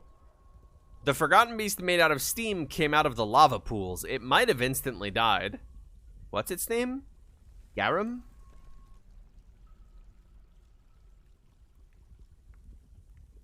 Oh, no. It's still alive. It's chill. Frail, sickly, and agile. This thing is gonna get one shot by someone. Yo, Seiko, what up? Going good. Very chill. You know, I should probably take this out of the stream title. I already woke Cypress up by being noisy, so the little to no talking part is kind of irrelevant at this point. I kind of haven't shut up since the stream started. I was intending on just kind of letting the shit roll and just sitting here and sipping, but all I did was talk the whole time.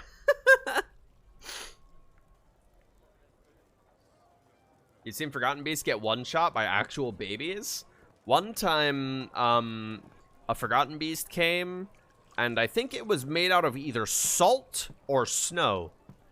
But one of the human monster slayers staying here went up to it, and in one unarmed blow, just karate chopped its head clean off. Unarmed, just chopped at its neck, and its head came off, and it died instantly.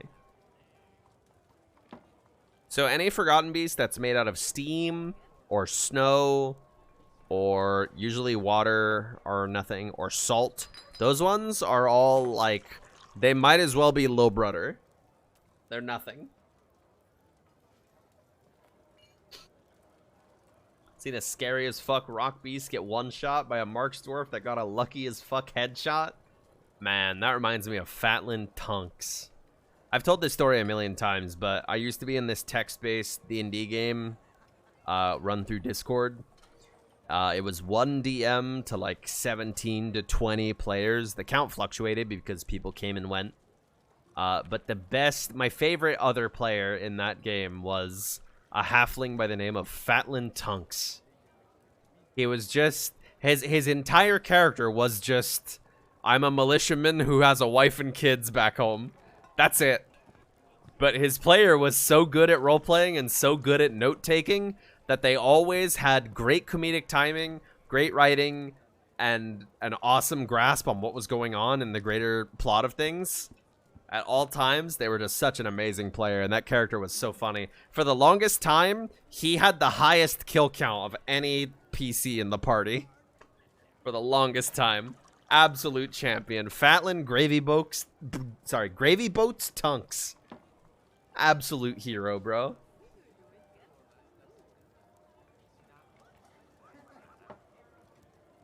How can I have so many cartoonishly powerful dwarves and so many inept ones at the same time? It's the beauty of life, man. It's the beauty of the world.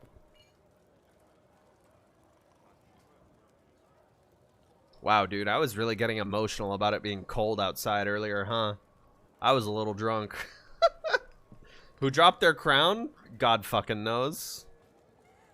Oh, the guy who's running around naked because they failed a strange mood. Whoops. Someone died here, apparently.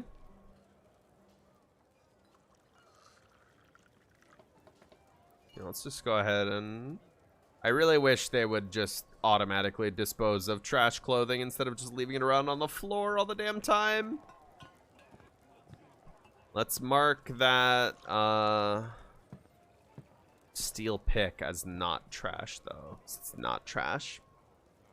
It snowed here and you're so happy? It iced here. It was like some kind of in-between between snow and hail. It's like tiny little ice crystals outside. Everything was all frozen over. It was really nice. Very cold, very wonderful. Oh.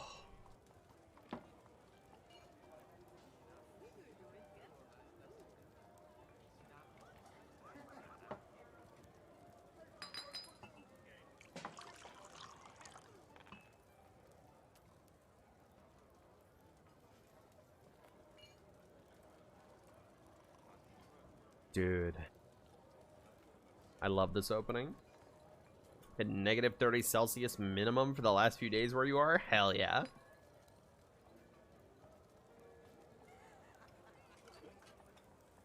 Snowed here and you're so happy in Dallas? Are you kidding me? In Dallas, that's like a death sentence. I hope you don't have to drive anywhere. Good luck. Be safe. Dude, when it snowed over when I lived in Dallas, I was like, holy fuck, man, I do not want to be on these roads. Are you kidding me? Dallas drivers already can't drive. You drive anywhere near, like, the George Bush Turnpike or anything like that, or whatever that fucking highway that was near where I used to live.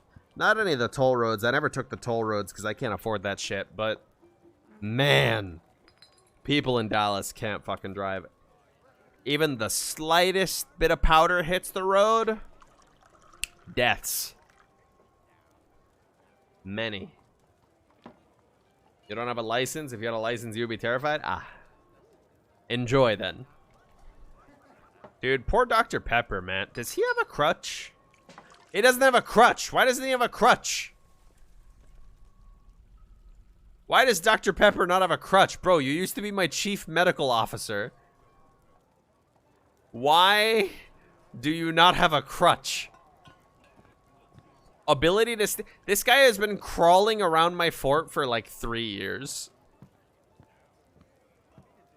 Speaking of vehicles, how about those minecarts? I'm still intimidated and don't understand the minecart system. I very briefly messed around with it over here. And, from my brief experience of messing around with it here, I can safely say that I am both confused and intimidated by this system. And I am far too frightened to deploy it in Granitehall.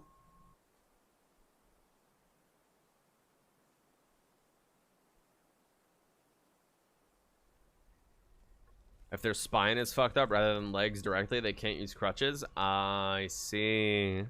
So Dr. Pepper is just doomed to crawl around my fucking fort for the rest of his life. That's sad. Poor guy. I don't remember when he got fucked up. What happened to him? I don't remember. Was it the Bronze Colossus or was it a bar fight?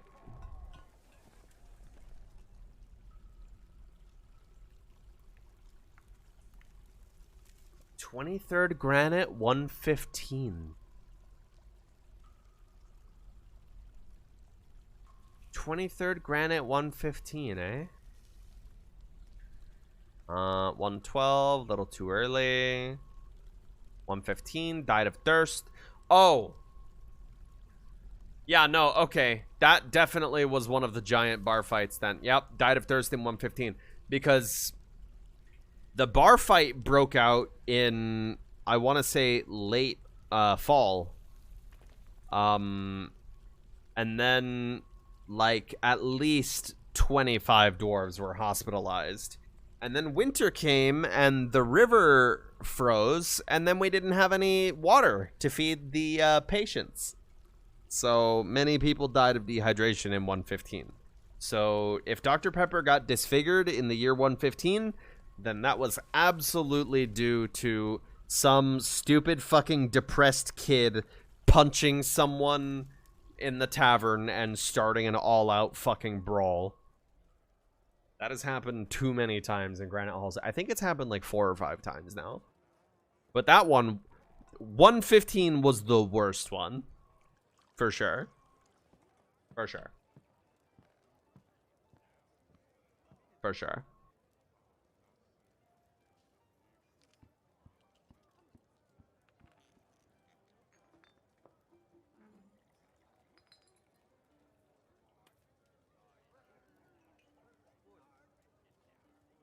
He has use of his arms, he just can't stand, is all.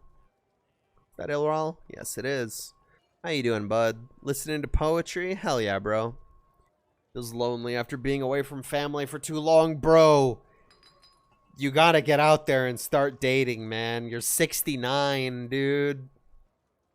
These are your golden years, man. Get out there. Get out there, man. You gotta meet someone. Could I do a tour of the defenses? Absolutely. So my main thing I recommend to people who are new to Dwarf Fortress, as someone who is also new to Dwarf Fortress and just started with the release of this this new client, bridges. You see bridges?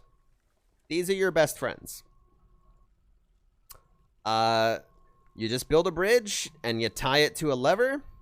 Boom. Anytime trouble shows up, let's say an invading army shows up, right?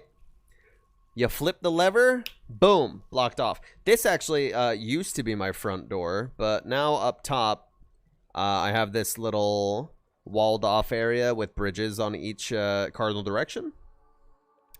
And what you want to do is, levers function no matter how far away they are from the thing that they're triggering, right? So you want to place your levers in a central location where it's easy for your dwarves to reach the lever and throw it in case of emergency. So let's say I tell them to throw the main gate lever. Eventually, one of them is going to come over and pull this lever and it'll close the doors upstairs. Right? So this guy just pulled the lever and now we go back upstairs. And as you can see, the bridges are up and they can't get in now. So then what do you do from here? Because let's say an army of angry elves shows up, right? Because you know how knife ears are. If you just block off your fort like this, then it's going to be a siege. You're going to be stuck in here, right? So what you do is, you may see this over here. This is a retracting bridge, right?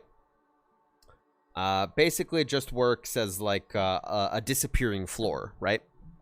So when I close all of these doors, What the elves want is they want a way into my fort to kill the dwarves, right?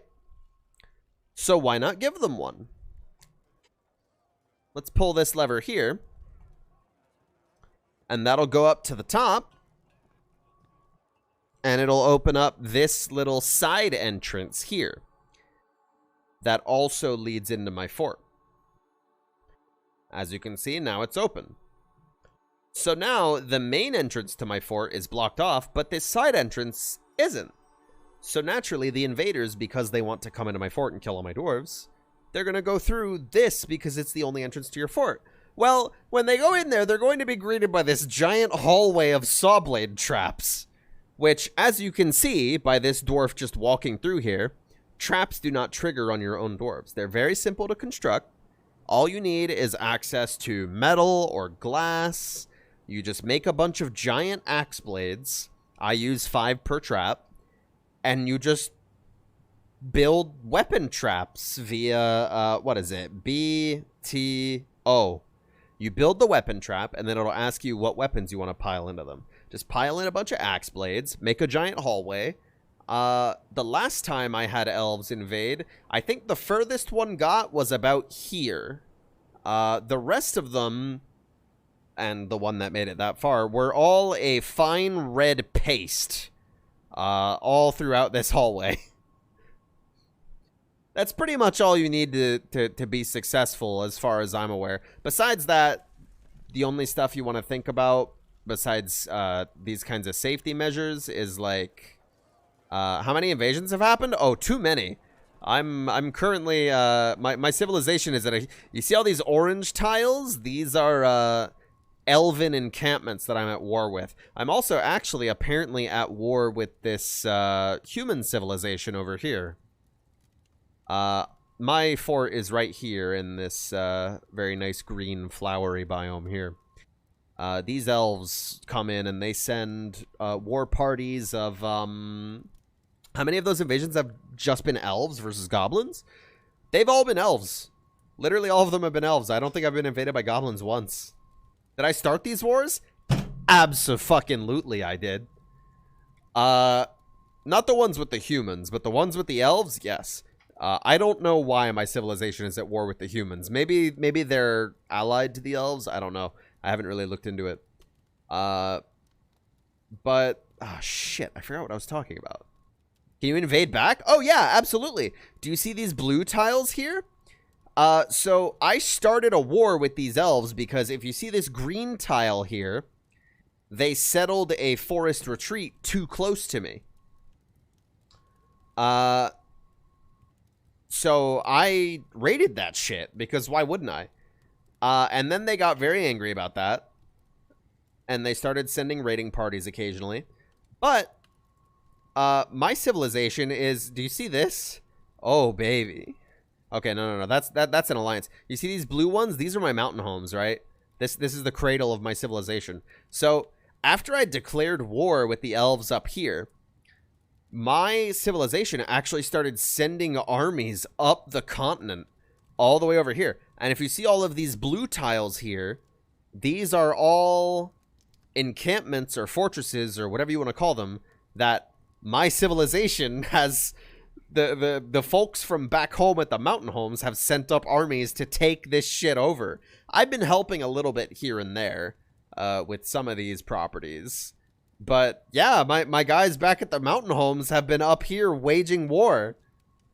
It's awesome. My mouse isn't being captured. Do you see this? Look at this lake in the middle. You see this? Can you use the loot of body or the loot on the bodies of the guys that die in traps? You can, but the only issue is Dwarf Fortress tracks the size of equipment. I don't remember if dwarves can don things that are sized for elves. They definitely can't don things that are sized for humans. Humans are too big.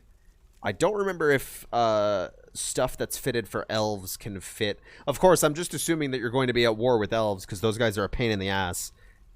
They get mad at you if you start cutting down too many trees because they're pussies. But like goblins, for example, they'll raid with like metal armor and such. You can melt that shit down, you know? Can we see what these other enemy and ally forts look like? You can probably take command or you know, something like that. If you don't currently have an active fort, I would have to hand over Granitehall to the AI basically, or abandon it to ruin in order to go check out other stuff. But you can absolutely reclaim AI generated forts. People just do that shit for fun.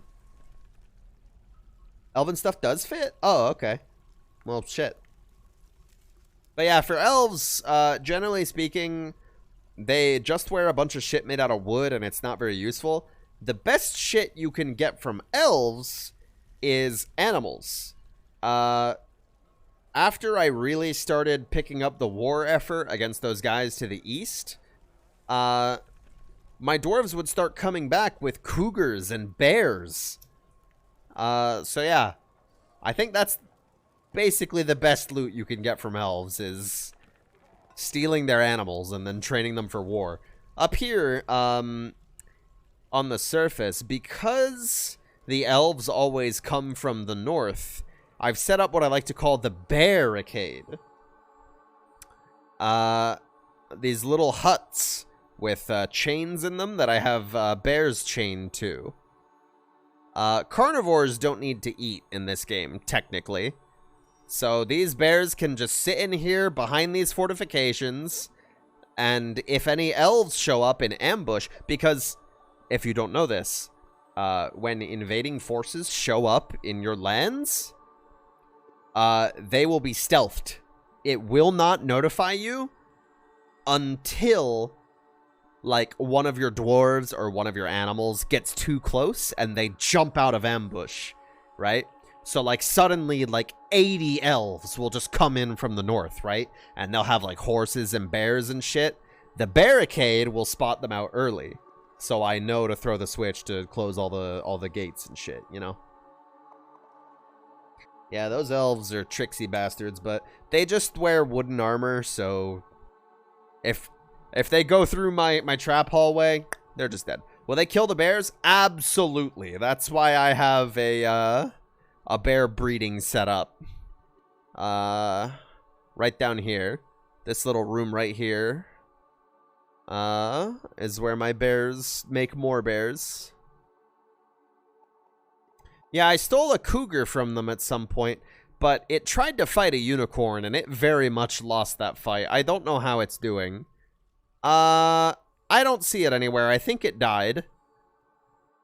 Because this was its room. The cockroach, someone's pet cockroach in a cage is still in here. Oh, not anymore. Someone took it. Hey. Hello? Why'd you just take that? What? Huh? What? Huh? Did this guy just take that roach? Where'd it go? Where did it go? Hold the phone. Where did the roach go? Oh, there it is.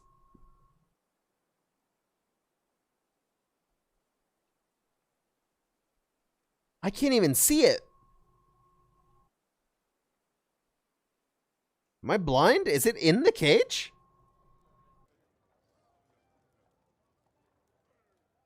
Oh, there it is. There it is. And somebody put it back in the cage. Okay. We're Gucci. I don't remember where I got this cockroach from. I think I bought it off the humans. I don't know why its owner won't take it out of the cage and carry it around. But, you know, whatever. Why are people fighting? Hold the phone.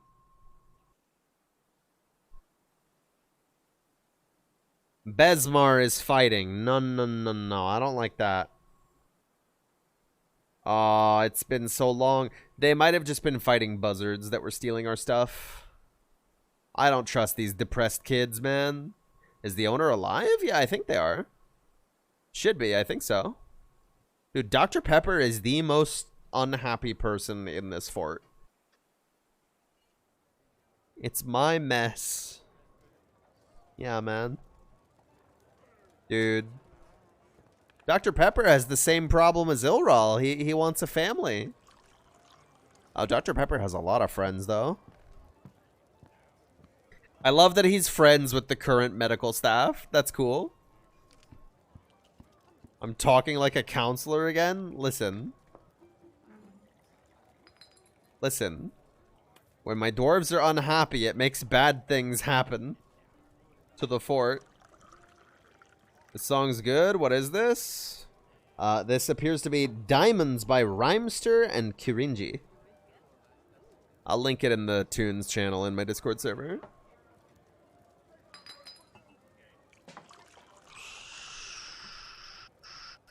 Boom. There you go. Someone get Dr. Pepper a wheelchair, please? I don't think they know what those are yet, unfortunately.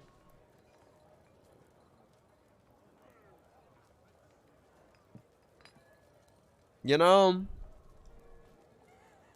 I'm going to try something really quick.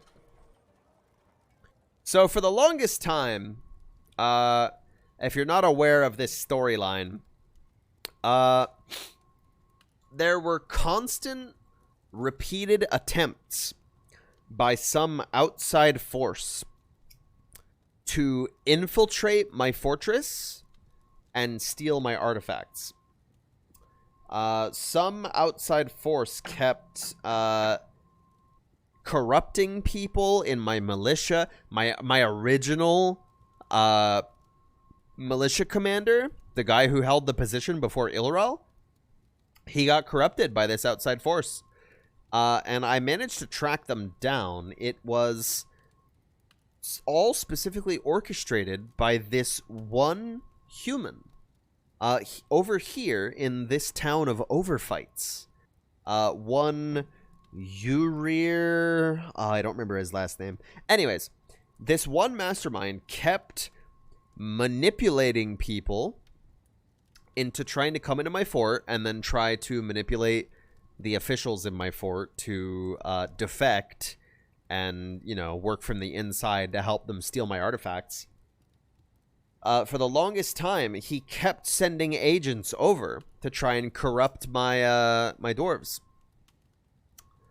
And for a while, after I found out who it was and where he lived, I raided his town back. Overfights, I raided that shit. I stole their stuff. Right? Raided it, stole their stuff. After that, never heard from them again. I went and checked in Legends mode. It turns out that the guy who orchestrated the whole thing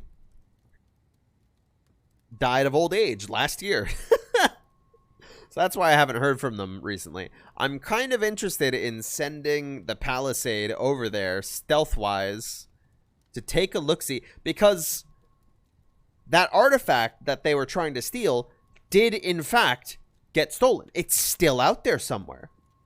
It's still out there somewhere, and according to Legends mode, the last place it was seen was Overfights. So I'm curious to send the Palisade over there to try and find that artifact. See if they can get it back. Wow, there's still people missing from Ilral's unit from when I sent them to steal that Necromancer tablet. That's crazy. That's why I'm at war with the humans? Oh, no, no, no, no, no, no, no, no, no, no, no. Don't get it twisted. Completely different civilizations.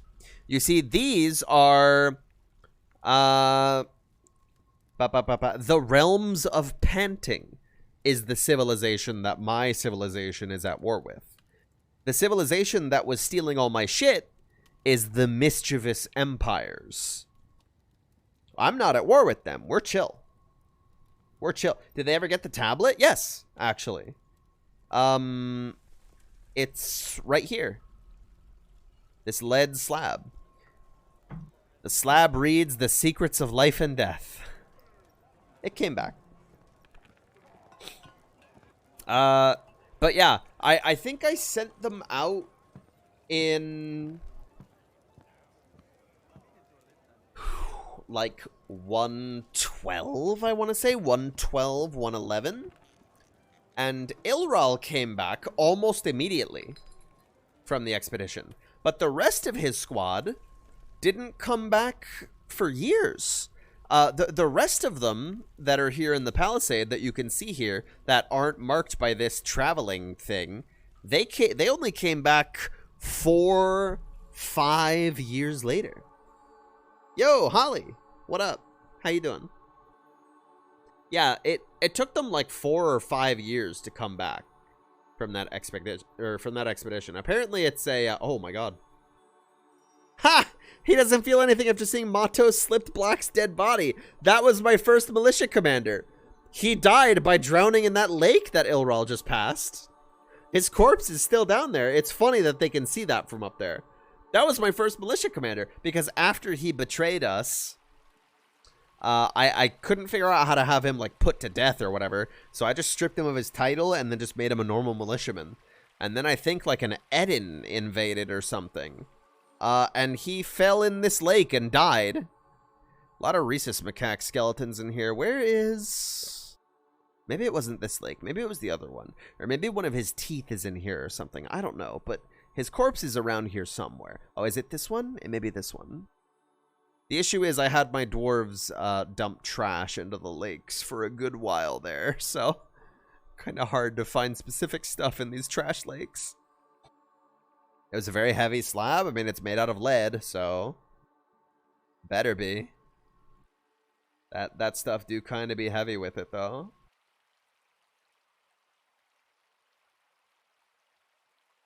Anyways, we'll see how this raid goes, and then I think I may call it soon. I feel myself developing a sore throat from all the talking I've been doing on this very non-talkative stream.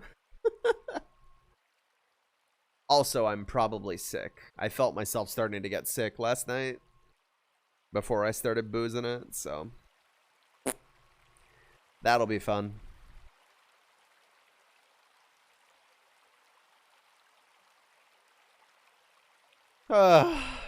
Sickness. I like never get sick either, so it's always so rare for me.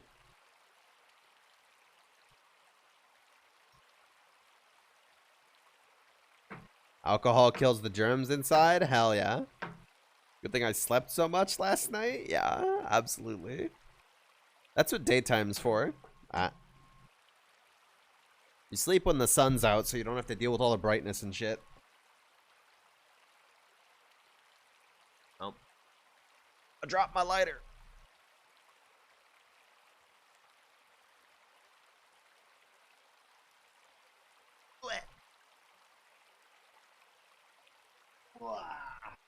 Alright. Didn't I get sick like 3 times last month? No, I just got sick like once, like last week. I don't remember getting sick last month.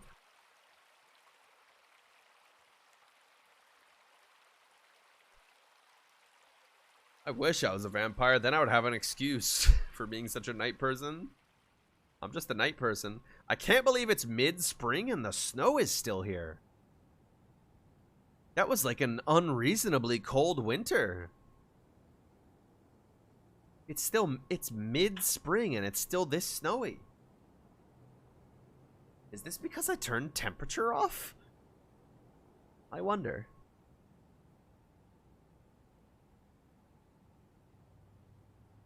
Woo! Jesus, I'm tired.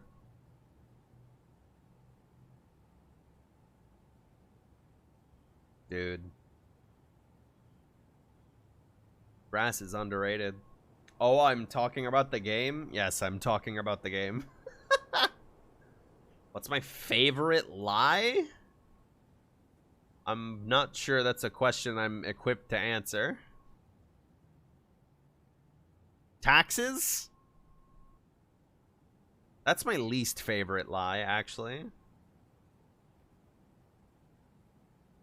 That's my least favorite lie.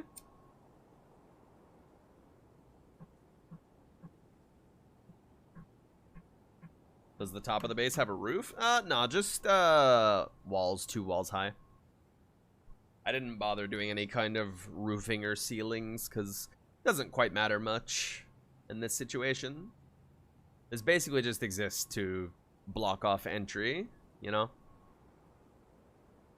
I probably could have started building like a tower here or something. I did build, there's like stairs that go up, and then there's like ramparts with fortifications for archers. But apparently, ranged training is like super bugged in the current build of this game. So I haven't bothered with pursuing that since I learned that.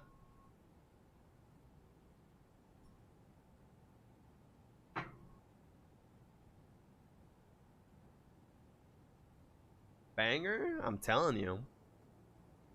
Little bit of strings, little bit of brass.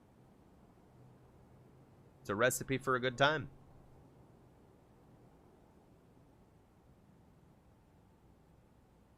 I'm waiting on these guys to come back. Every time I send Ilral out, I'm so worried something awful will happen to him.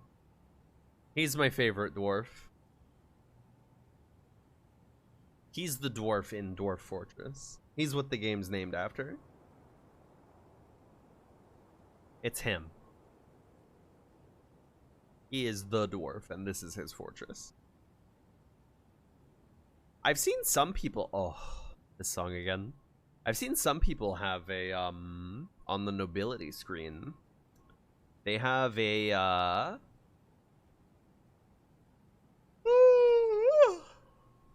champion is a role that I've seen some people have. And I wonder why I don't have it. Maybe it's because Granitehall hasn't been elevated to being the mountain home yet? I still don't know why they haven't made this place the mountain home yet. I guess the current mountain home must fuck really hard if the king doesn't want to move here. Maybe it's too dangerous here. Maybe they don't like it here because of all the forgotten beasts and shit in my basement. Would be cool though, for Granitehall to finally become the mountain home. Would be wonderful.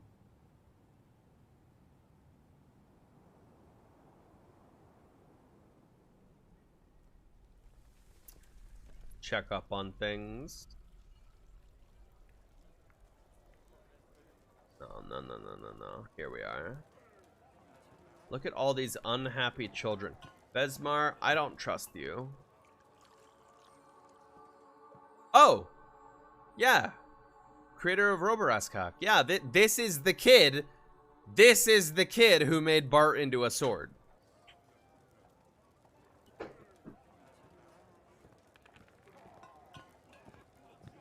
Hold the phone.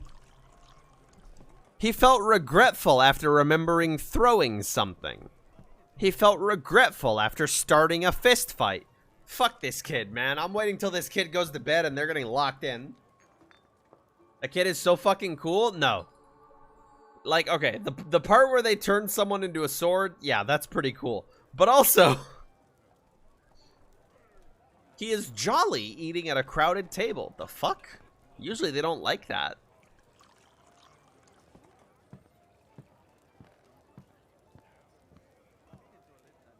No, he's historical? Fine, I'll let Besmar grow up. But I see a dwarven child in my fort with that unhappy bubble, and usually I lock them in their room until they die. Alright, let's see how the raid went. Let's see that report. They snuck in, they searched over fights. Wire smashed the red sand! That's one of my artifacts! They got it back! And they also stole a ton of their books. Nil released crystals, the romantic. What a title, bro. What a title, bro. They stole a ton of their books. They freed the human Errol Wilted plots. They had a prisoner of my civilization? I didn't even fucking know that. They had one of my people prisoner? I didn't even fucking know that. But they got back Wire Smash. That's one of my original artifacts. That's one of my first few artifacts in this fort. It's The earrings, right? It's either the earrings or the ring. Yes! It's the earrings! These are the earrings that they kept trying to steal constantly. It's the symbol of the fucking mayor. It's been missing for so long. For years now it's been missing. And they got it back. Bro. They fucking got it back. God bless, dude. That's awesome. Let's unlock this so they can go and put it back. Or wait, they already did.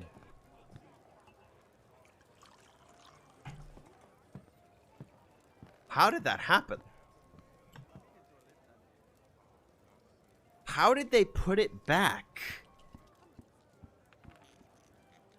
Maybe that's just some weird bug of how it was assigned to a pedestal when it was stolen, and then when it came back into this map cell, it like just teleported back to its last known location or something. I don't know. Whatever. Good news is it's back.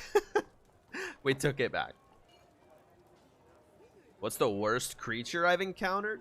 If you see this bronze statue of a skunk man here, this was a bronze colossus, which is a mega beast that showed up.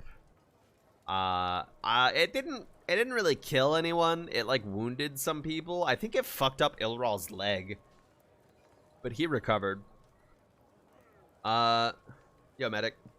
Yeah, that bronze colossus was pretty fucked up. The best creature I've ever seen, though. I know I erected a statue for it somewhere. Where did I put that statue? Right here.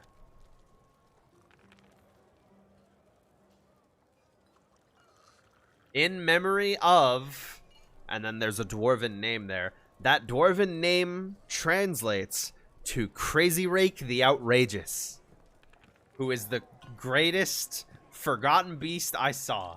I commissioned this statue of him. Crazy Rake the Outrageous was a forgotten beast who just walked around in the caverns beneath my fortress and just killed any other forgotten beast who showed up. He killed like 5 of them. He would kill them and then he would just stand around near their corpse and wait for the next one to come near him. And then he would kill them. I don't remember how he died. I think he somehow got into my fort and we ended up having to put him down. I don't remember actually. What does his epitaph say? It just says he went missing. I don't remember how Crazy Rake died. The local dwarf pit fighter champion? No, this was a forgotten beast. I think Crazy Rake was a giant eyeless frog with a shell, if I remember correctly.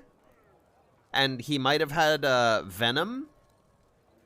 What if he's still out there? Oh, hell no. He's super dead. I know for a fact that he died. He squeezed in. I had to put him down. Yeah, that sounds about right. That sounds about right. This is another great reason to use slabs over coffins, by the way. With coffins, you don't get this epitaph. You don't get the epitaph with coffins. With slabs, you get the epitaph. It'll tell you their name, when they were born, how they died, and usually what they like. This guy liked alpacas. Good for him. Jesus. Loud chime sound effects, huh? Down here, I have a statue and a slab dedicated to my first mayor. Loving mother and wife, lover of anvils. Mayor of the Infinite Drill, 103 to 113. Struck down by the forgotten beast, Unu Skull Mines, the Moist. Yeah, a forgotten beast just kind of snuck into my base and killed my mayor at one point. I got so used to just ignoring the forgotten beast notifications that one just kind of snuck in. Got him from a diagonal opening I didn't notice? Yeah, that sounds alright. Show off the obsidian elf statue? Oh, yeah. At one point, I was fucking around way down here in the lava. Mostly because I was trying to get a divine weapon of the gods. That was right here. We managed to get it out. But fucking around with all this lava, one of my elven workers fell into the magma and died. And I thought that was awesome. So I commissioned this obsidian statue of this elf dying in lava. It was funnier? How so? You have a better memory than me, apparently. He fell into the water and the obsidian enclosed around him. You're right. You're right. He fell into the water and the lava became obsidian and it encased him. He got Han Solo'd. You're right. He got Han Solo'd in obsidian. So I made a statue of it. You're right. How many hours on this playthrough? I couldn't tell you. We're 20 or 19. We're 19 years in though. Overall in the game of Dwarf Fortress, I have apparently 161 hours in this game already. But most of that is just leaving it on and letting it rip, because most of the involved gameplay is when you're first setting up your fortress, and then when it's running like this, there's not really anything you have to do. Besides ordering them to, you know, flip levers and close doors and shit sometimes. Unless you're, you know, going out of your way to do some stupid dwarf trick shit and you want to, like, I don't know, build a tower to heaven or some shit.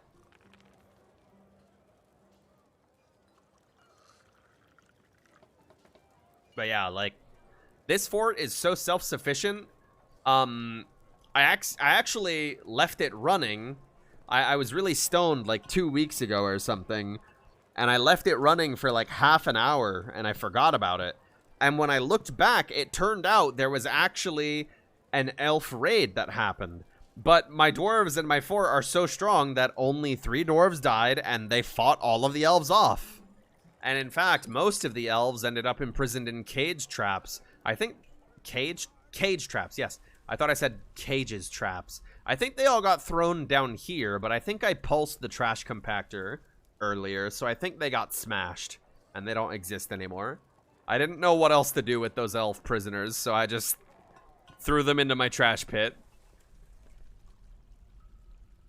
What else was I gonna do with them? This guy's gonna die of dehydration. Probably went crazy from a strange mood. Was that another one? Oh no, that's, one of my militia members is a mother, and she just carries her baby around with her. It's awesome.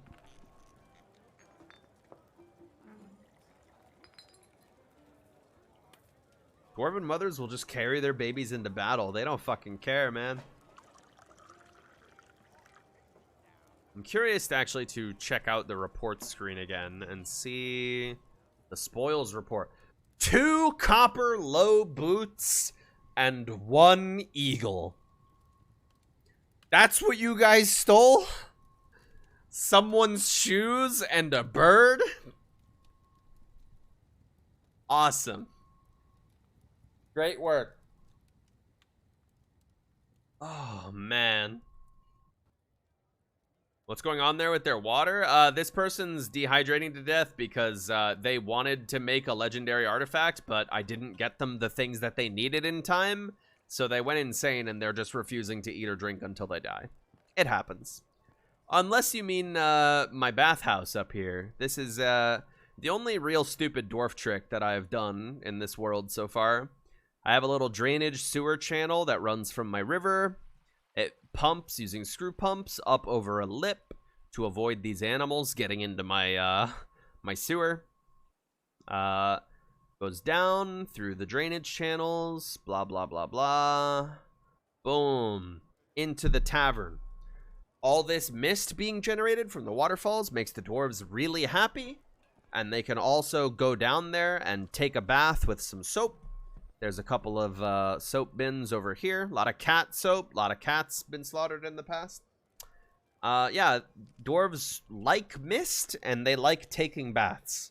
So it's nice to have waterfalls for them. It's also a very fun architectural project just to undertake. And then, of course, the water has to drain somewhere because this game has water pressure. So it goes all the way down here into the cavern layer, where it spills off the side of the map and also kind of floods the caverns a little bit, but it's fine. It's fine. Here's another forgotten beast that apparently killed a lot of cave fish people. In fact, how many kills you got there, Chief? 76 kills! This thing fought off 76 cavefish, people! Holy fuck! Good God, man. And I think this thing is a webs forgotten beast too, so it's one of the scary ones. Yeah, beware its webs. This is one of the scary ones. Webs are the scary ones. I pray to God this guy never finds a way into Granitehall. Bad things might happen. Is it a worm? Let's find out. An enormous scaly bristleworm has a knobby shell and it is ravening. Its slate gray scales are oval-shaped and overlapping. Beware its webs. So yeah, basically just a worm. Basically. Whew.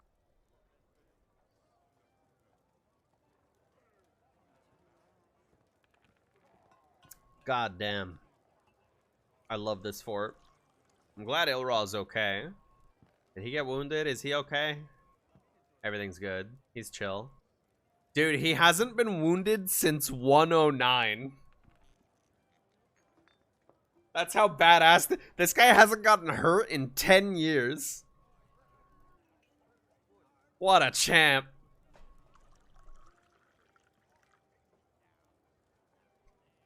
And I'm pretty sure 5th Malachite 109, or 4th Malachite rather, if he was brought to rest in bed that date, I think that was when the Bronze Colossus invaded.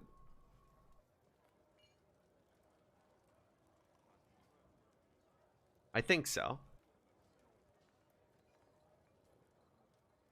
Yeah, I remember that shit metal. That's crazy. Dude, I love Ilral. I'm so glad he's okay. I'm so glad he's okay and happy. Vaguely happy.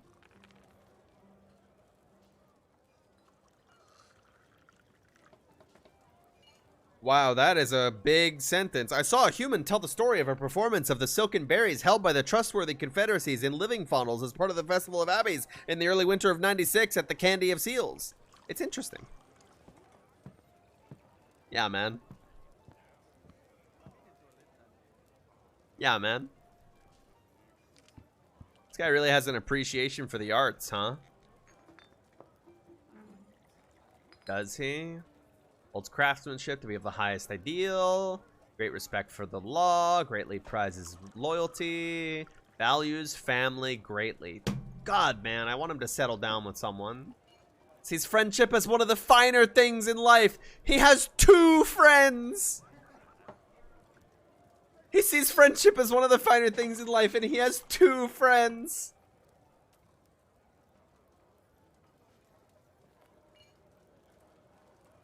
And they're damn good friends? Listen, before, he had 2 friends before, but one of them died. One of them was, the one that died was listed as a close friend on Ilral's relationship sheet. I go and check their relationships sheet. He was only listed as a friend. Damn good friends, my ass.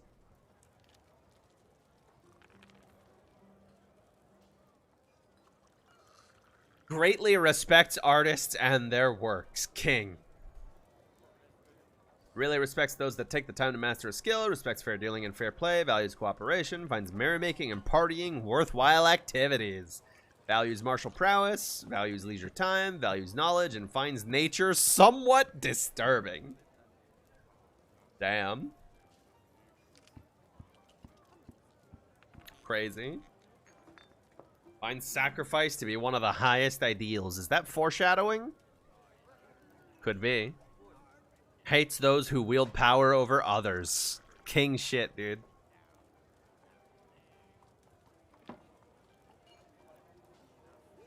King shit, dude. Alright, chat room.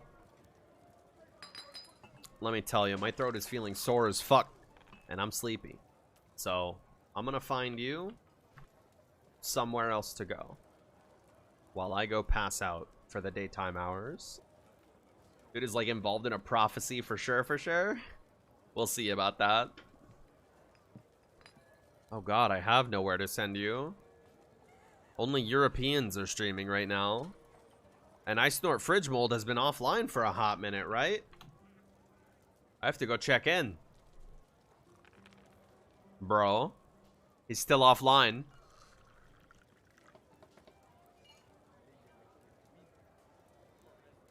I Snort Fridge Mold is still offline. This is so sad.